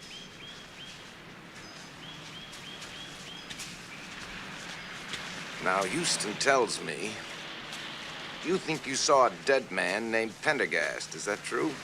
Look, Lieutenant. Well, is it true? Yes, it's true. Okay. Lord knows why, but I did some checking on Pendergast. There was nothing about the man that would suggest even the slightest thing out of the ordinary. He was straight as an arrow. But during my investigation, I've come up with a little theory. Wouldn't it be clever for the real murderer to have used the imaginary vampire to throw suspicion away from himself? The real murderer? Who? Houston. Houston? Why Houston? Some years ago, before he came here, a co-ed of another campus accused him of assault.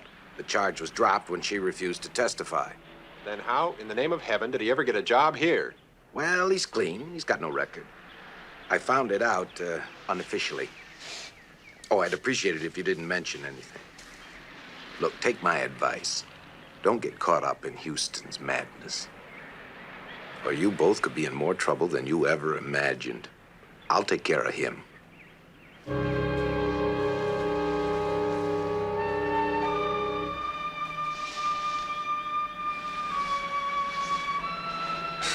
Look, Houston must be crazy to have suggested what we did last night in the cemetery, and we're crazy to have gone along with it. Can you imagine what Thorpe is going to do if he ever finds out we dug up a grave and killed a corpse? Using Pendergast was one thing. He's dead. But I can't let them suspect Houston. He's old, foolish, but I'm so afraid. I've been thinking about Laura. I'm afraid to love her.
What is it?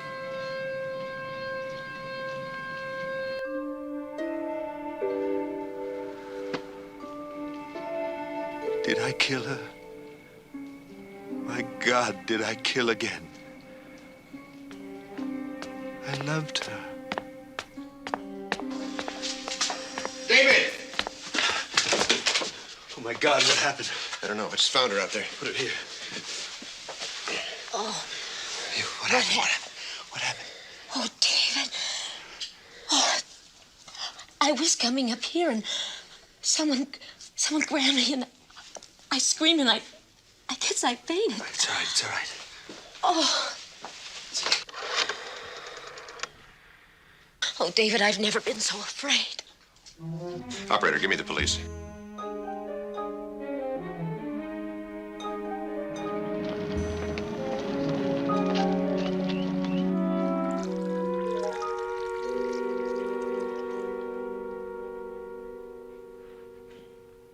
Just black, please.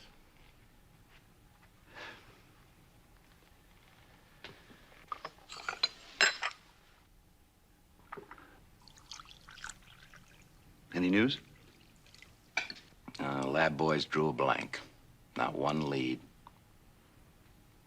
I questioned Houston. Said he was at the movies. Alone. I can't believe it was Houston. You don't really think it's Pendergast, do you? Considering his checkered career, I'd say Houston's our man. From now on, I've got to keep a very close eye on him.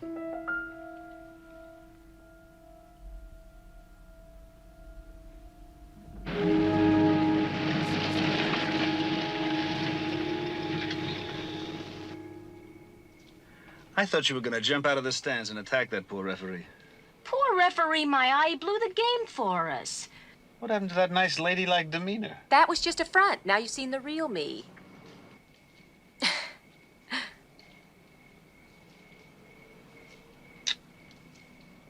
Thank you for helping me laugh again. I like the real you. Have I told you? I'm glad we're progressing. Do you have a dark side that you keep hidden? Not me. What you see is what you get. Nobody's perfect.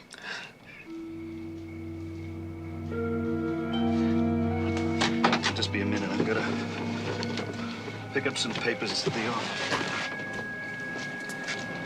Lock the door behind me.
You all right?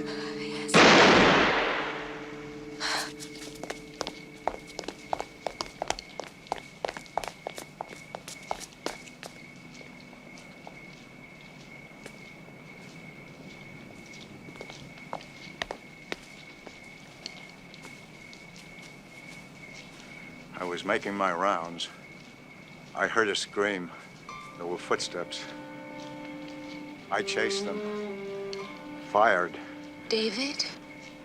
It all happened so fast. I called out to him. He never answered. I didn't know it was him. Keys in my pocket. Take it. Promise me. Diary in my desk. Personal. Burn it. Please. Promise. I will. I promise.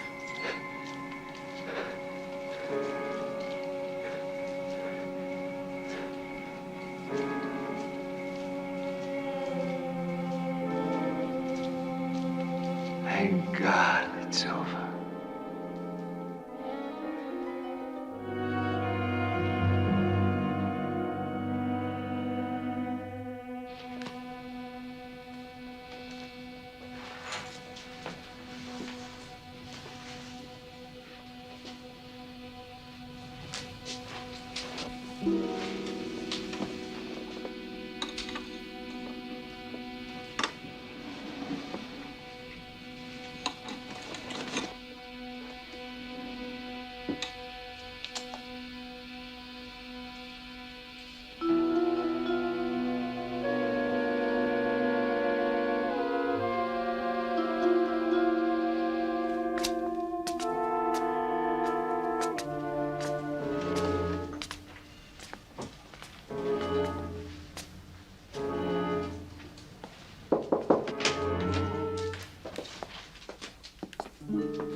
still can't believe he's gone.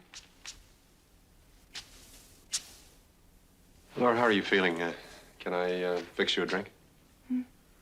Oh, no, I'm all right, thank you. What time is it? 4:30.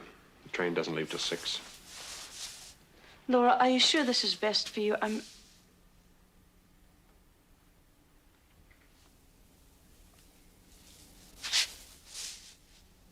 David had no one. Except me. He told me his wife was buried in Des Moines. I feel I should be with him on the train.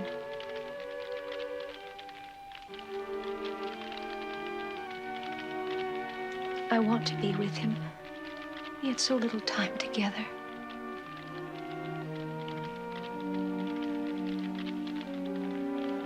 Laura, why don't you go and get some rest? We can finish up here and close up the apartment. I think I will.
You're safe now, David. I burned the diary. Rest in peace.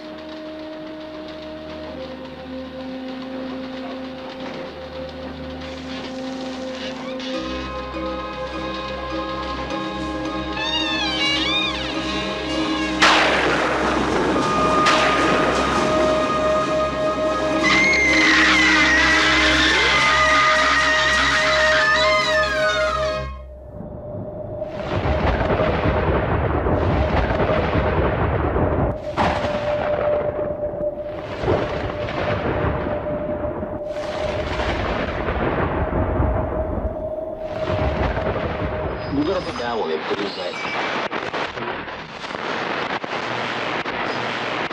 Pedestrian blocks the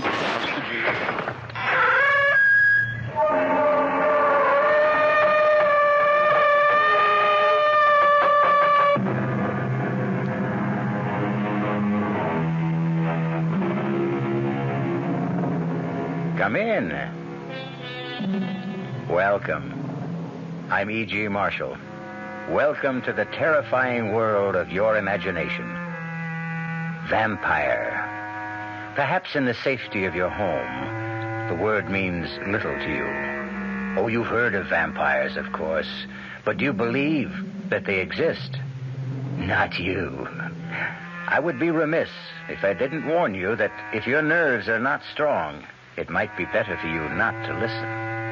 No, really now. Be warned.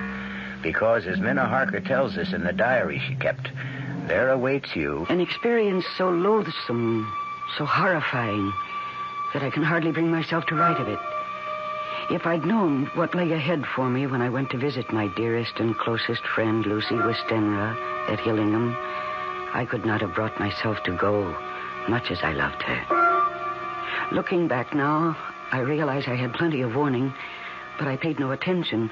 For example, as I drove to the Westenra estate through that lonely, isolated country and heard the wolves howling in the distance, it occurred to me that it was strange to hear wolves in this part of the country.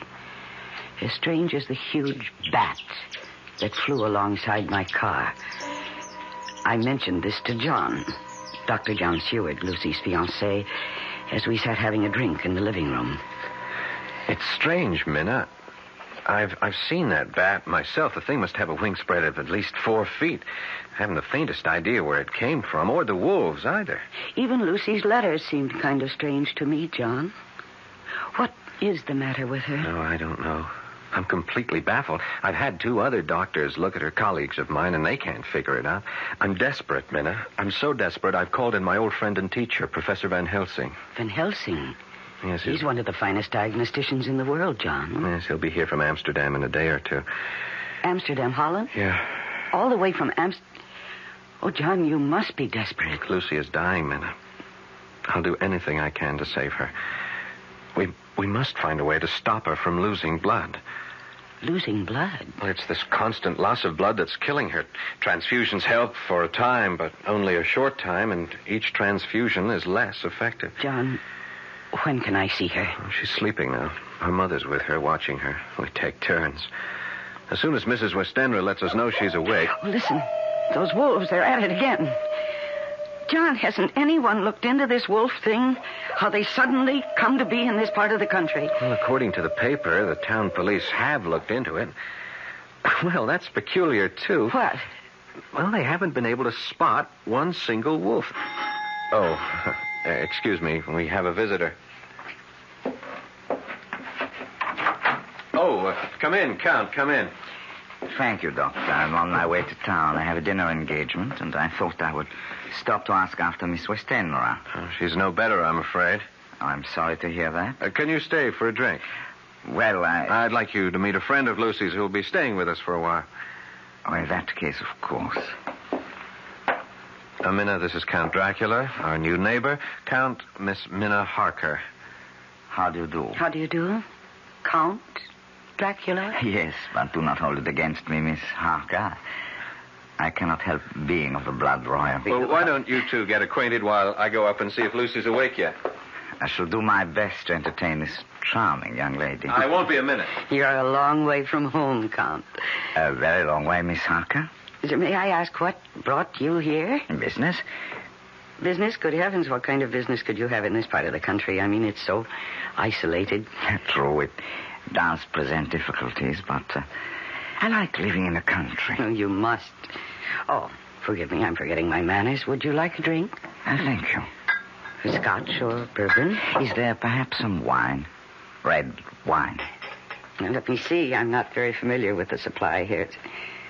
Here we are. Here's a bottle of Burgundy. That glass of that will be... Oh. Miss Harker, what's wrong? What is it? It's the bottle. I'm afraid it slipped. It slipped. That's all. Oh, I'm afraid I cut my hand. No, don't, Count. Don't be upset. It's only a slight cut, see? No. Lucy's awake and we can... Count, what's wrong? Minna, your hand. I must leave at once, Doctor. Sorry, I cannot stay. Something I just remembered. No, it's all right. I will see myself out. What in the world? But, Count... Minna, what happened? Minna? I dropped the bottle of wine and cut my hand. Yes, I see you did, but... I dropped the bottle because I couldn't see him in the mirror. Couldn't see? What mirror? This mirror over the table. It reflects the whole room. Well, of course it does, but... John, I picked up the bottle to pour Count Dracula a drink, and I looked into the mirror, and he was standing where you are now, and I couldn't see him in the mirror. What? He was there where you're standing, but he wasn't reflected in the glass. Minna, you're not making sense. And you're trembling. John, I'm scared. Of what? How can you ask? I look in the mirror and didn't see someone who should have been reflected in it. Is something going wrong with my eyes or my brain, John? What? Minna, easy. I don't want another patient on my hands. But, John, An optical illusion, something like that. Our eyes play tricks on us sometimes. Now, come on. Let's get a bandage for that cut, and then we'll go up and see Lucy. I believe, John. It must have been. It had to be a trick my eyes had played. What else? Well, we got a bandage for the cut on my hand, and then John took me to Lucy's room. I can't find words to describe the shock I felt when I saw her. She was white as new-fallen snow, and so thin, she almost seemed transparent. She's dying. That was my first thought. She's dying. And nothing can save her. And I know she read the thoughts in my face. I could see the sudden fear in her eyes. I am dying, Minna. Oh, you mustn't even think that, Lucy. You do. I? It was in your face when you looked at me. I read your thoughts. She's dying, you thought. And nothing can save her. I am. And nothing can save me. Oh, John can save you. And he will. He hasn't so far. You mustn't despair, Lucy. Despair, Minna? I don't have the strength to despair. You better go now, Minna. Go? Lucy, dear, I haven't seen you in nearly a year. We haven't even started to tell each other everything that's happened. Later. Not now. I'm tired. I want to sleep. Oh, well, in that case, I'll come back later. No, not till tomorrow. All right, whatever you say. But I'll just look in on you later. No, Lucy. You mustn't. All right, then. But stop upsetting yourself. Go quickly. Oh, good Lord. At the window. It's nothing. Go, Minna. It's nothing. Nothing. It's that bat. That huge bat that followed my car. Oh, go, I beg of you. Lucy, the thing is trying to get in. Look, it's clawing at the window. Is that locked? Is that window locked? Yes, it's locked. But locks are useless against Count Dracula. Oh, good Lord. Mirrors do not reflect my image, Miss Harker. Nor do locks keep me out. You were that bat. As the wolves you hear are not wolves, but like myself, vampires. Vampires? The dead, who live by night. The dead undead. No, this can't be happening. It's a dream. It's a nightmare. That's what it will seem like when you wake up. Huh? Yes, you're going to sleep now. And yet not sleep. You will remember all you've seen here, but when you waken, it will seem like a dream. A dream you'll tell no one, not even Professor Van Helsing, because you will not want to look foolish. You'll be ashamed to tell it for fear he will think you're a silly young woman. Enough. Sleep. Did I sleep? Did I dream? No. My sleep was a hypnotic trance into which he had placed me. And what I dreamed was reality. There in the moonlight that streamed through the window, I saw Dracula raise his arms and call. Lucy. Lucy, my dearest love, come to me. Come, my darling. I can't. Too weak, my lover. I'm too weak. Then I shall come to you. Embrace you. Kiss you.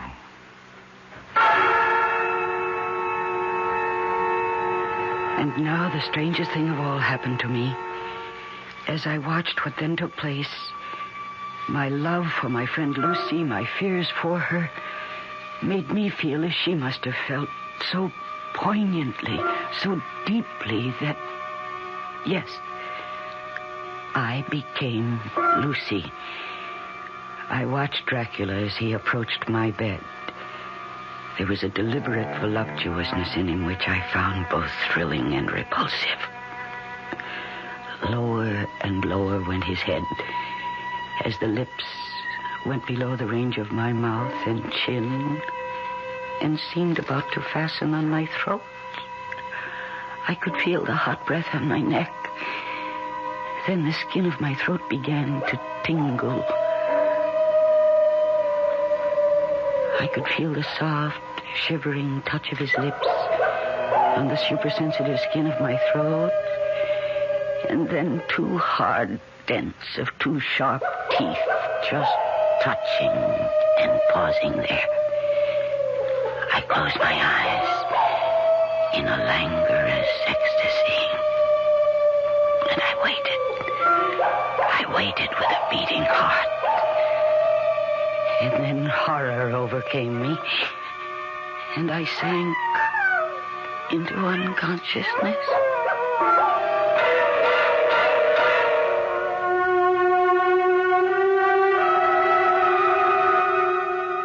I thought it must have been a dream, a nightmare, for nothing so vile and revolting could be real. But though I tried during the next day or two to persuade myself it was only a dream, there were signs, warnings all about me that told me I was lying to myself. There was the nightly howling of the wolves, the screeching of that huge bat around the house. And yes, the scarf that Lucy kept wrapped round her throat. It's such a hot afternoon. How can you bear to wear that scarf around your throat? Hot? I feel cold. But, Lucy, you're perspiring. Your forehead is damp. All I want to do is sleep. I'm so tired. I'm so deathly tired. I'll leave you for a while, then. I'll look in on you later to make sure you're all right. Oh. Sleep well. Minna? Yes, dear? If I'm asleep when you come back, promise me you won't remove this scarf from around my throat. Very well. You won't even touch it. Promise? I promise.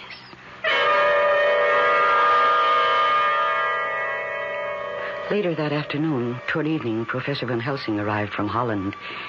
When John introduced me to him, he stared at me suddenly and hard, his eyes boring into me from behind his thick-lensed glasses. You are frightened, Miss Harker? Why? Frightened? Maybe she hasn't recovered from that optical illusion the other night. Optical illusion? Yes, you see that mirror over the table there? Yes. Well, we had a visitor, Count Dracula, a new neighbor at Carfax, a few miles from here, and Minna had the illusion that she couldn't see his reflection in the mirror. My eyes must have played a trick on me, Professor. Yes. This Count Dracula, John, he's new here, you say? Yes, he arrived from Hungary about 6 weeks ago. I see. Take me to see your fiancée, John. Oh, she's sleeping, Lucy, sleeping We'd right now. better wake her up. What is it? You seem suddenly concerned. I am. Take me to Lucy at once.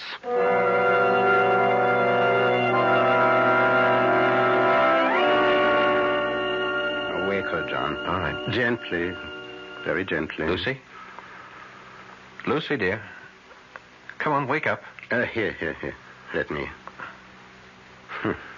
Pulse weak, very weak. Eyes? Oh, she's not asleep. She's in a coma. What is her blood type? Oh? So is mine. Prepare for a transfusion, John. I will be the donor. And hurry, man, hurry. Yes, of course. Meanwhile, I shall have a look under this scarf. No, she didn't want the scarf removed. I'm sure she didn't, Miss Harker, but we're going to remove it. Aha. As I thought. What is it? Yes, Professor, what? Look. Look. There are two little holes. Wounds. As if she'd been bitten by a large snake. No, not a snake. What then? What? We must be quick with the transfusion, very quick. And pray God, both of you, that I have not arrived too late.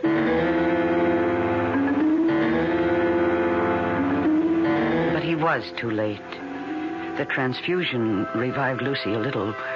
When we'd made her as comfortable as we could, the three of us, Professor Van Helsing, John, and I, went back down to the living room.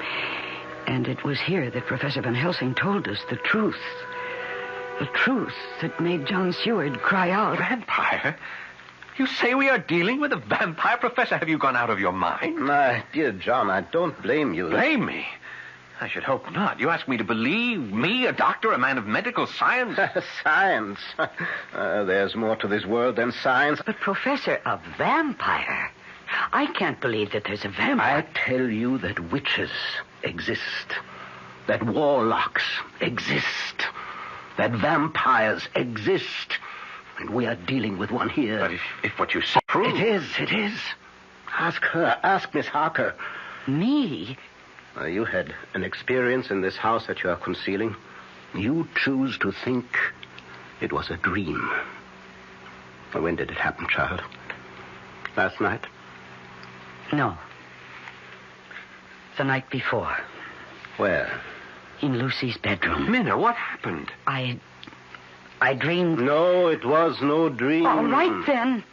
I saw... Oh, heaven protect me. I saw... You needn't tell me.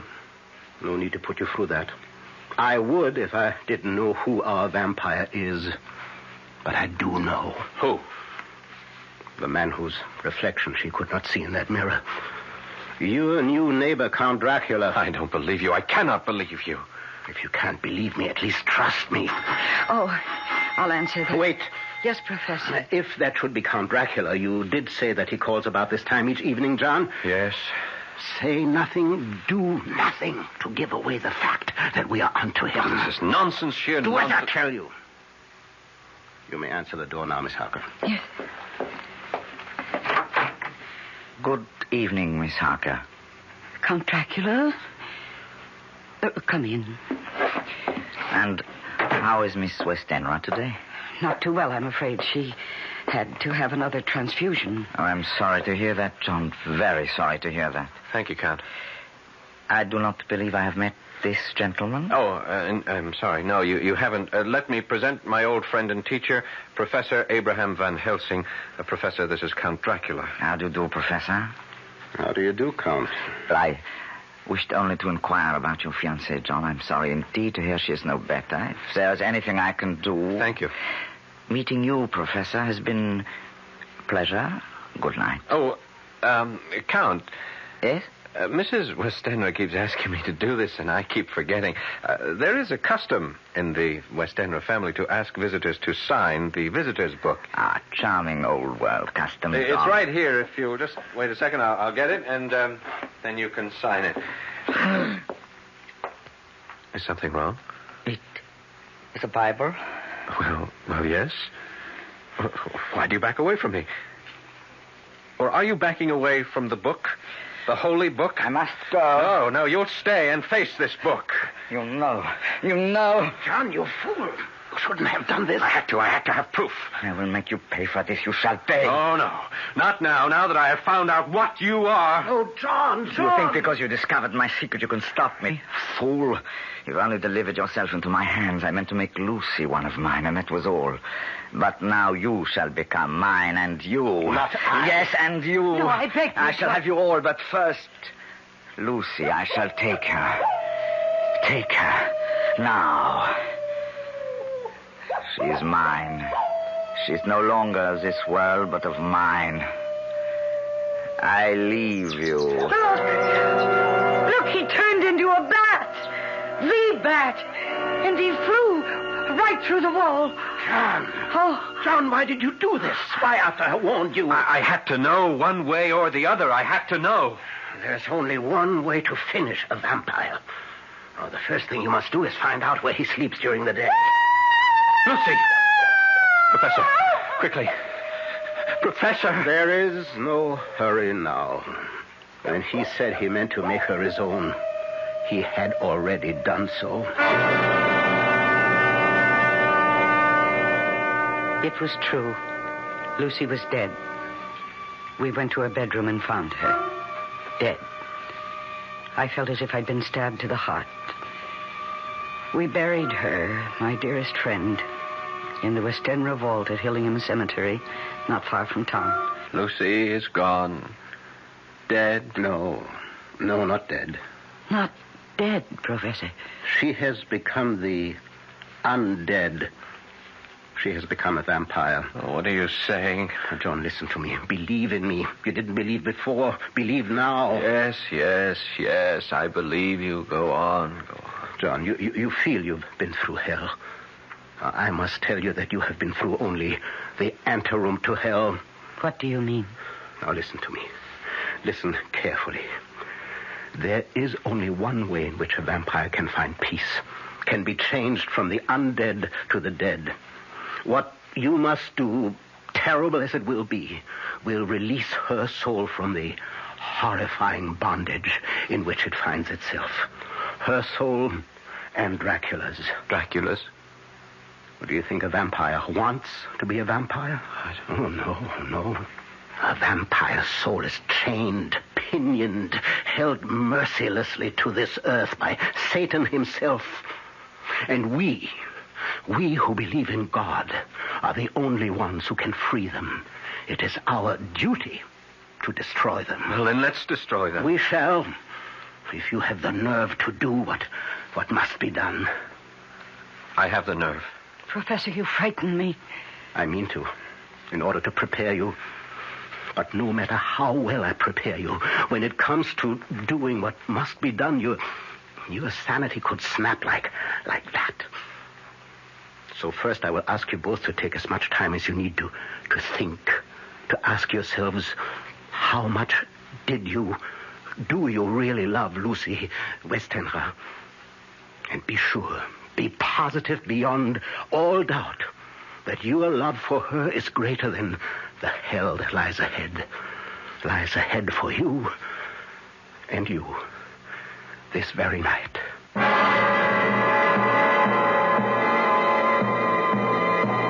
I'm ready, Professor. I knew you would be, John. We'll wait now for Miss Harker. No, there's no need to wait. I love Lucy enough. More than enough. She was my dearest friend. Is your dearest friend. For she is not yet dead. She is as yet the dead undead. It's nearly sundown. Let us go to the cemetery at once. The cemetery? It will be dark by the time we get there. She will have left her coffin. Left it? Like Count Dracula, she cannot go on living, or let me say, being the undead without drinking human blood. To find it, she must, of course, leave her coffin. The instant the sun goes down tonight, she will be on the prowl for little children. Children? Yes, children are innocent, gullible, naive, make easier victims. And the inexperienced vampire must practice. Yes, she will be seeking children. Oh, it's revolting. Revolting? Well, that is only a word to you at the moment. In a short time, it will be reality. Do you really think you can bear what is to come? I can. I must. Good. I have preparations to make. So do you, the two of you. Dress warmly. Warmly? But it's hot out. Child, there is no chill like a graveyard chill.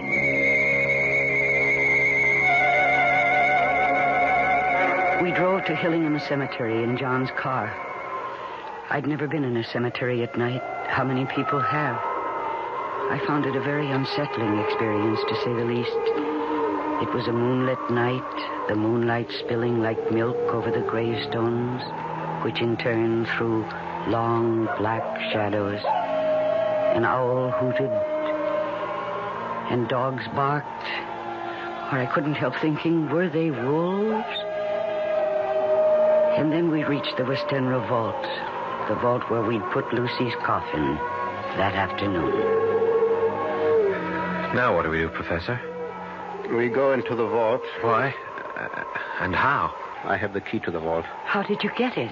I asked the undertaker for it, or rather told him to give it to me. He assumed I was a member of the family. You need not come with me. Not now. But why shouldn't we come? I wish to save you as much shock as I can. She will not be there in the coffin. It will be a shock for you to find it empty. Now, on the other hand, it will be less a shock than what is to follow. Yes, it will prepare you. Come, then. Now, I shall open the coffin now. If she isn't in it, how could she have got out? I could tell you, but it is better that you see for yourself later. Now, this won't take long. I need only unscrew the top part. There. And now to lift off the top of the lid. Yes. Empty. She's gone. Where? Gone where? In God's name, where? In search of the life-giving blood, John. In search of a small child. Oh, it's horrible. It's horrible. John? Yes? Come. We go outside the vault. Now to lock the door. That's most important. And now, what I must do will take a little time. Yes, make yourselves as comfortable as you can. Make ourselves comfortable. Professor, what must you do? Well, I have here a paste made of garlic, flour, and water. I must seal off every crevice with it. Seal all around the door so Lucy cannot get back into the vault, into her coffin. She could? Through the crevices, yes. How do you think she got out of the coffin? I can't believe... Yes. It is unbelievable. But it is so. Now, forgive me. I must get to work.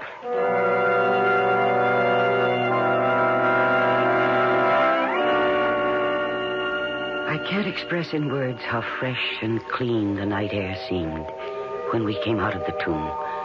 How sweet to breathe the fresh air that held no taint of death or decay.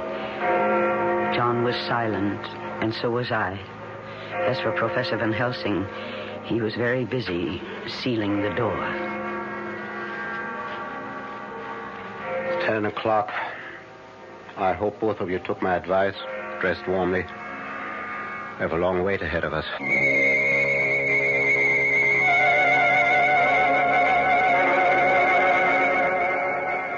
How much longer, Professor? I'm chilled to the bone. Everything depends on how long it takes her to find a small child. Nearly 2 o'clock. Has been gone several hours. Soon now, I think... Shh. What? She comes. Where? See there? Amidst the headstones. Yes, a woman. Dressed in white. Lucy. Shh. Make no move, no noise. See, she is carrying something in her arms. A child. I feel sick. Control yourself. Ah, there. Yes, she's coming toward the vault. See, she draws back. The mixture I used repels her. Why are we doing this? Why are you keeping her out of the vault, her coffin? Because I hope... Yes. Yes, she's leaving, hurrying away from among the headstones. Come, we must follow. Follow where? To Dracula, I hope. Unless I'm mistaken, she's going to him for help. Hurry. We must keep her in sight. No, wait. What is it? She is heading for that tomb. Dracula must be there. Good. Now watch. See, now she's putting the child down on the ground. And now... Where is she? Where's she? She's vanished. She simply slipped into the tomb through the crevice around the door. Oh, wait here. Yes. What's he doing? He's picking up the child, I think. Yes. See, he's coming back now. Here, Miss Harker. You take the child. Keep it warm. Oh, this poor thing. Poor little thing. Look, it doesn't move. It doesn't make a sound. It's lifeless. No, only in a trance. It will recover. But remember, when I ask you to do what must be done, remember that we have saved not only this child, but God knows how many others. I'll remember. Good. And now we will return to her tomb and wait till dawn. Till dawn? She will return to the tomb then. She has no choice. Dracula cannot help her. She must sleep in her own coffin before daybreak.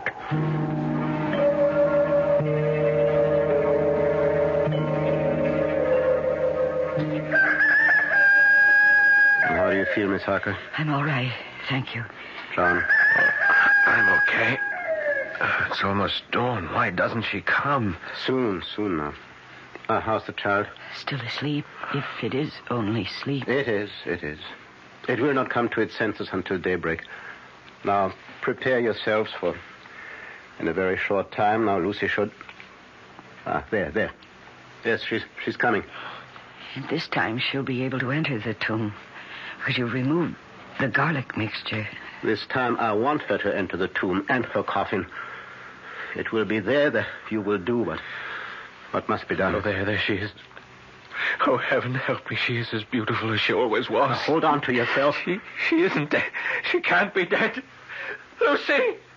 Lucy, my darling! John! No, come back! Lucy! John, my dearest, come to me, John. Come to me. I have never seen anything so horrible.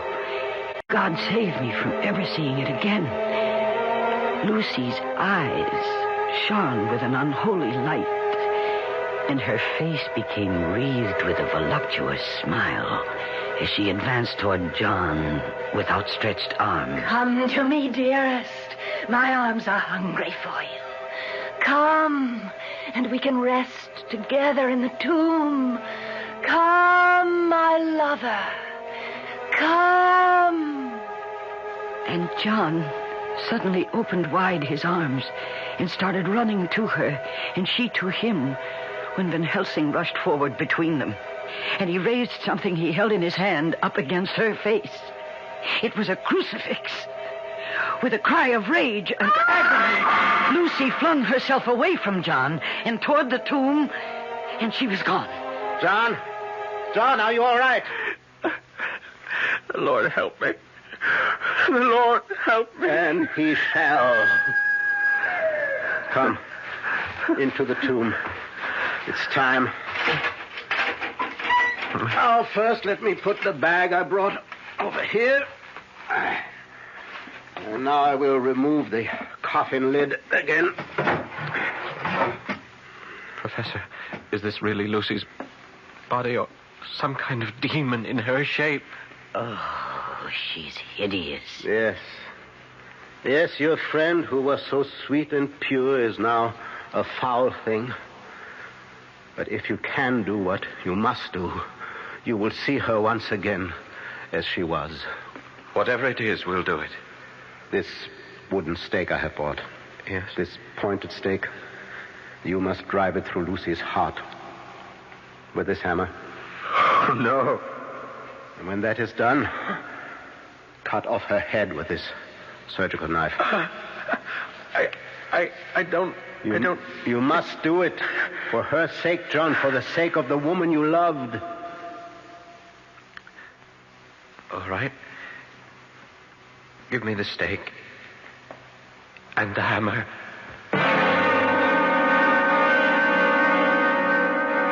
John took the stake in his left hand, the hammer in his right.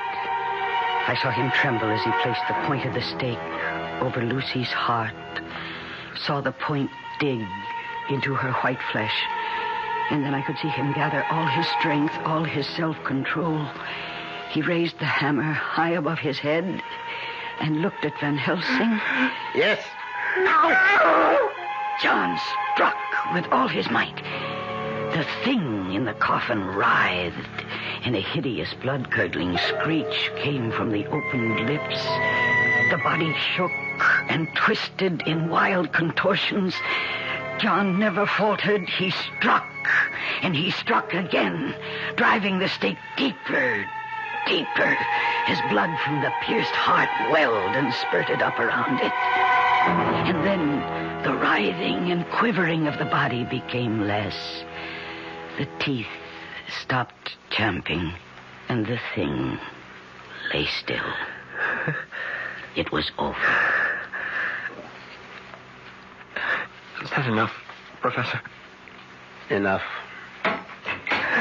I think I'm going to... I've got you. There. Now go outside, get some air. No. Both of you go. You look faint too, Miss Parker. I must still her head. No. I have... You have done all that can be asked of you. No more. I will sever the head. Now go now, but before you do, look at your beloved Lucy for the last time.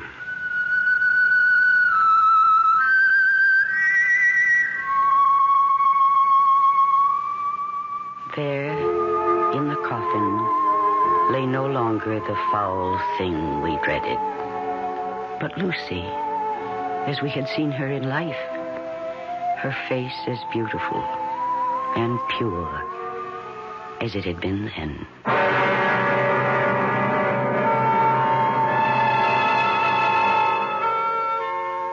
You will want to know that later on, Professor Van Helsing freed Count Dracula from his earthly bondage, and in so doing, brought his bloody career to an end.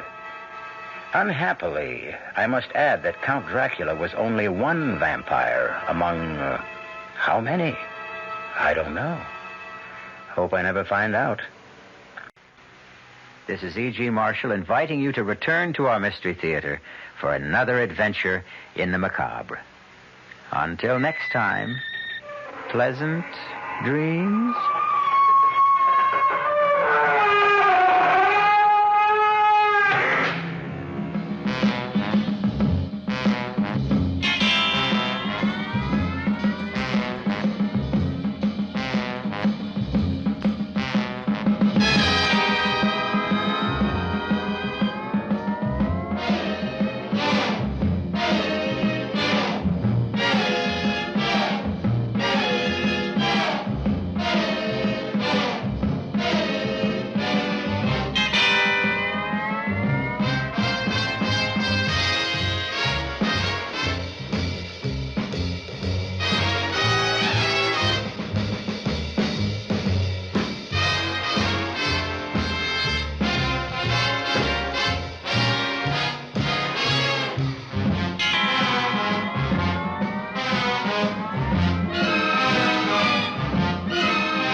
the Oaks, a house in the country which I rented for the summer.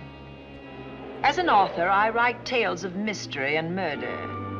But the things that happened in this house were far more fantastic than any story I've ever had published. I brought a staff of servants from my city apartment, and my maid Lizzie Allen, who had been with me nearly 20 years. Lizzie? Yes, Miss Cornelia. Is the car ready? It's at the door.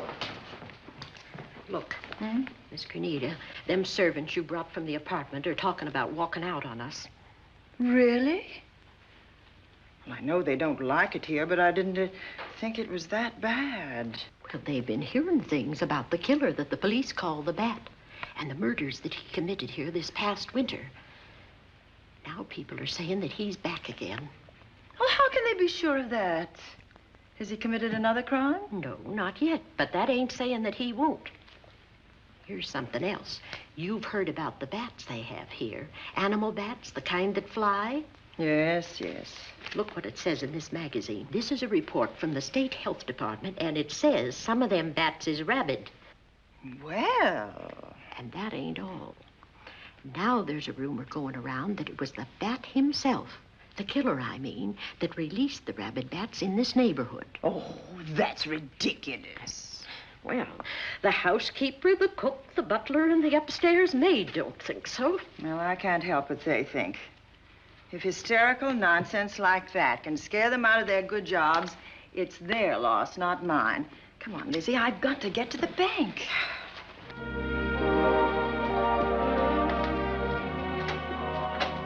Drive directly to Zenith Bank, Warner. I'm afraid we'll have to hurry. It's near closing time. I'll get you there, Miss Van Gorder.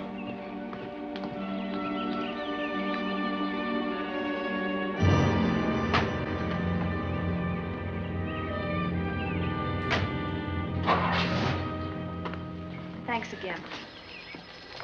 Miss Van Gorder. How do you do, Mr. Barry? How are you? I'm very well, thank you. You remember Lizzie Allen? Of course. Hello, Miss Allen. How do you do? So you're spending the summer with us again? Yes, yes. I've leased the Oaks, the home of your bank president, John Fleming. I heard you had. I was surprised. Why? Is there something the matter with it? No. I was surprised because Mr. Fleming said he would never rent it. Oh?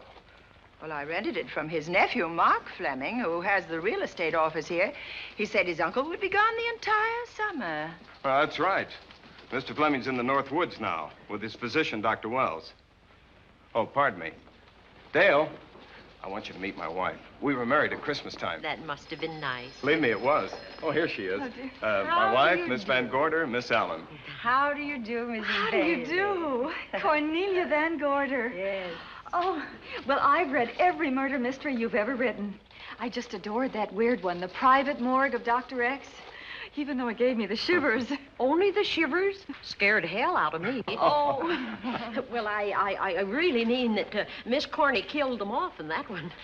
When you refer to my books, please don't call me Miss Corney. Pardon me, Mr. Bailey. Mr. Hines is here to see you. Oh, yes. Excuse me, please. Don't be strangers now. No, no, I we should won't. say not. Oh, so you're a bride. Well, not quite. Not since Christmas. You know, I'm sure I've seen you. Well, I used to be my husband's secretary here in the bank. Of course I remember. May I welcome our most distinguished visitor back to Zenith? Oh, that's very charming, but, Lieutenant Anderson. Lieutenant Anderson, of course. Chief of Detectives of the Zenith Police Department. This is Miss Allen. Miss Allen. How do you do? Lieutenant Anderson is one of our favorite citizens. He's on the bank's board of directors. Not bad for a policeman. You must have made a good thing of it. Well, I saved my money, if that's what you mean. It's near closing time, and I've got some business in the safe deposit vault. Please come and see me, Mrs. Bailey. Oh, I'd love to. And you, Lieutenant. Thank you. Goodbye. Goodbye. Nice to meet you. My, what a charming woman. She moved into the Oaks just the other day. That house is a proper setting for a writer of mysteries. Oh, it certainly is. Vic, what's the matter? Come in here, both of you.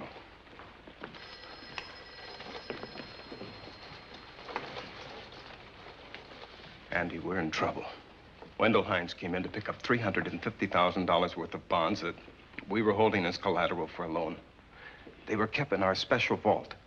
Mr. Fleming and I are the only officers of the bank who have access to that vault. So? The Hines bonds are gone. That's not all. Other negotiable securities are missing. From what I can gather, short of a careful check, the bank has been looted of over $1 million worth of securities. You'll have to notify Fleming. I wish I could talk to him. Unfortunately, he and Dr. Wells are deep in the woods. They can't be reached by phone.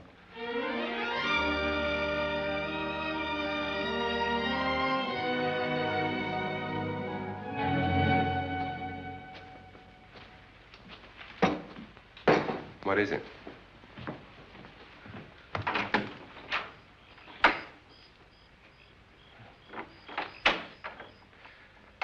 I thought I heard someone on the path coming from the lake. Had an idea it might be that guide of ours. Oh, Sam won't show up until morning. It's a 20-mile canoe trip from here to civilization.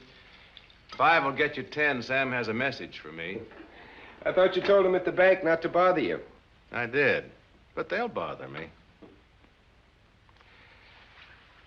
Doctor. Yes, John. What would you do for $500,000? Anything short of murder. Why not murder? Too messy. Too great a risk? For $500,000? Yes. I pinched $1 million from the bank. Well, I'm not kidding. I embezzled it. Not that I think you wouldn't do it if you thought you could get away with it. I got away with it. I'm not talking about currency. I took negotiable securities that could be converted into cash. I have the cash. In 10s, 20s, and 100s.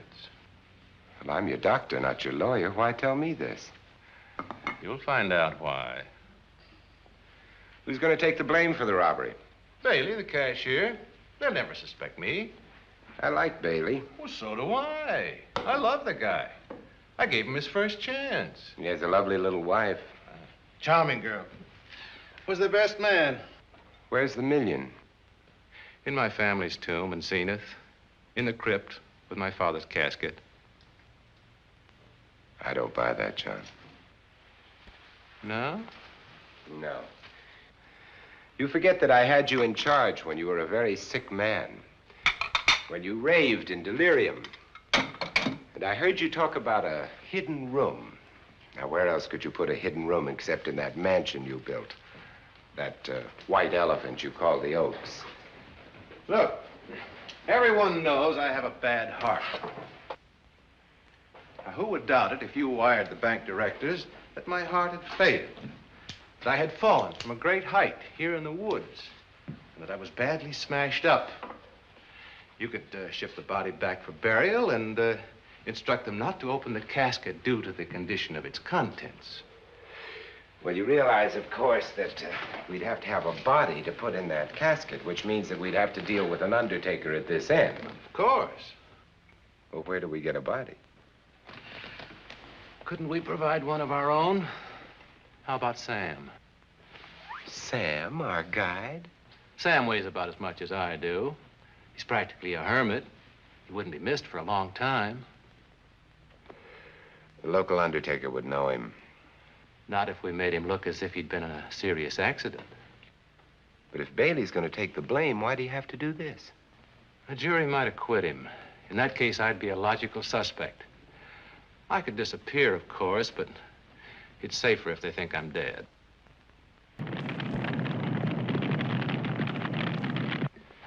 What if I don't go for this deal? In that case, it would be too bad.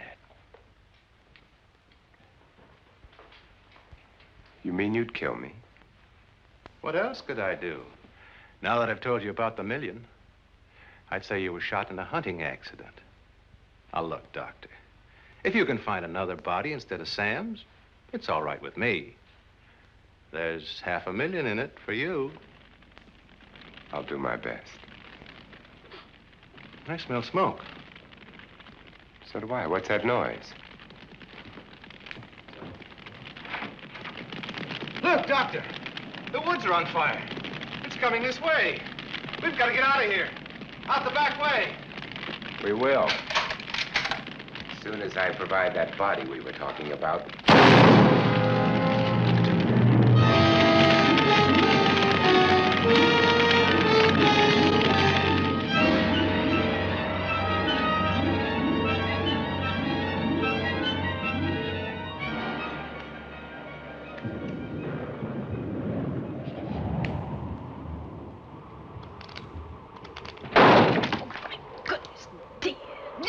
Is that you? Yes, Miss Cornelia. There's a storm coming up, and it's gonna be a snorter. The wind nearly blew the door off its hinges. Well, that noise blew my game higher than a kite. I think I've lost some of the cars. Oh, I'll get them for you. Oh, I see you found the paper. Drat that paper boy, scooting by on his bicycle, just chucked it into a clump of bushes and let it go at that. For land's sake, Mr. Vic Bailey's been arrested. Oh? I think. Victor Bailey, vice president and cashier of the Zenith Bank, was arraigned before United States Commissioner Alvin Fielding, charged with the embezzlement of over $1 million. I can't believe Vic Bailey had anything to do with that robbery. Oh, well, I see our landlord is home again. Landlord? Mr. Fleming. Dr. Malcolm Wells is back in town with the body of John Fleming, president of the Zenith Bank, who was killed in a forest fire. Mr. Fleming will be laid to rest in his family's tomb on Friday. And I hope he stays there. Well, why shouldn't he? Well, this is his house. And ever since he died, some funny things have happened here. For instance? The housekeeper, the cook, and the butler said that they heard strange noises at night. And the upstairs maid swore that she met a man without a face coming up the back stairs. Oh, so that's why they quit and left me to run this place without a staff. They didn't tell you, Miss Corney, but the truth is they was scared to stay. But you're still here, Lizzie. Haven't you seen anything? No. No, and even if I had, I ain't afraid of ghosts. They're afraid of me. Honest, Miss Corney, a spiritualist told me once that ghosts was allergic to me. But this Bat feller they keep talking about in the paper, I guess he'd be different. No, I don't think you'd have the same effect on him. Oh, dear. What are they trying to do? Drive people away from this part of the country? Why, what does it say about the Bat? Specialty seems to be killing women. My goodness, 2 of them in one night. All his victims died the same way, like their throats had been ripped open with steel claws. That's a charming little caper. I'll have to try it sometime. In a book.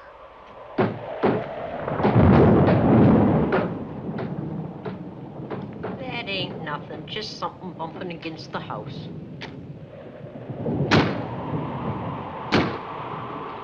That's just the wind banging a door. Pay no attention to it. Listen to this. One of his victims, who lived for a moment after she was found, described the Bat as a man without a face. Honest, Miss Corney, I think that woman must have been exaggerating.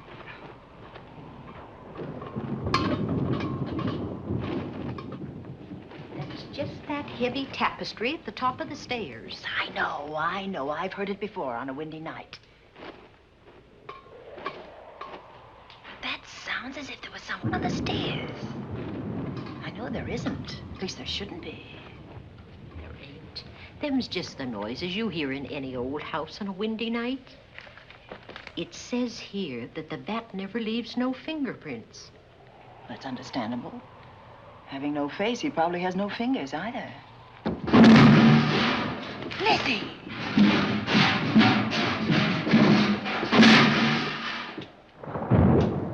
And that, I suppose, is the cat dropping its dentures.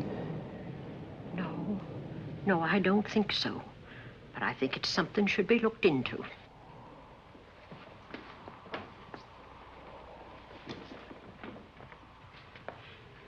who chucked him down here? The wind, I hope. There must be a window open up there. No, Lizzie. Let him lay. Lizzie. Let him sleep it off. I hope the power lines don't go down, put the lights out. Now, we'll check the windows in the living room and draw the curtains, and then we'll go to bed. Yes, ma'am.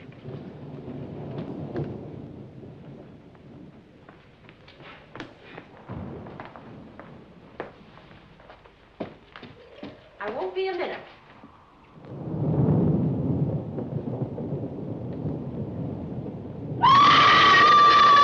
Gordy! Oh! What's that? Oh, when I went to get the tape, I turned the latch off. I forgot to turn it on again. He's out there. He was coming in. He might have got you. Oh, but he didn't, and he's still out there, thanks to you. Now, you hurry now, and we'll call the police. No, I won't leave you, Miss Coney. Are you okay? Yes, ma'am, I'm okay. Okay.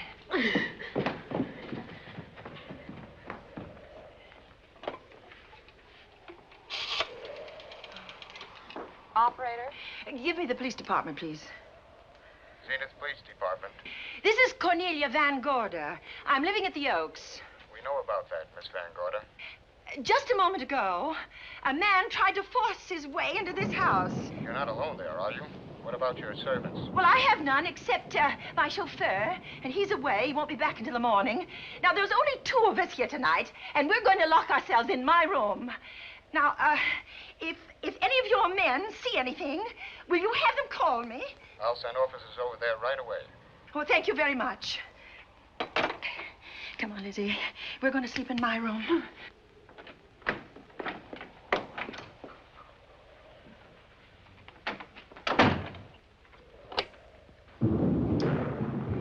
Well, nothing can get at us in this room now, I think. This door seems good and solid.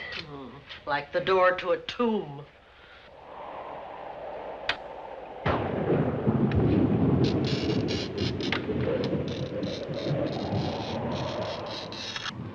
I think that couch will be comfortable. There's some extra bedding, you know, in the Yes, closet. Let's see now.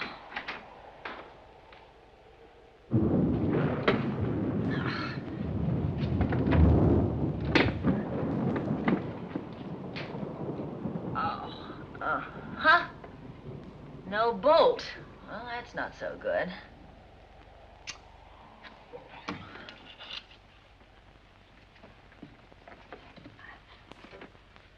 Oh, what's that for?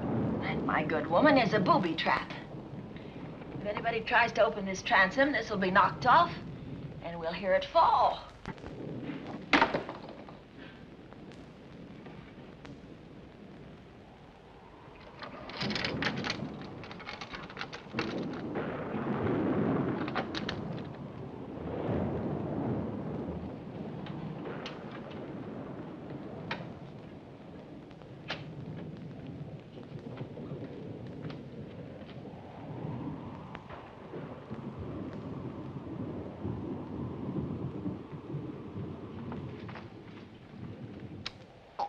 Fiddlesticks. I forgot my night things, my robe, my gown, and my slippers. I'll go get 'em now. Now, wait a minute, Lizzie. I'll go with you. Now, don't you bother, Miss Cornelia. My room's just down the hall. Lizzie, I told you to wait. It's all right. I'll only be a second. Get in here. Get in here.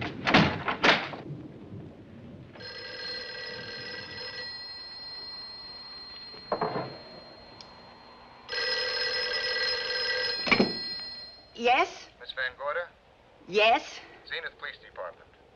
There's a police car just outside your house, and the officers in it have reported that there's no sign of a prowler anywhere on the grounds. Oh, the man's inside now. He's in the hall, just outside my bedroom. Have your men break through the kitchen door and search this place from top to bottom. Okay, Miss Van Gorder. Sit tight. I will. I have a gun, and I know how to use it.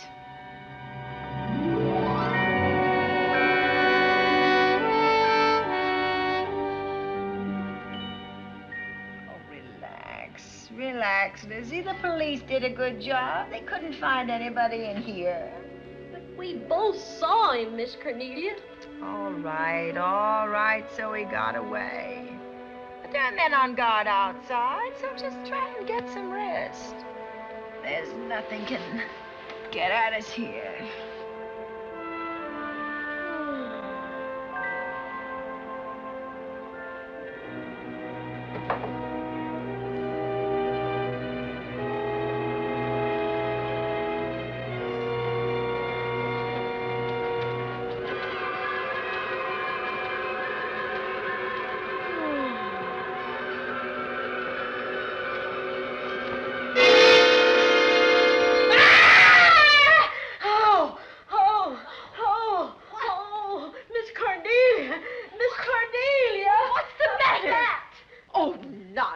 You've had a nightmare. Maybe I did.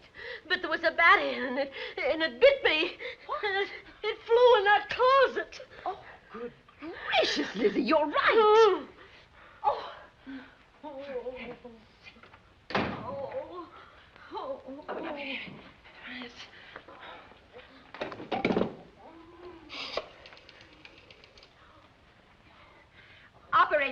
Operator, will you get me Dr. Malcolm Wells' office, please?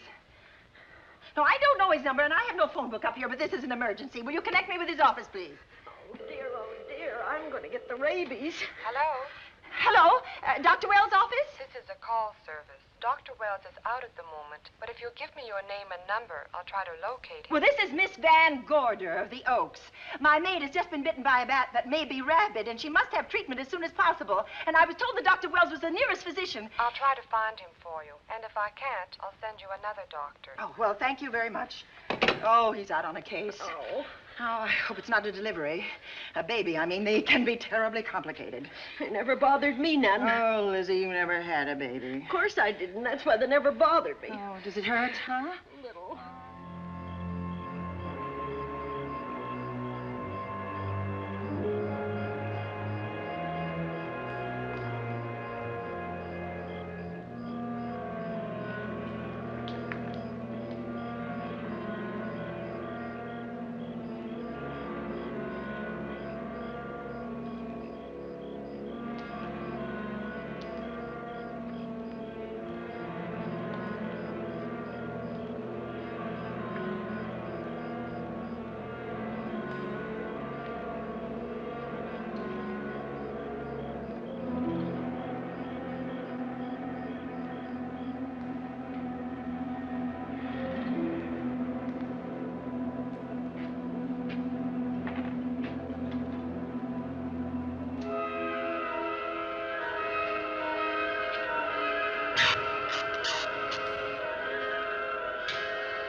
Dr. Wells? Are you there, Dr. Wells?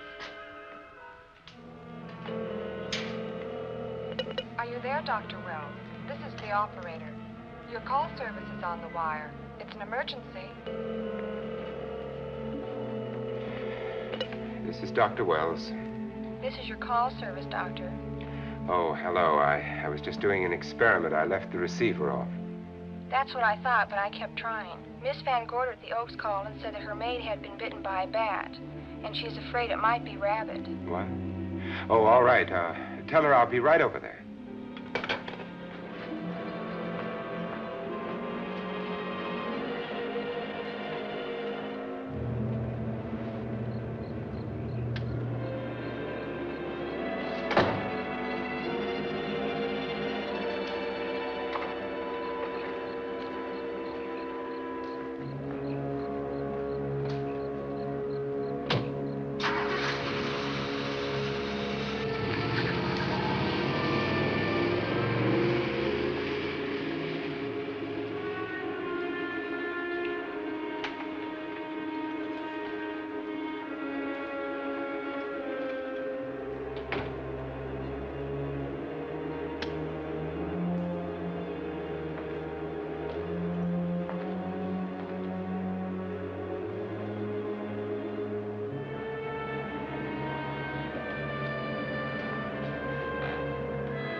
Who's there?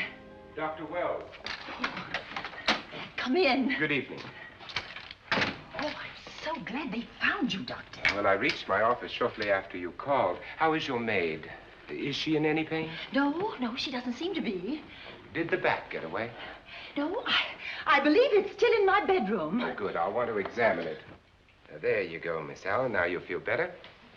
Doctor, have I got the rabies? Well, I can tell you better after I've examined the bat's brain under a microscope. That thing's got a brain? Oh, you'd be surprised. Where is it? I think the little darling is in that closet. Oh. You know, it's a pity you leased this house, Miss Van Gorder. Why a pity? Well, my dear lady, I don't want to alarm you, but... Oh, well, after tonight, nothing can alarm me. Yes, I understand. It must have been terrifying. So many unexplainable things have happened here. There's something about the place. Your servants must have sensed it when they walked out on you. An apprehension of disaster. Well, let's see. Aha! Yes. There he is. All right, now. Take it easy. Nobody's going to hurt you. Quiet now. Quiet.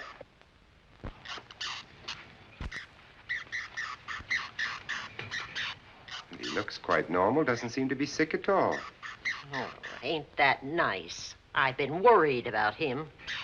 Well, you should be. From his appearance, I'd say that he doesn't have any infection.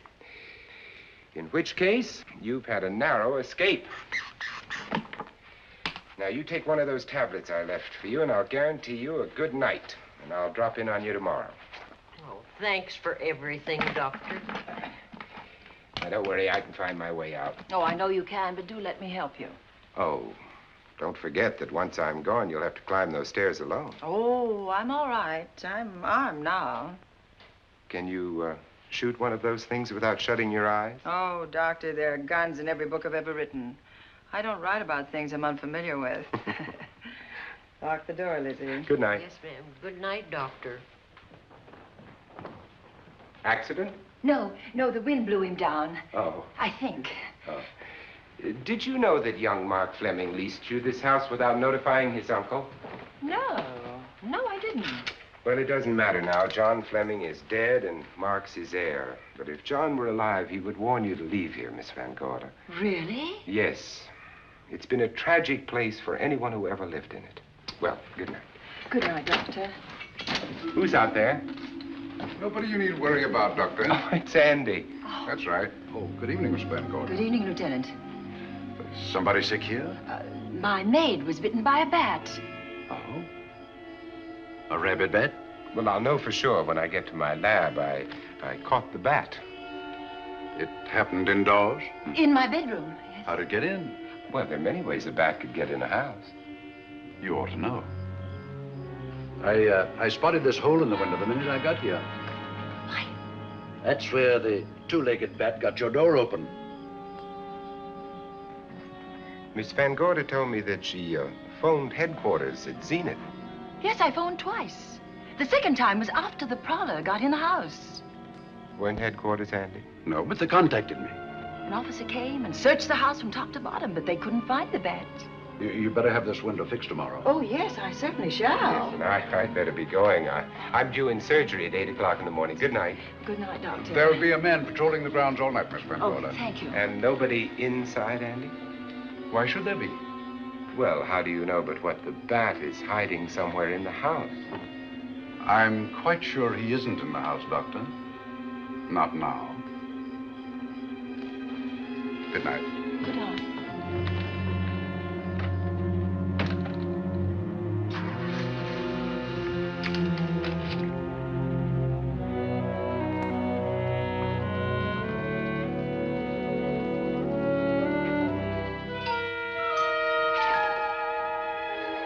Hi, Andy. Hello, Mark. Well, congratulations. Real estate business must be picking up. New office, new furniture. New deal. How do you like it? Looks expensive. Are you squandering your inheritance? Oh, I haven't got it yet. Well, the paper says John Fleming left his entire fortune to you. Funny thing about that entire fortune is that we can't find it. No kidding. Oh, all Uncle John had in his bank account was a couple of $100. And his safe deposit box was empty. If we don't find that missing million, mine will be empty, too. How come? Well, all my savings were invested in Zenith Bank stock. The examiners won't certify the bank is solvent until those stolen securities are found. So the stockholders have voted an assessment that'll wipe some of us out. It's a since those securities have been converted into cash. And if I can't find that cash, I'm sunk. Well, where are you going to look for it, Andy? Here in Zenith. Your uncle wouldn't take $1 million on a hunting trip, would he? You suspect Uncle John? Why, Andy, he founded the Zenith Bank. That'd be like robbing the family tomb. You think he wouldn't? Well, besides, Vic Bailey's fingerprints are all over the vault. Now, they didn't find any of Uncle John's fingerprints. Because he wiped them off. Can the defense prove that? They'll try to. Judy Hollander, Bailey's secretary, is a defense witness. And they believe her testimony will have a powerful effect on the jury. Oh, well, she has a powerful effect on me. Judy's a doll. Here's the book you mentioned, Judy. It's your newest one. Yes, it's just been published. You can have that copy if you wish. Oh, it's a first edition and you've signed it. Yes, of course. Thank you so much. May I serve tea now, Miss Van Gorder? Yes, please do, Warner. Thank you. Well, I see you've engaged new servants. Yes, of course. Well, how did you persuade them to live in this house? Well, Jane Patterson, my new housekeeper, knows this house better than you do, Doctor. Oh? She worked for John Fleming. And Warner was my chauffeur. Chauffeur turned butler? It's incredible. He can play any part at a moment's notice. Did you get a plumber, Warner? No, we can't get a plumber for 3 days, madam. What about that leaking pipe? The basement will be flooded in 3 days. The pipe is no longer leaking. You mean it's dried up of its own accord? No, not quite. I packed the elbow where the water was coming out. Packed the elbow? Well, where did you learn how to do that? Well, into each life, a little rain must fall, and a careful man learns to keep himself dry. Now, is there anything else that you require, Miss Van Gorder? No, not at the moment, Warner. Thank you, madam. Now, there's a character. How long did you say that he worked for you as chauffeur? About 3 months. Well, I hope he doesn't have a police record. My dear Dale, it may interest you to know that the last night of his life, John Fleming told me that he loved your husband like a son. If Fleming were alive today, he would be fighting to prove Vic's innocence. Could Mr. Fleming prove his own innocence? Miss Van Gorder, can there be any doubt about it? There will be when Miss Hollander testifies at Vic's trial. Oh? You know something that we haven't heard yet, Judy? Something I saw with my own eyes. She's not permitted to say what it was. My dear girl, I wouldn't think of asking her. But let's assume for a moment that Fleming did steal the $1 million. Now, what would he do about it? Where is it? Hidden someplace where he could lay his hands on it without getting caught in the act. Now, if I was writing this, instead of living in the middle of it, I'd hide it right here in this spooky old house. Under a loose floorboard or up a chimney? If Mr. Fleming had the nerve to steal $1 million, he'd make his plans well in advance. I'd say he'd prepare a place to hide it. Possibly when this house was being built. Now, I rented this place from Mark Fleming, his nephew. I wonder if he'd have the floor plans. I'll ask him. Yes. Lizzie, will you bring Mrs. Bailey the phone? Oh, you ask him now. Okay. His number is Summit 7537. Oh, thank you, Lizzie.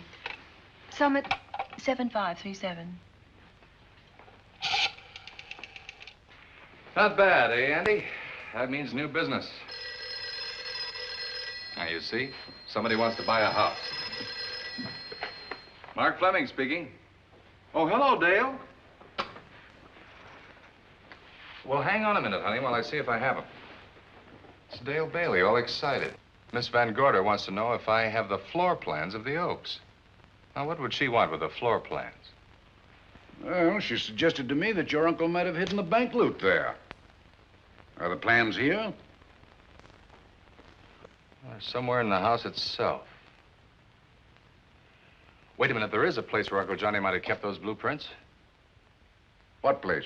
Well, I heard him talk about it a good many years ago. I can't be sure of the exact location.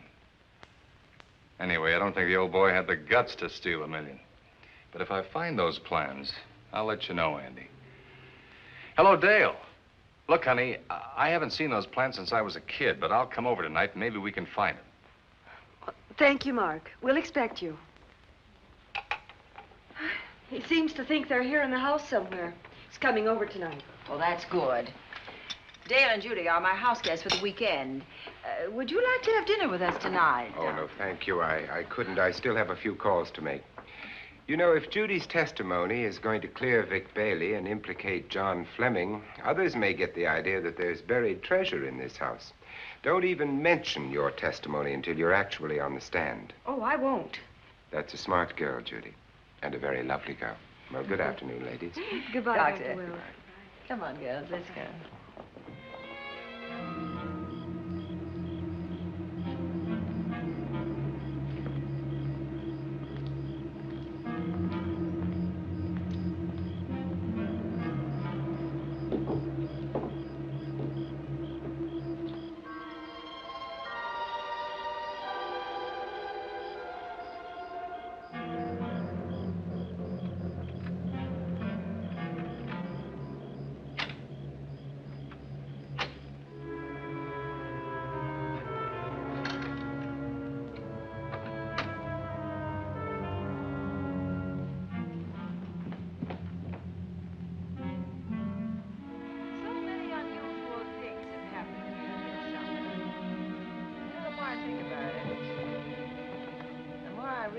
I should be putting them down on paper.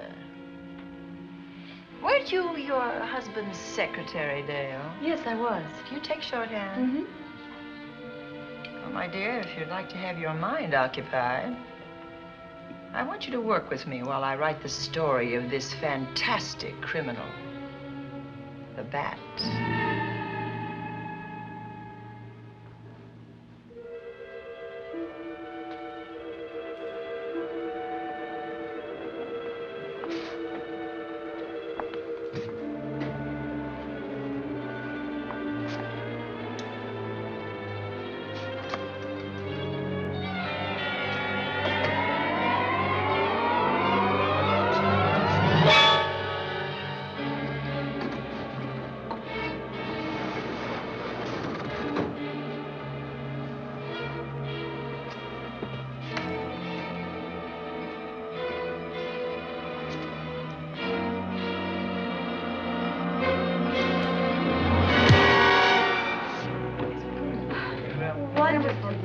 Thank you. It's really nice. Good dinner, Lizzie. As usual. Wonderful. Oh, what a lovely piece of silver. It's an original, isn't it? Yes, they still use them in England for buffet breakfasts. Some hot water in the bottom. Should keep us hot, your sausages and your scrambled eggs. Interesting. It's very useful. Really nice.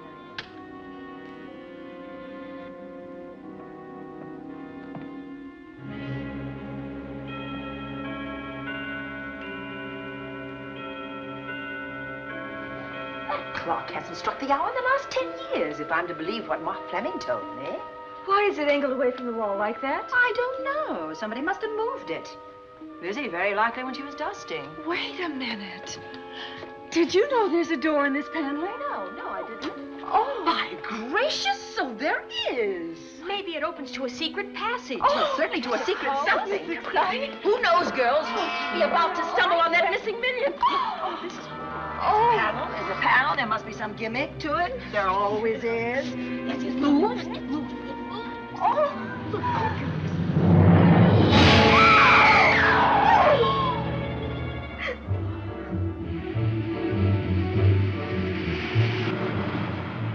Calling car 11. Calling car 11. Proceed to the Oaks in Zenith Township immediately.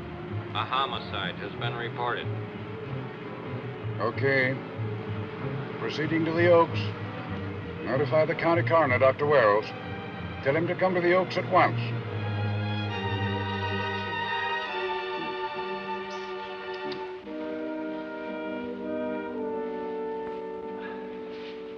Horrible.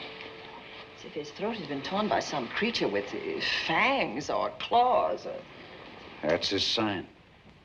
We found it on the others he killed. I'd hoped those reports that he was up to his old tricks again were pure imagination, but apparently they're based on fact. He's come back. Back to the scene of his kills.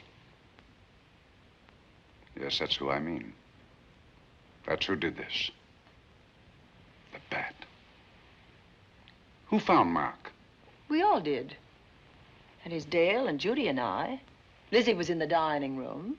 This is my new housekeeper, Jane Patterson. You know, she worked for John Fleming. I know her. Where were you, Mrs. Patterson? In the kitchen, cleaning up. I cooked the dinner tonight. Did you know that the secret closet was here? No. It was behind the grandfather's clock. Well, it was I who found it, really. Noticed the clock had been moved and the door wasn't quite closed. I'll get it.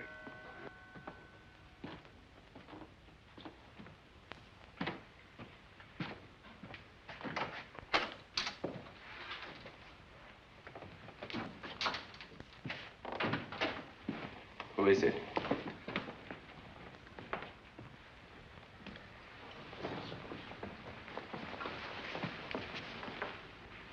Mark Fleming. As coroner, you saw the same wounds on the others. How long's he been dead? Oh, I'd say about a half an hour. You believe it was the bat? That's a bat's trademark. Perhaps he's still in the house. That's possible. Why should he be? Because he's looking for something, and like you, he believes it's here. And he's a persistent killer. I would advise you to get out of this house as quickly as possible, notwithstanding our expert police protection. Have you called the morgue? They're on their way here. Oh, good. I want to examine the body before they get here. May we take it into another room? Yes, to the sunroom in the back. Thank you. Give me a hand. Excuse me.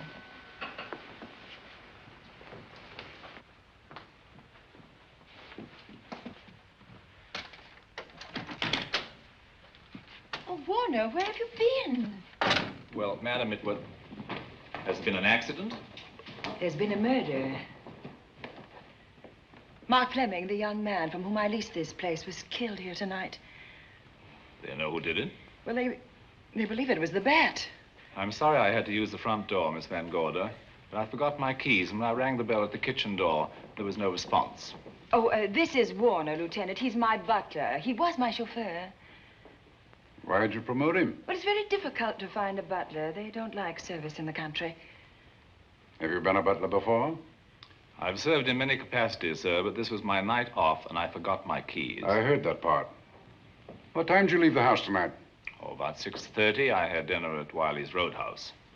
Can you prove where you spent the rest of the evening? I can try. Try hard. And don't leave the house. I'll get to you later. Very good, sir. I shall be in my room, Miss Van Gorder, if you need me. Yes, Warner. Surely you don't think he's... Warren and I have met before. I can't recall where or when, but I will.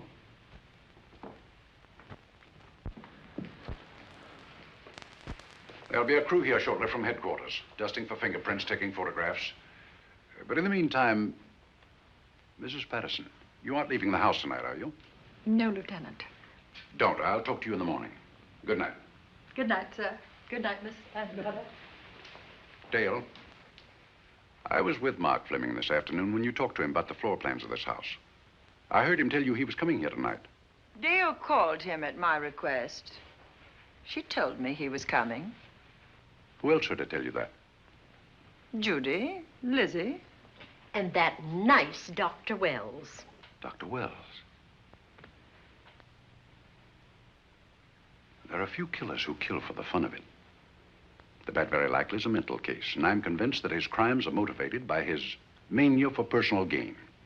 There's $1 million at large, and he's going to keep on hunting for it until he lays his hands on it. Now, these young ladies are staying here tonight? Yes, they're my house guests. Well, when my crew arrives, we'll be busy for a while, so I'd suggest That we go to our rooms? That's a very good idea. Come on, girls. What about a police guard for this house tonight, Lieutenant? You've got one. I'm going to cover this place tonight from the attic to the basement. If the vet makes another call, I'll have a little surprise for him. Who is he? Have you any idea?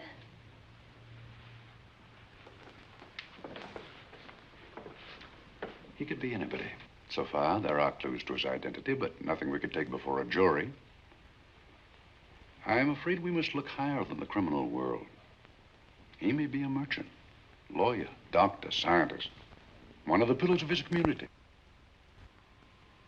Ladies, lock your doors tonight. Stay behind them. I promise you you'll be safe. Good night. Good night, Lieutenant. Good night.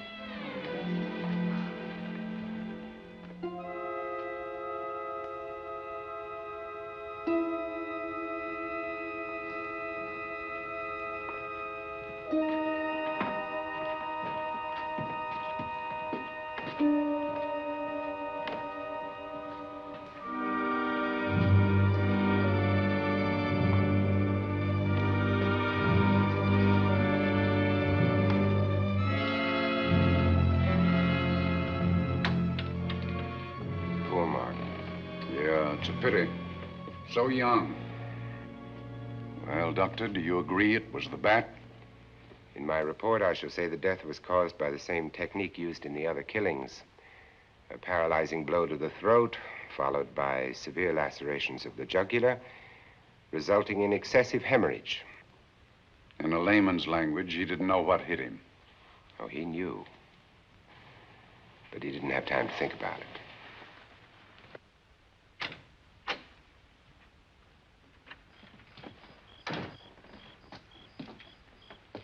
You staying here tonight, Andy? Well, until I check the doors and windows, but I'll be back bright and early in the morning. Neither snow, nor rain, nor heat, nor gloom of night stays these couriers from the swift completion of their appointed rounds. A lot of people are due for a shock when I close this case. Yes, I'm sure they are. Good night, Andy. Don't get hurt. Good night, Doctor.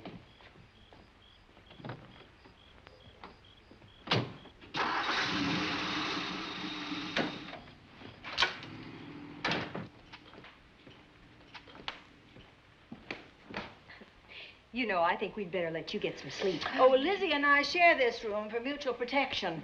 You know, one night, a storm blew the wires down, put the lights out, and I went out the next day and bought a half a dozen of these things. You better take one with you, Dale. Oh, thank you.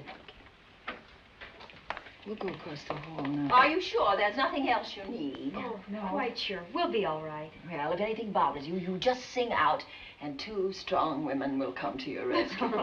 Oh, nothing will bother us. Not with Andy on the job. No. Well, good night. Good night, Miss Van Gordon. See you in the Don't morning. worry, everything will be all right. We won't. Good night. Good night.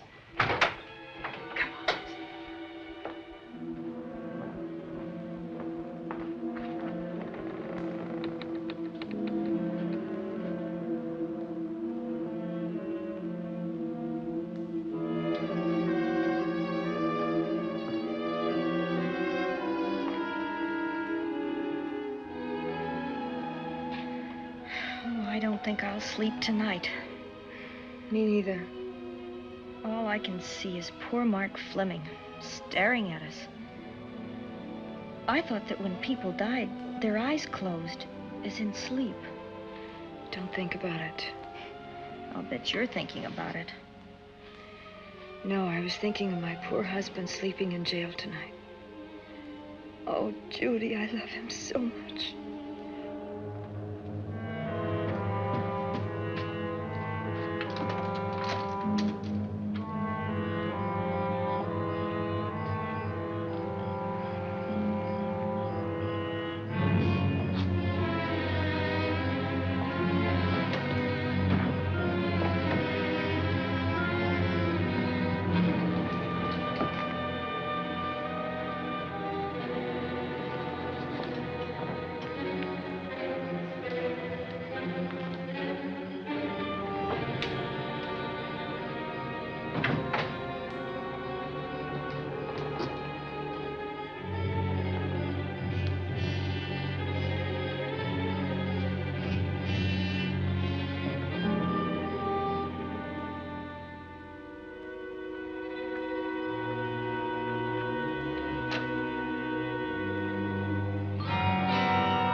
What's that noise?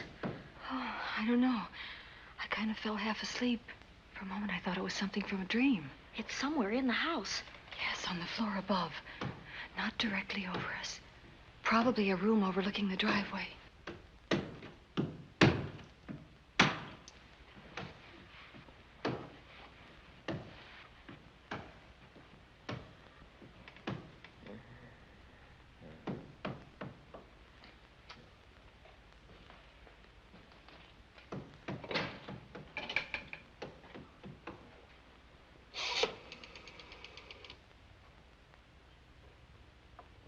Should we call Miss Van Gorder?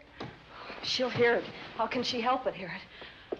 Oh, besides, we don't want her to think we're a couple of hysterical women. Well, I'm about to become one. Oh, I dear. had it for one night. Dale, you're not going out in that hall. I want to know what's happening up there. But Lieutenant Anderson said if we stayed behind our locked doors, we'd be safe. Vic isn't safe locked up in that jail. Oh, but... Suppose that stolen money is in this house. Mark Fleming seemed to think it was. Maybe that's what somebody's looking for. For heaven's sake, don't you hear that awful noise up there? Now, Lizzie, you've just got to stay awake. The house phone and the outside phone wires have been cut, and we can't get help. Where's that policeman? Oh, I don't know. Something must have happened to him. Now, go on, get on your robe. Oh, Dale, please don't go up there. I've got to. Think what it could mean to Vic. Now, you stay here. Oh, no. If you go, I go.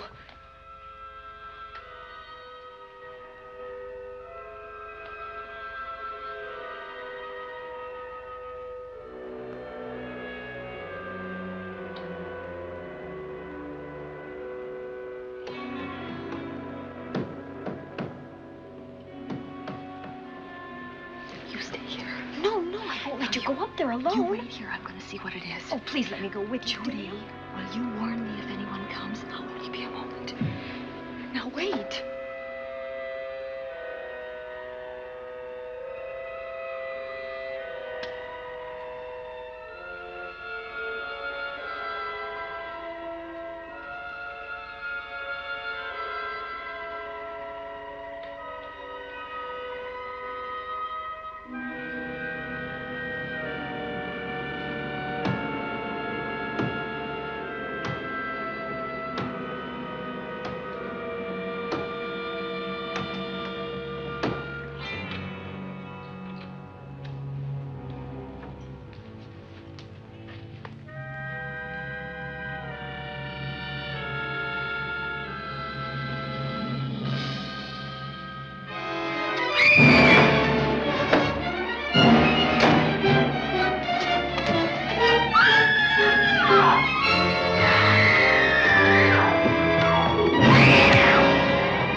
Give her to me. I'll look after her.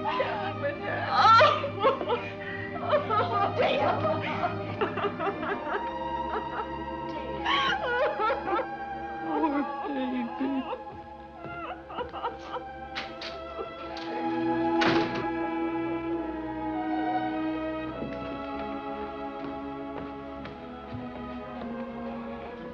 Judy.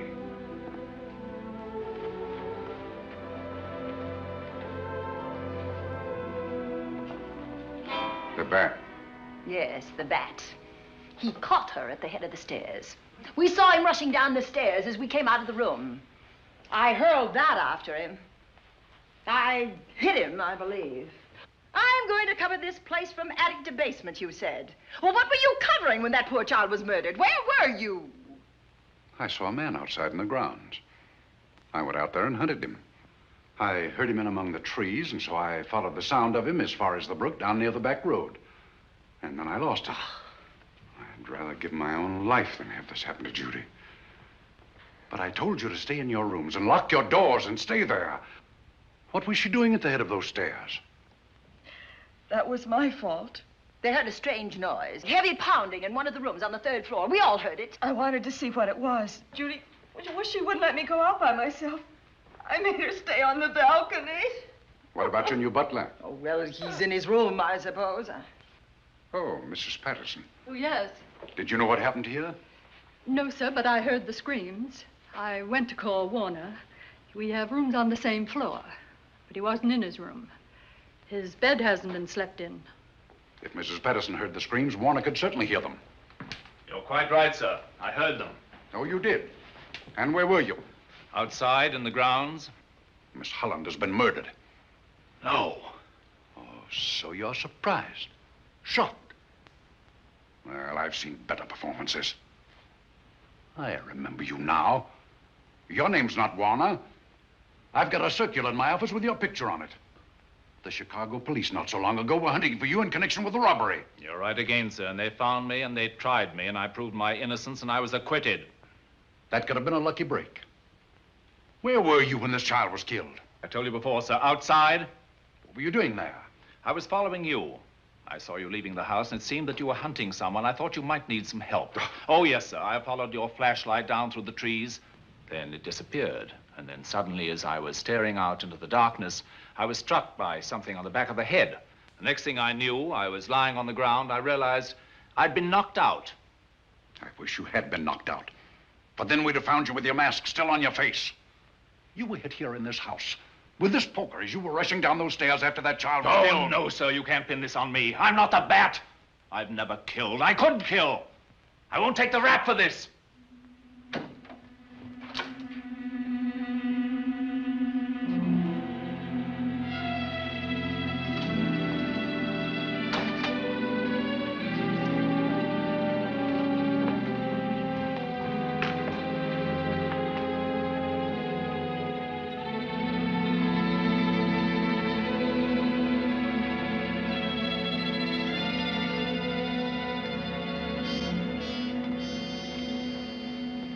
Doctor. We have another case for the county coroner. You see, the bat came back. Why did you come back, Doctor? Well, I had an accident about a mile down the road. The right rear wheel of my car came off and I plunged into the ditch. This was the nearest house, so I came here to call for help. I thought I'd find you around, Andy. Physician, heal thyself. You must have been hit by something on the back of your head. I told you I had an accident. So you did, Doctor. So you did. I could be wrong. But maybe I'm not. We shall see. All right, dear, let's start a new chapter. For days, the murders held the headlines. Lieutenant Anderson grilled us and ransacked the house from top to bottom. Warner was not placed under arrest, but his every move was watched. At night, except for a detective on guard in the house, the police and the reporters left us alone. And on one of those nights, without telling Lizzie or anyone else, I pursued a secret investigation of my own.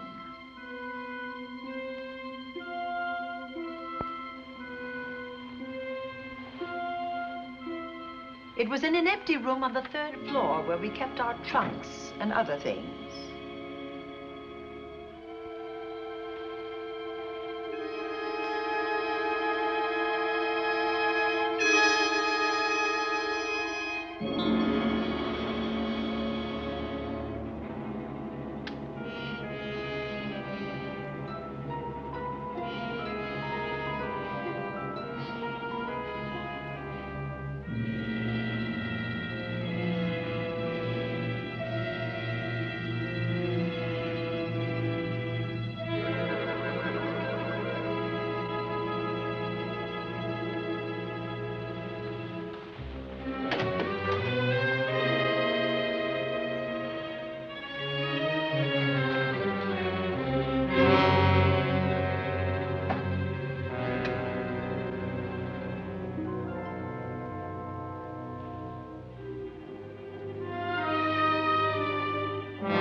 Put him up, Pat.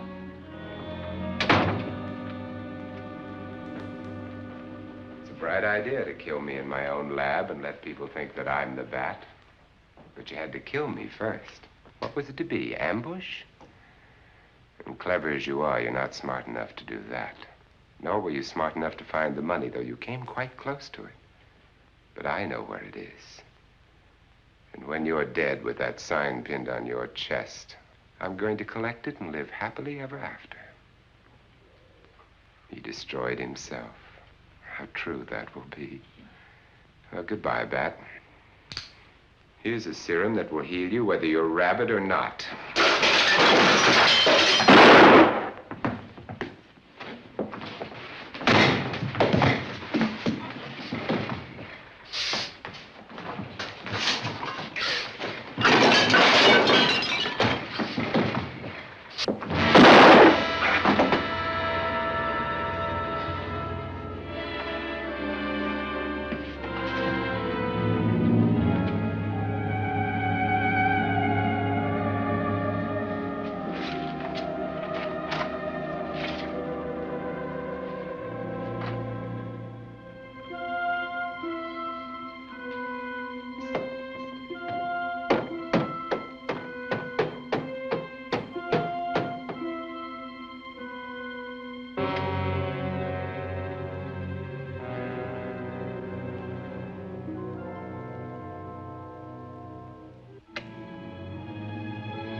Something's wrong. Something's wrong.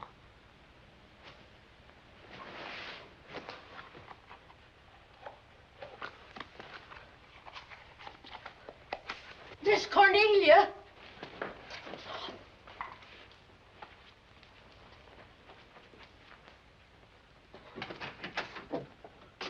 Miss Cornelia.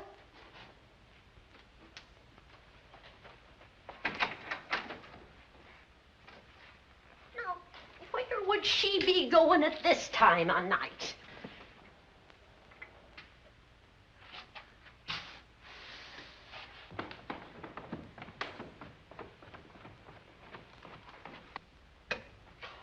Well, land's sake.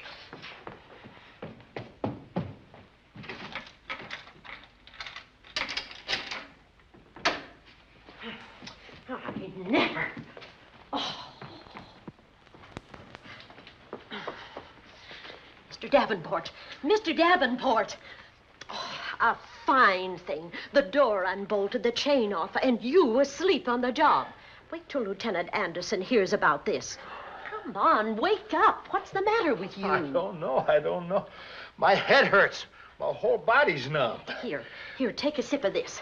Try to snap out of it. I'll be back in a minute.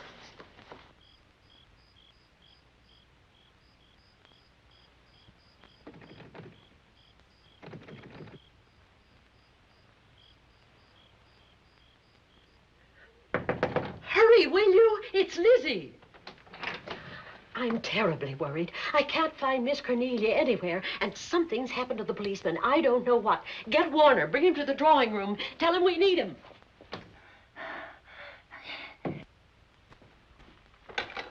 Are you all right now? Yeah, I'll be all right in a minute. I remember now. I took a drink of wine from that decanter there. Miss Van Gorder told me to help myself. She wouldn't put nothing in it? Well, somebody did. Somebody who knew I was on duty here. Then it was somebody that got Miss Van Gorder. I can't find her anywhere. Upstairs, downstairs, or in the basement. I told the housekeeper to get Warner. Lieutenant Anderson will want to know about this. Hello. Yeah, this is Davenport at the Oaks. We've got trouble here. Well, for one thing, I was drugged. Yeah. But I must have been knocked out because the maid tells me Miss Van Gorder's missing. Well, you better call Anderson and let him know. He's not at home. Well, where is he? Out on a case? What case? Dr. Wells. What else did they tell you about it? Oh, hurry, will you? We've got to find Miss Cornelia. Okay. Lieutenant Anderson is out on a case. Dr. Wells was found dead in a room next to his garage, murdered. Dr. Wells? There's something queer about the killing of Wells, but headquarters won't talk about it. Lizzie, Warner isn't in his room. There's no sign of him anywhere. And I was supposed to keep an eye on that guy. Where's Miss Cornelia? That's what I want to know. Wait a minute. Didn't you say that the chain and the bolt were off of the front door? I certainly did. Well, maybe Miss Van Gorder went outside. Oh, she never would. We better look. I can't breathe. There's no air.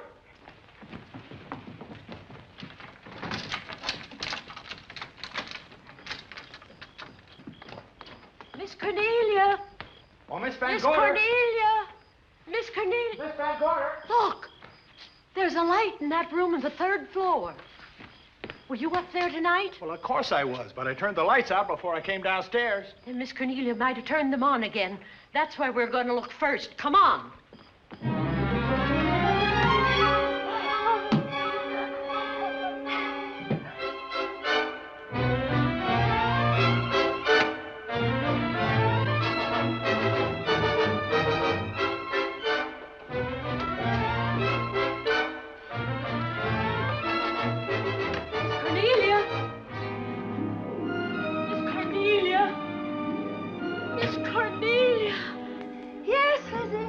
I'm here. Right here. Come to the mantelpiece. Here we are, Miss Van Gorder. What do we do now? Over the mantel, there are 5 panels. Strike it with your hand.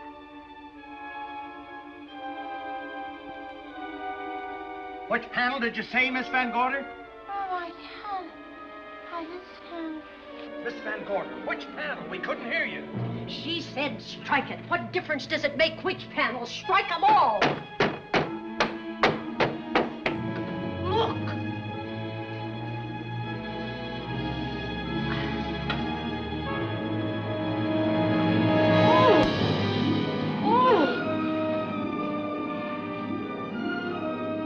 Oh, it's all right now. It's all right, dear. Lizzie's here.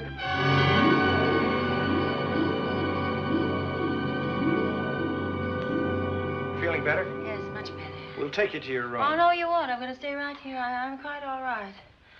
Oh, how blessed it is to breathe without an effort. You know, no one knows how sweet the air can taste until someone shuts it off for a moment.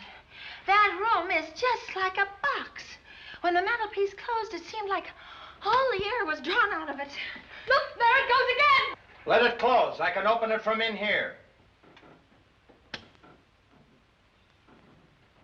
There's a control panel behind this blueprint. Electric motor under the trap door here. Once the door is open, you can keep it that way. I believe that the fireplace in this other room opens the same way. And it does. I tried to find this, but I couldn't find it. Yeah, it's back of this blueprint here. Well, it's quite a setup. Too bad we can't open that safe in the same way. Take an expert to crack this box or a shot of nitro. Well, maybe that's what the bat had in mind. Could be. Seems he's on the prowl tonight. Miss Van Gorder, Warner has disappeared. And Dr. Wells has been murdered. Dr. Wells? Lieutenant Anderson's on that case right now. Well, does he know what happened here tonight? They got word to him. He'll be here any minute.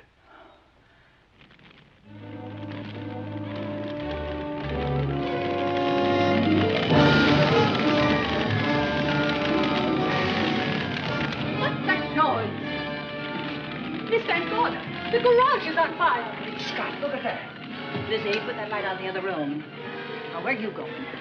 To report the fire. Well, you just stay right here. Miss Van, go to the garage. Well, let it burn. You watch the stair. Can't you see that fire was set to get us out of the house? Out of the house? Were you talking about the... Yes, I'm talking about the bat. Now that the lights are out, he'll think his trick has worked, and we've gone. He'll be here any minute. Well, so will Lieutenant Anderson. I hope so, but the bat will be here first. And he'll kill again if we're in his way. We've got to be as clever as he is.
But you'll be safer downstairs. I'll take care of you. Well, the others can go, but I'm going to stay right here.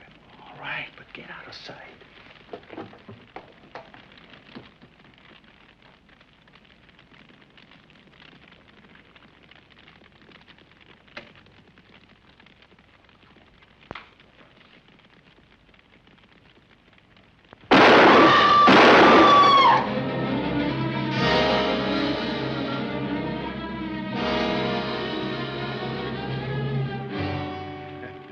Let's face it, ladies, and get it over with.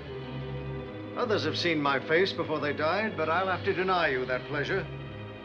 This would make a good scene for your book, Miss Van Gorder, but I'm afraid you'll never write it.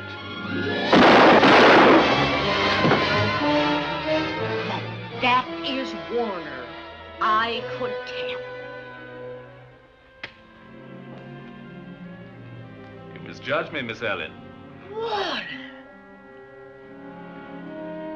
I don't like being a murder suspect, Miss Van Gorder. I was headed for a plane, but halfway to the airport, I changed my mind and came back. I'm glad that I did.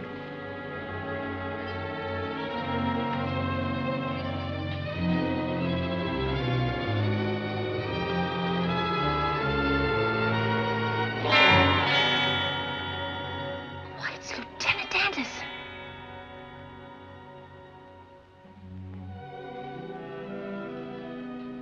Yes, it was Anderson.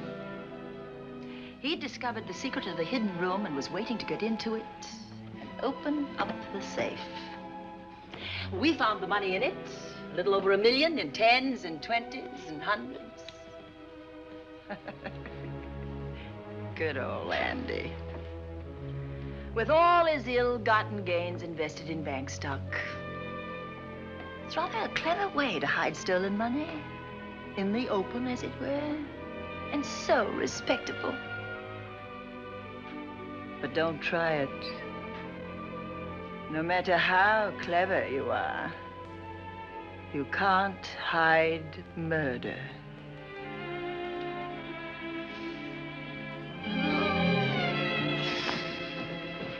Well, that's it, Dale. That's the end.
Bela Lugos is dead. The bats have left the bell tower.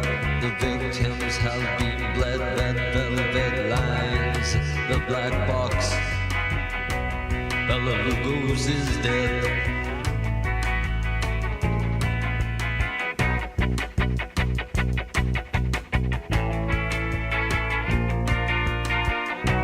Bela Lugos is dead.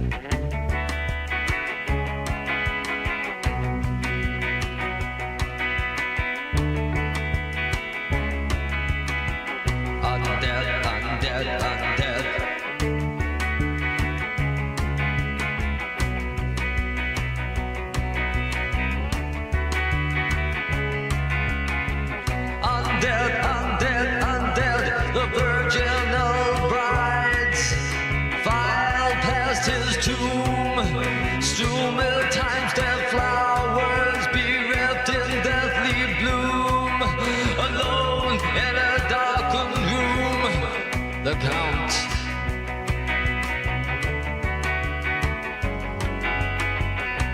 Bela Lugos is dead.